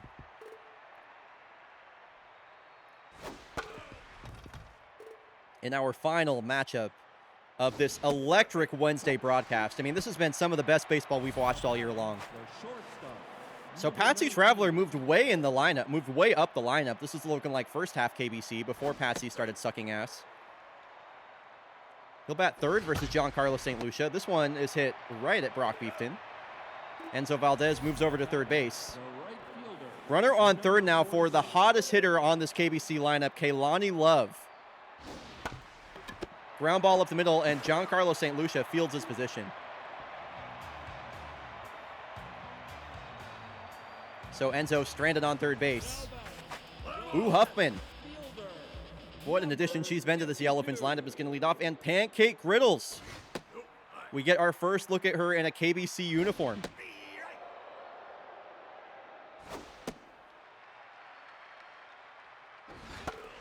Started the season on the Bush Rangers. Ending her season on KBC, and it's totally possible. It is entirely possible that Pancake Griddles could face the Bush Rangers in the playoffs. Imagine if KBC gets the 1 seed and the Bush Rangers make the wild card, then it'll be Pancake Griddles versus the team that cut her midseason.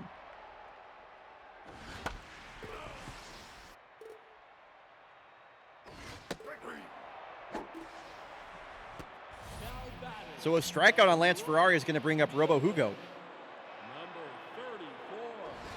That's high. That's high. Hugo spoils, or just fouls off a 2-0 slider. And this one is hanging up there for Oscar Kubicek out and left.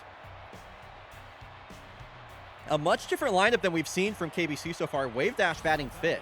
The designated hitter. 99 speed on Wave Dash. She has struggled to barrel up the ball this season.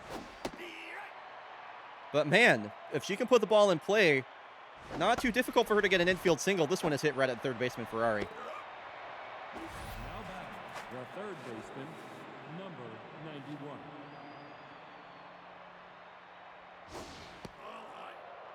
So here is Sonny Utakome. Couple of weak ground balls hit to the left side of the infield. Now batting, the left fielder, number 93. Nerd Picket, I don't think anybody hates KBC as much as you, and I really love that. That's high. Kubicek, a ground ball up the middle, but Celine Aberdeen comes out of nowhere to steal a hit away. And that is a quick 1-2-3 inning for GSL. Now batting, the designated And Giuseppe Cazzatorta is locked in again. That is bad news 31. for any team that isn't the Yellowfins. Pancake Griddle's a first pitch changeup away. Outside. Says smacked on the ground, but Goldie Lakestrong is there. Now batting, the shortstop, number 20. I don't know if Alejandro Thrustmaster is in the lineup today for KBC. First pitch swinging is Aberdeen. And Oscar Kubicek will make that catch way out in the outfield there. I say this every time we come to Tectonic Park, but Honolulu's home stadium has the largest outfield dimensions of any ballpark in baseball by quite a lot. All inside. It's over 420 feet out to dead center. So very easy to get extra base hits in this ballpark. Huge outfield. Now batting, So Aylin Peters going to lead things off. 285 batting average for Aylin Peters. She has been doing much better at the plate this season in her return to full-time duties as the starting catcher, rather than playing second fiddle to Amari Tropicus last season. Oof. And a really ugly swing at a curveball there. Got all tied up. first baseman, number 11. So one out here for Goldie Lakestrong. Giancarlo St. Lucia, extremely efficient so far. Under 20 pitches with an out recorded here in the top of the third. Now batting, the center And Enzo Valdez, one of the only hits on the day for KBC. A base hit and a stolen base was left stranded on third. Giancarlo steals a strike. That's high. What the fuck are you swinging at, Enzo? All high. 2-2 here to Enzo. And another base hit. Enzo Valdez keeping the line moving. I would not be surprised to see him end up on second base again, that's for sure. second baseman, number 15.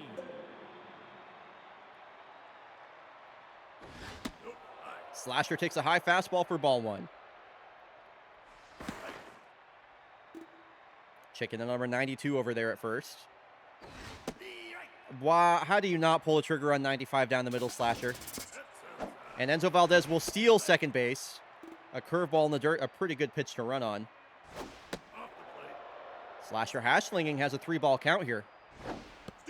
Ooh, that curveball looking real tough. Wow, dude, the curveball from Giancarlo St. Lucia is making KBC batters look really silly right now. Pancake Griddles, no hits allowed for the first 2 innings. Through the first 2 innings. Number Buck Dancer to lead off. Yellowfins looking for their first hit of the day. Steve Wright. I'm liking the first pitch strikes here from Pancake. Lakestrong, a long run. This might be playable. Just over the wall there and a foul ball.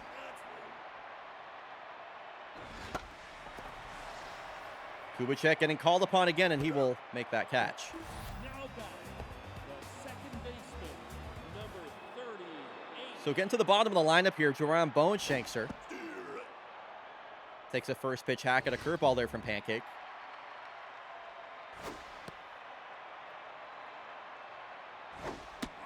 Oof. Nasty changeup. Just barely misses outside for ball 3. And full count here to Joram. First hit of the ball game finally for the Elephants. On a full count, Joram Boneshanks are a base hit up the middle. 1 out base runner here for the catcher, Bruno Callahan. That's high. Strike. Curveball looking good for both pitchers, honestly. Oh, wow. Okay, Goldie Lake strong. For some reason, I thought that was the last out of the inning. I forgot. I was like, wait, why wouldn't you just take it to first base? So Bruno Callahan reaches on a fielder's choice. Now you got Boo Huffman up at the plate as it's second time through the order now for the Elephants. Taking off on the first pitch is Callahan, and Aylin Peters had him beat on the throw, but sails that into center field. So a successful stolen base for Callahan.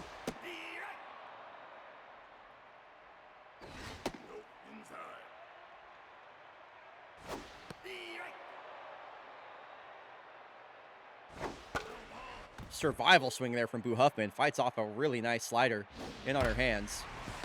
Slasher. Nice play. Stranded on second is Callahan. We are all scoreless in our final game of the day. It'll be Patsy Traveler leading off. Kaylani Love will bat this inning. Number 19. Patsy Traveler appeared on the bench in the All-Star game.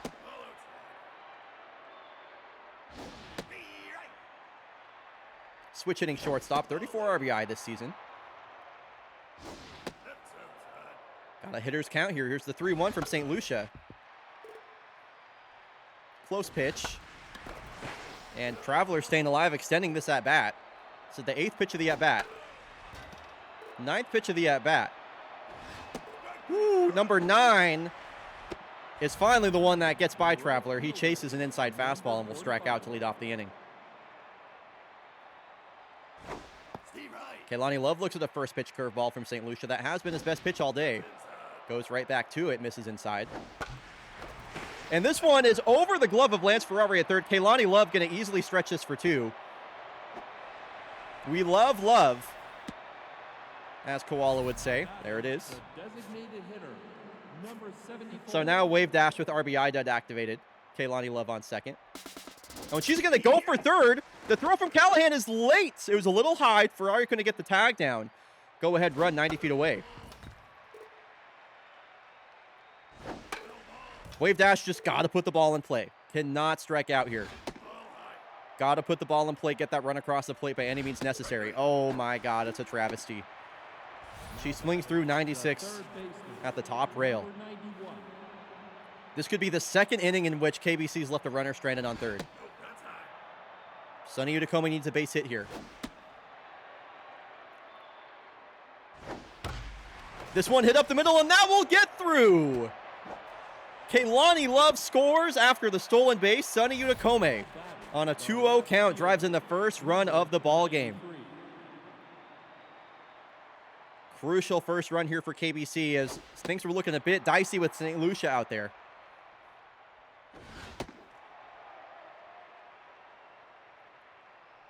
Long hold. Runner takes off. Sonny Utakome now with the stolen base. And KBC, that's their third stolen base of the game. And a 3-1 count here to Kubicek. If he gets a base hit, Utakome could score. 4th. Thanks. Full count. Held back. Some good at-bats this inning from KBC. This one is lobbed up the middle, and Sonny Utakome is coming home. And the throw from Buck Dancer will be cut off by Brock Beefton on 2 outs. KBC just battling back here. Putting together some tough at-bats and putting up a crooked number here in the top of the 4th.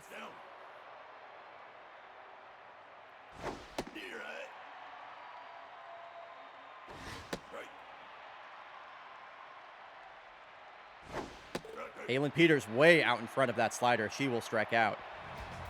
2-0 ball game. KBC takes the lead. Now batting, the third baseman, number 39. And Lance Ferrari tried to unload on that first pitch. She is way out in front of that changeup. Was sitting first pitch fastball the whole way. Pancake Griddles with a 2-run lead to protect now. Pitch count approaching 50. And she strikes out Lance Ferrari for the second time this game. Now back, the right fielder, number 34. That's inside. Nope, that's low. Nope, 3-0 pitcher to Robo Hugo. He swings 3-0 and pops it up. Wow. Got a 3-0 fastball down the middle and couldn't even barrel up the ball. His bat, I mean, he's really looked lost this season. That's a pretty good microcosm of his season, I would say, so far right there. So, last batter this inning could be Giuseppe Cacciatore, locked in Giuseppe Cacciatore. The all-star, Giuseppe Cacciatore. off the plate. And this one is hit down the right field line. It lands on the chalk. This is a long run for Kaylani Love. Cacciatore's going to go for third. How about a 2-out triple from Giuseppe? You could not have placed that ball in a better spot. The shortstop, number So now the Yellowfins have a runner on third for a locked-in Celine Aberdeen. This inning getting away from Pancake Griddles a little bit here. Pitch number 60 for Pancake. Trying to make it a scoreless outing. This could be the last batter that she'll face. No. Full count to Celine. Celine's making, this is a good at-bat. She could do some damage here. Especially with Pancake. Stamina all the way at the bottom here. And, oh my gosh! Utakome had a chance to make a play. It skips off his glove. now pitching. And chased out of the game is Pancake Griddle. She was one strike away from getting out of that inning. Here's the throw from Peters. And it's late. Stolen base for Celine Aberdeen. Off the plate. Nope, that's high. So Baba Isu in the game. Nope, inside. Uh-oh. 3-1 counter to Beefton. And he serves this one out to left field. They are not going to send the runner. That goes to show you how ridiculous that send was back in the Corsa game. That was the exact same scenario. You had a slower runner, 30. and they still sent him. So the Elephants are trying to put together a 2-out rally of their own here in the fourth.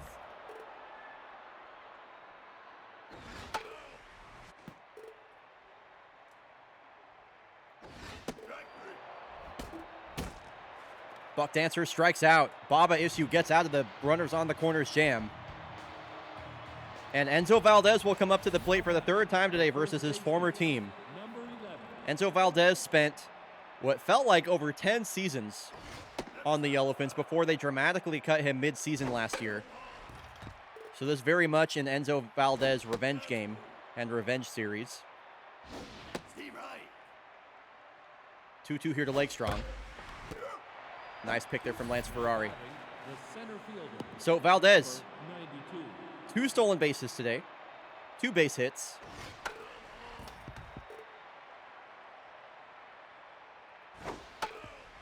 Down to his last strike here.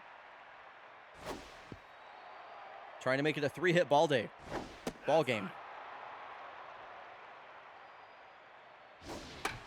Off the end of his bat, Giancarlo got him to chase. And finally, for the first time this game, Enzo is out. Baseman, number 50.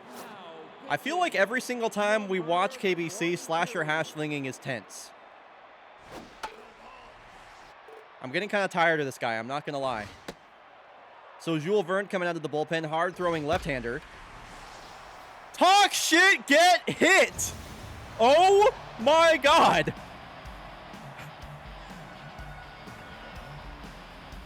Slasher hashlinging shuts me up promptly with a solo home run. He mojos up and extends that lead back to 2 runs. I love to see it.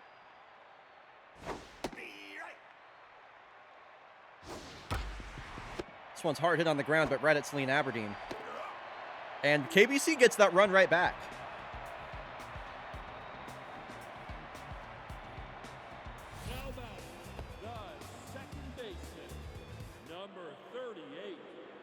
Oh yeah, two-run lead is not much of a lead in baseball, that's for sure. Anytime you're in bloop and blast territory, that's dangerous.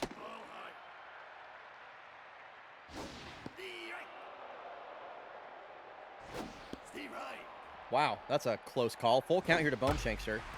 And he lifts one deep out to the gap. A lead-off double for Jerome, and the tying run will come to the plate. Now batting, the catcher. Bruno Callahan reached on a fielder's choice and stole a bases last time up.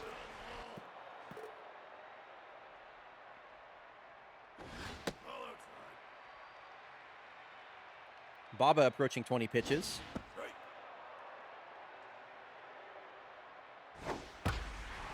This is going to easily plate Boneshankster. And back-to-back doubles as Callahan will replace Jerome over there at second base. We are back to it's a one-run ball game once again. The tying run is on second base, and the top of the order is coming up here.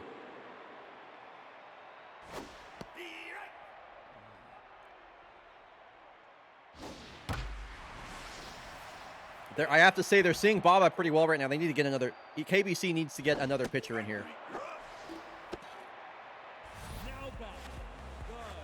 This is a lot of loud contact from the Yellowfins right here versus Baba Is You.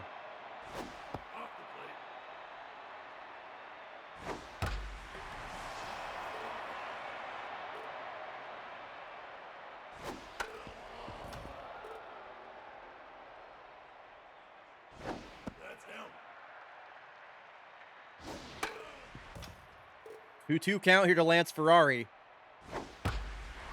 Hard hit out to center. Valdez so fast out there, made that catch look easy. The runner will have to hold up at second. And Robo Hugo, last hope for the Elephants to cash in this run. Samir Corona, whose ERA is now under 2. Going to come out of the bullpen here to face Robo Hugo. Four-seam slider and a changeup for Samir. Very similar pitcher to Chesley Beard, I would say. This is a blooper, but Slasher will make the catch. Runner is stranded on second, but the Elephants do cut that lead back to 1. We got a tense one here in Honolulu. The right fielder, number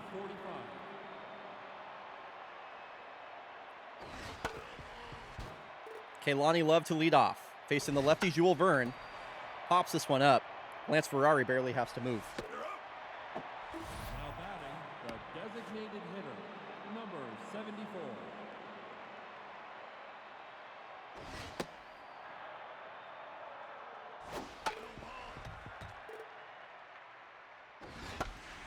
This one shot over the head of Celine Aberdeen. The wave dash is so fast.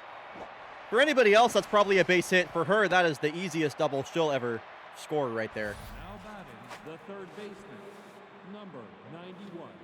So a rocket ship on second base for KBC. Almost any base hit will surely score wave dash from second. So many players on this KBC team with a lot of tools.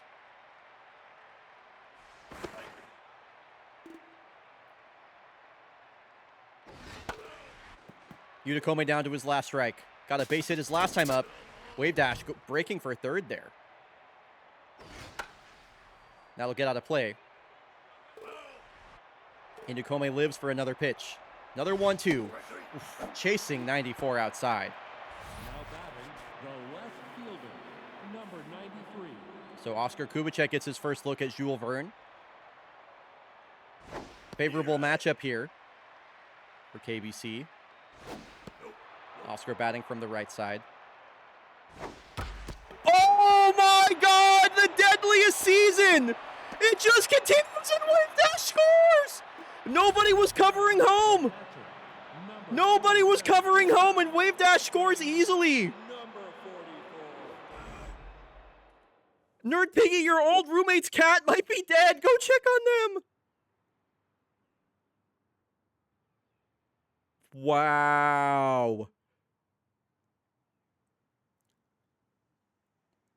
Wow.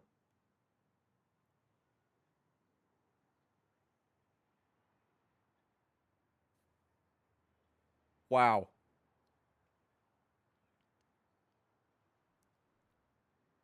Silence has fallen over Tectonic Park. Jules Verne taken out of the game. You're mad at your team? Wait, why? Why are you mad at your team?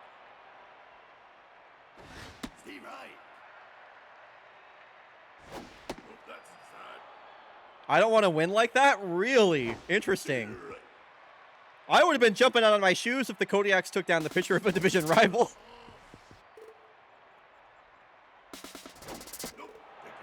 It's fake baseball. It's fake baseball. I don't know, Koala. It's fake baseball. Number 11.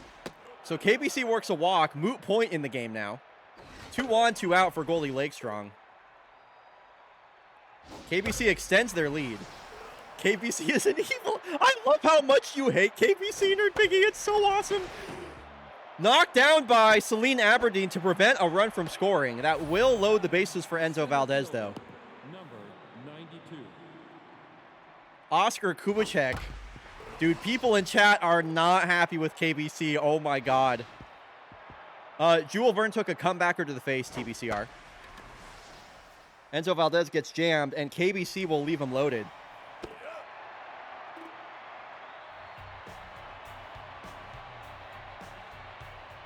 Okay.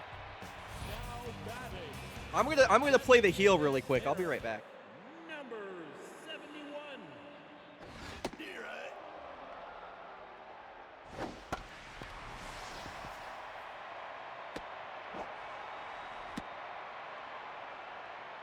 Now batting the shortstop.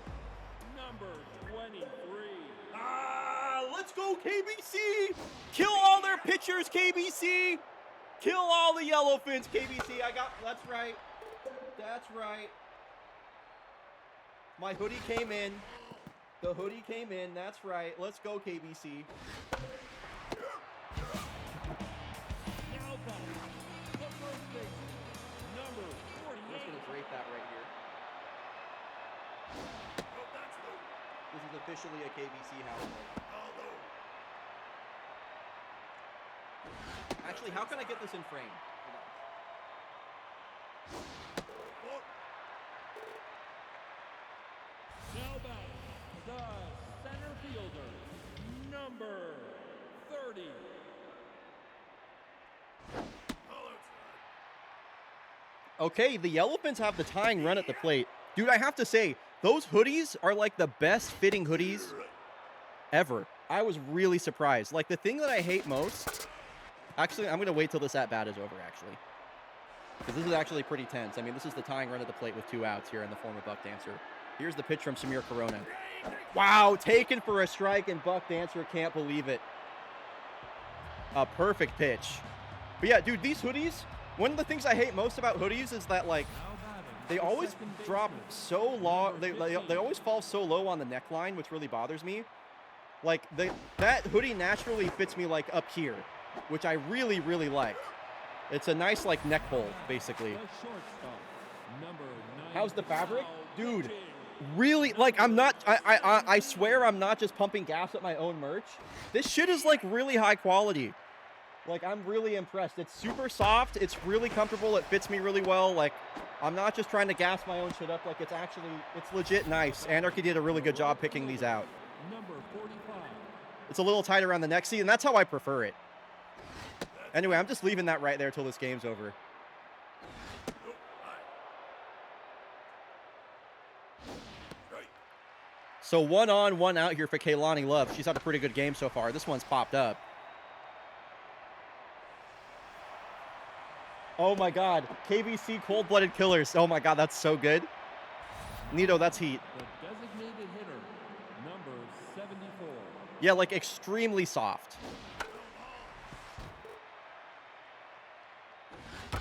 I'll show y'all the other shirt that I got into after this game's over. 2 on, 2 outs. Your wave dash with another hit. Batting the third baseman. Number Utakome already with an RBI this game. And then a chance to really put the Yellowfins away right here with 2 on. You're right. Giovanna Taghi on the mound. That's high. This one hit up the middle. Bone shanks her a diving stop. The throw in time. And it will remain a 2-run ball game. Bone Shaker and Bruno Callahan, 3 for 4 on the day with a double. Number 38. Off the plate. It is all down to this. Oh, a 1,000,000% saved a run there. No doubt about that, saved a run. Line drive up the middle. Samir Corona staying in the game is an interesting choice. And Bone Shankster with his 3rd hit of the ball game is going to bring the tying run to the plate. Marlon Sanders is going to pinch hit. And the closer, Teeny Extreme. Teeny Extreme is coming in on low rest. If Teeny Extreme doesn't go like 3 up, 3 down, this game is going to get out of hand and KBC and the Yellowfins are going to win. This is actually extremely dangerous for KBC right now. If you watch Teeny Extreme stamina, it's going to disappear. Double play ball. Oh my God. That could not have been a better result. That first pitch double play, that is, damn. Now all my worries are gone after that. Okay, never mind. Now my worries are back. Because now you got Lance Ferrari up, and we've already seen him do some crazy shit late in the game. If Lance Ferrari can extend this at bat, he'll have a real shot. As I'm telling you, Teeny Extreme stamina is about to plummet.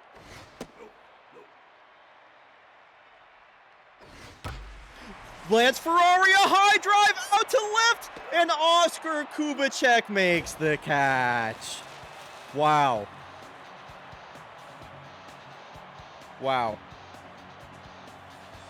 Oscar the Murderer saves it. He killed my cat.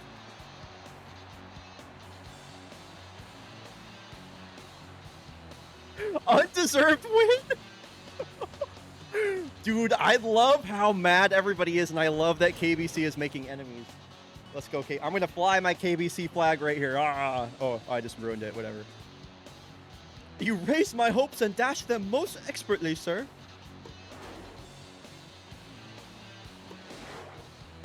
Wow. Fuck KBC forever. Yeah. No, fuck all y'all. Take the 1 run away and we still win. Oh my God, it's so awesome. Holy shit. Dude, I love seeing people getting mad about that. I just think it's great. So, this is going to be game 1 of Friday's broadcast, by the way. If you thought this season or this stream schedule was good, wait till you see Fridays.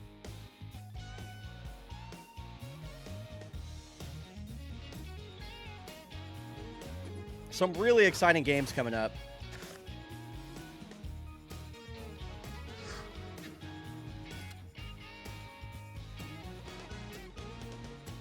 Man.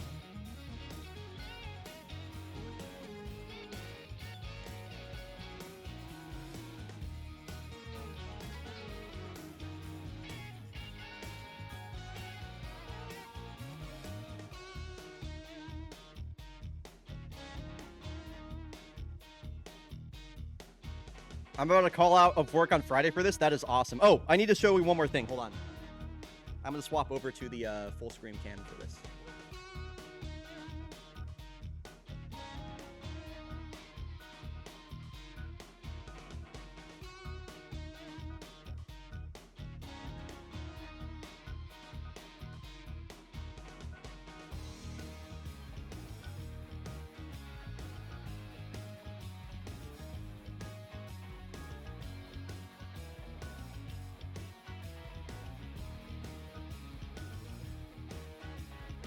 Also, my Gollandrina shirt came in as well. Anyway, it's really nice. Also, really nice quality. But yes. I also, again, great neckline as well. It's like a pseudo like mock neck. I'm thinking what I'm gonna do is I'm gonna crop it probably. I'm gonna chop off like probably like this much is what I'm thinking. And I'm thinking it's gonna, yeah, I think it's gonna be a really, really, really nice cropped shirt. So anyway, yeah, this is my stuff that came in.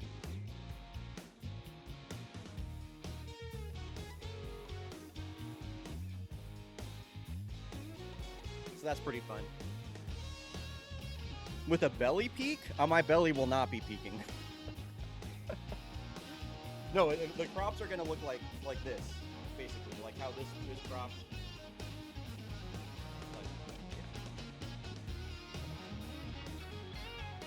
My tummy is staying firmly covered up. We're going to go birding in our matching Golondrina shirts. Come to Portland. What the hell? We'll make that happen. I'm going to go looking to see what would be the best looking design to halter top. That would be awesome. Well, I appreciate that, Mike. Oh, it's not Brian. That was game of the day. Okay, folks. Absolute banger. Okay, I have a question for chat. While I'm making the schedule for Friday, because I am going to make some small adjustments to it, kind of based on the results for today. The Toucans have 3 games, I think it is, coming up versus the Knights. So my question to you, chat, is do you want to watch all 3? Do you want to watch Toucans versus Knights X3? Because I kind of do, but I want to know if everybody else does. Because this is, I mean, and the reason why I don't know about X3, really? 2 is a maybe? Really? Somebody else give me a different opinion. I didn't like that opinion. Give me an opinion I like. I am big on this. Okay. For me, the reason I want to watch all 3, I want to see 2 but not the 3rd if it's 2-0. What's the standings? Dude, they're literally, these are like the 2 teams in the wild card race right now that aren't the favorites.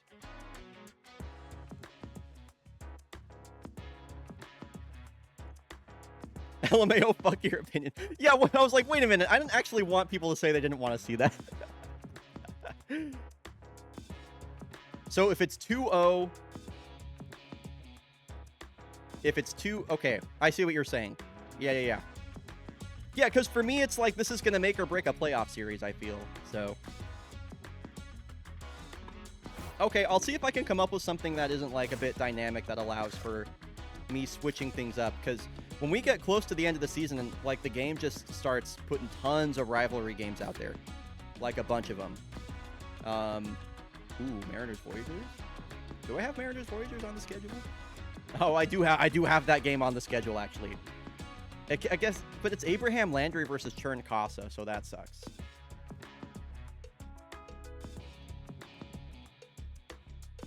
Another game that we're going to be watching on Friday, I think that's going to close out the stream, is this one right here. Golondrina's Corsa, Xander Jordan versus whoever ends up pitching for Corsa. This is going to be a big game. It's going to be a big game.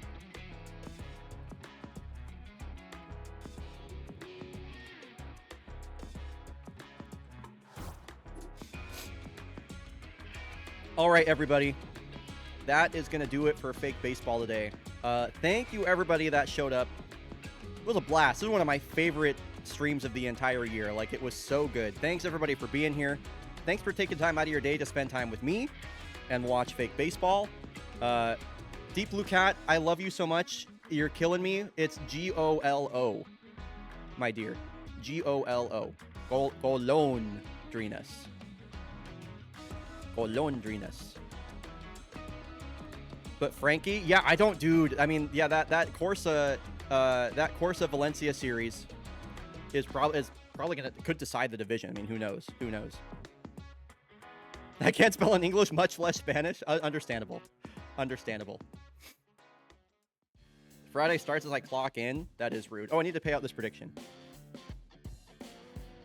Anyway, thanks everybody for spending your time with me today for Fake Baseball. Literally, this was awesome.